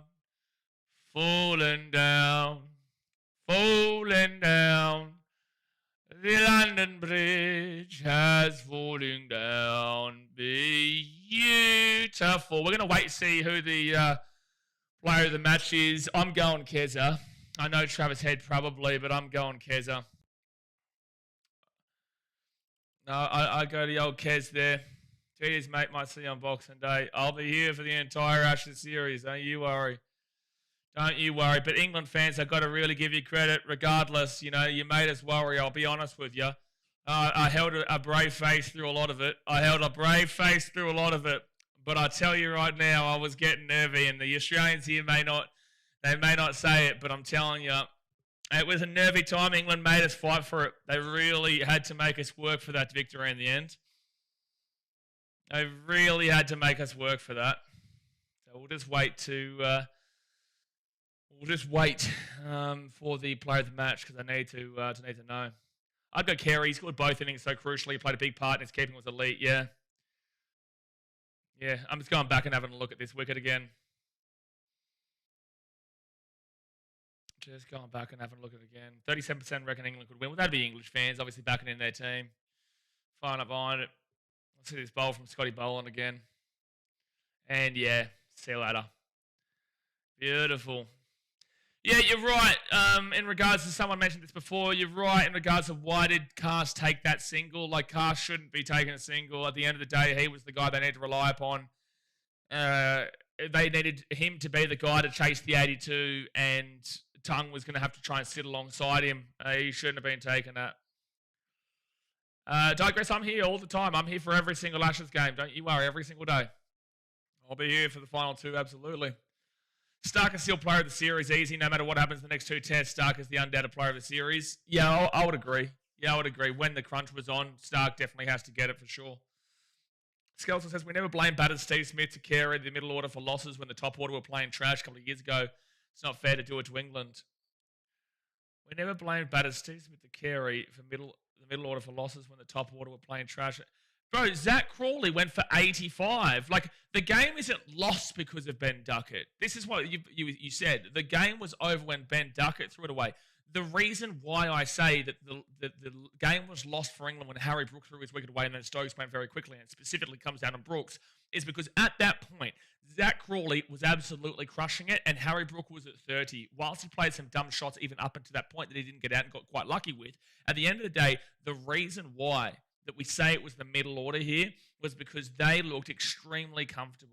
They looked like they were really putting on a score, and if they had have kept going for another 50 runs or maybe even 100 runs with how comfortable they were looking, then they would have actually won this game. They would have. If they got an extra 50 runs from that middle order, well, they do win. They're within 30, and the whole game would have been completely different.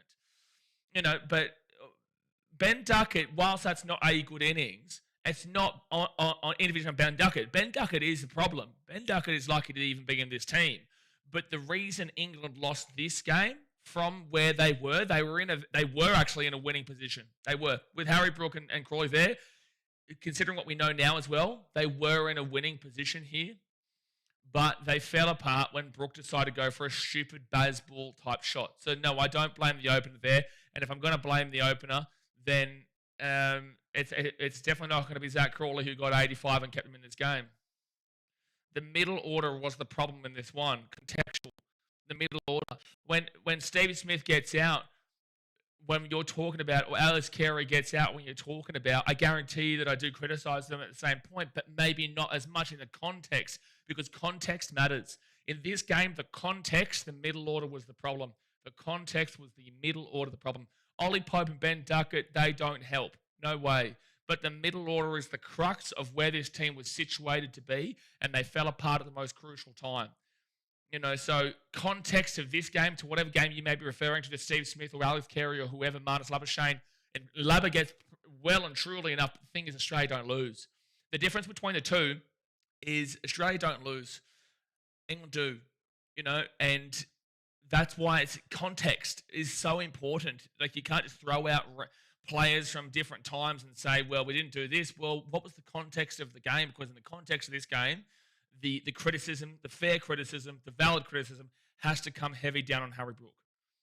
Has to. Harrison says he nearly had that match. Great watch, though. Yeah, appreciate it, Harrison. That's all good banter, good fun. Robert says, may as well head home now, England. Boarding a gate 3. Draz says, do you think baseball mindset has affected someone like Pope, specifically Harry Brook? Don't think he's that bad, but should be dropped. I think Ollie Pope doesn't work on Australian soil. I think he can be good in England. But I don't think that he works over here. A big play that they missed here in this series was Johnny Bairstow. Johnny Bairstow has form in Australia. He has got multiple hundreds in our country. He would have been a tough worker. I think there was like an injury in the past that he's still trying. He should have been selected for mine. Or you've got folks that you could have gone with, because Jamie Smith, although he did well here today, folks would have been a great option in regards to a more safe and solid batter in a lot of ways, even though Jamie Smith, again, did have a good one here. But I really would have liked to have seen Johnny Bairstow. I think that across the series, he would have been a much harder and more tougher wicket. I think he would have been a much harder and more tougher wicket. Seven says, winning covers a lot of the players' asses. That's why Marnus and Green not copying as much. Absolutely. If Australia were losing this, I think Marn would be dropped, and Cameron Green would absolutely be dropped if Australia were losing. And if Australia had have lost this test match here, Cameron Green would have been obliterated. Cameron Green would have been absolutely obliterated beyond belief. And still should be. He still should be. Marn should be criticised, but he's come up with some good catches, amazing catches before to break that big-time partnership. Do you think Australia will drop off in the quality for the last 2 matches? No, they'll go for the 5. They'll go for the 5-0. They're not going to drop off in quality of the MCG. That's the most important cricketing day of the calendar year. That's where they make the most money. That's going to be a packed-out MCG. It's going to be sold out, 100K people there, 90,000 people there. It's going to be a huge day at the MCG for Boxing Day. Absolutely gigantic. And Australia are now going for a clean sweep of 5-0. And they're 3-0 up. They win that, they're 4-0. And then we've just got to hope that Sydney doesn't rain. And then we can win this series 5-0. And we can shove that shit right down Piers Morgan's throat, where he's telling us that we're going to get done 5-0. We can shove that shit right into Stuart Broad, who was criticising this team beyond oblivion and saying this is the best England team that he's seen since 2010. Well, what have we just seen here? You can shove that shit down those fans' throats who were talking on that video at Lord's saying they were going to do Australia 5-0 in Australia and disrespecting Australia and disrespecting the guy they were talking to by really, by saying so confidently that Australia were too old, too slow, and they were going to get done by Jofra Archer's pace, 5-0, blah, blah, blah, blah, blah. Well, I hope they're watching. I hope they've been watching. I hope they've been up in the morning. For the fair and legitimate English fans out there who can see through the bullshit and who can discuss it openly and understand the problems here with this team, fair play to you. If you got up in the morning to watch any of these 3 first test matches, fair play to you, because it's been a tough watch for you, except for today. It's been a tough watch for you. And it's really good to see the English made a fight of this, and it's really good to see that the fans were still singing and they were still out and about and they were still getting lively in the chat here. There are some good English fans, and we love you, but there is a lot of absolute clown shows that lack respect. They lack any form of ability to actually see it from a non-biased lens. Look at me, for example. I'm nowhere close to perfect, right? But I will tell you when I'm nervous. I will tell you when I think England have done well, and I think England have done well, and you should be proud of them today regardless. I think they gave it their best. I think you benefited greatly from Nathan Lyon being out, and also we had no Stevie Smith in this test match. But you gave it your best shot. You made us nervous. You definitely made me nervous. And I think you should be proud and happy of what you were able to achieve in this test match, because you should have been done by about 300 runs. Realistically speaking, if Australia do get out to the 550 lead, and they probably would have gone to 600 knowing Patrick Cummins, let's assume they do get 600 if they don't throw away their wickets there on day 4 in session 1. They go up by 600. Well, England is going to sit in and they're just going to try and survive, and ultimately Australia probably ends up winning that game by about 300 runs, because England can't win, so they're not going to play for the win there. You know what I mean? If that didn't happen, you probably get done in this test match by 300. But regardless, you were able to give it a shot. You can't blame openers when they have to face this attack with a new ball. I agree. I'm Lavo says, that's an Aussie. I left the room when Smith threw his wicket away like that. What was he doing? Oh, Lavo, brother, that was disgusting, bro. It was just stupid. Him and Harry Brook, and this is the thing, it's so hard to criticise Jamie Smith because he had such a good knock. 60 runs is a really good knock, and really saved their bacon in a really crucial time and gave the English fans hope. It's all just about giving them hope. Whilst they may not have won, at least they had a good time and had some hope. But they could have and probably would have won this test match if Jamie Smith stays. If Jamie Smith doesn't throw his wicket away like that. The issue is England don't understand patience. They don't understand endurance. Jofra Archer, you can't blame him. But with that being said, why are you trying to go for a 6 when you're down by 82 runs? He's believing too much of his pre-hype. And this is why I called it Stokes and Archer would both go for under 10, because everyone's going to believe in Stokes.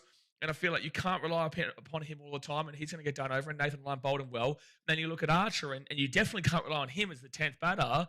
And that is a prime example where he's gone and got some big runs. He's bought too much into his own sauce, and then it's gone. He's gone. He tries to go for a 6 in a moment that really shouldn't contextually be a time to go for a 6. Work your way into it. Bryden Cass is clearly the hot hand right now. Work your way. If he goes down, maybe you can try and take the leadership. Play the hot hand. But instead, he played his own hand. You could tell he was doing some lazy shots. He did not play the hot hand and got himself out, and that slapped him down.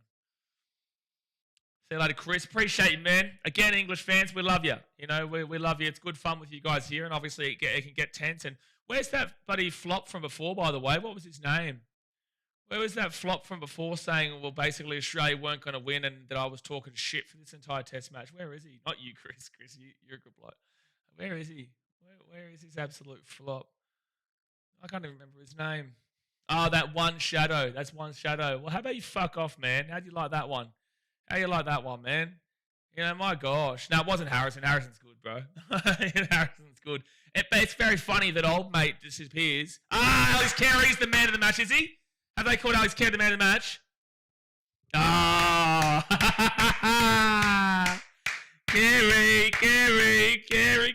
Carey. Beautiful stuff. Beautiful stuff. I'm so happy for that, mate. I'm so happy for that. Travis Head, incredible, but Alex Carey deserved it.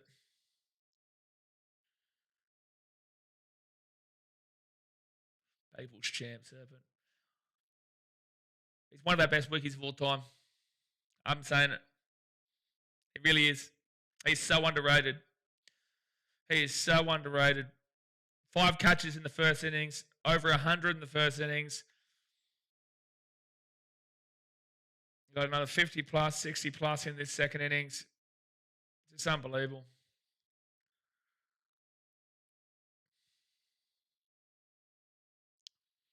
So I'm just listening to Carey talk right now. No, it wasn't you, Chris. No, it wasn't you, mate. It was just that clown who comes in, and they do it deliberately. You know, clowns like this, they have nothing better to do. They wait for the tense moments in a game, and they'll come in and they'll try and pick at you.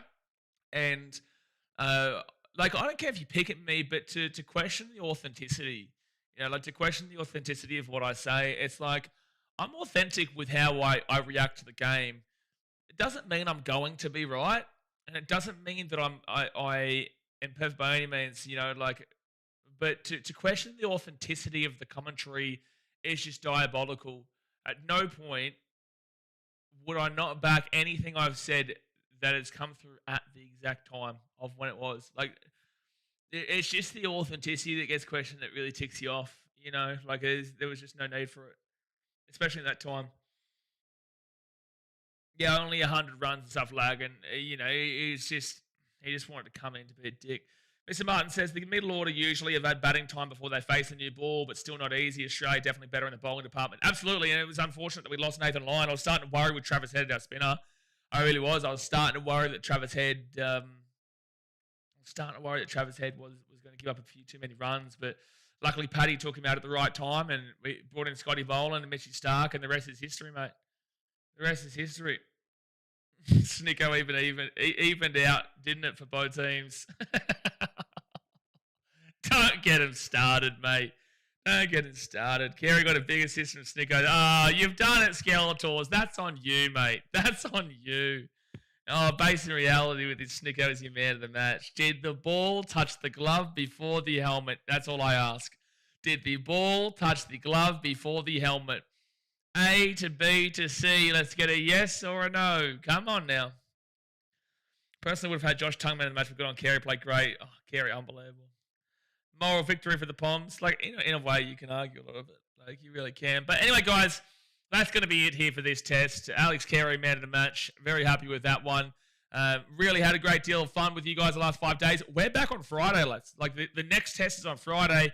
Obviously, we'll be back here tomorrow for the BBL. I'm not going to do it tonight, but we're back here tomorrow for the BBL. I might even do it tonight. We'll see. But we'll be back definitely for the BBL tomorrow. And then on Friday for Boxing Day, the big one, the MCG test. That's always absolutely huge. Always absolutely huge. So, like I said, appreciate you. Obviously, hit that thumbs up button. Subscribe if you are new around here. And we will see you tomorrow for the BBL. And we'll see you next time on Friday for the MCG.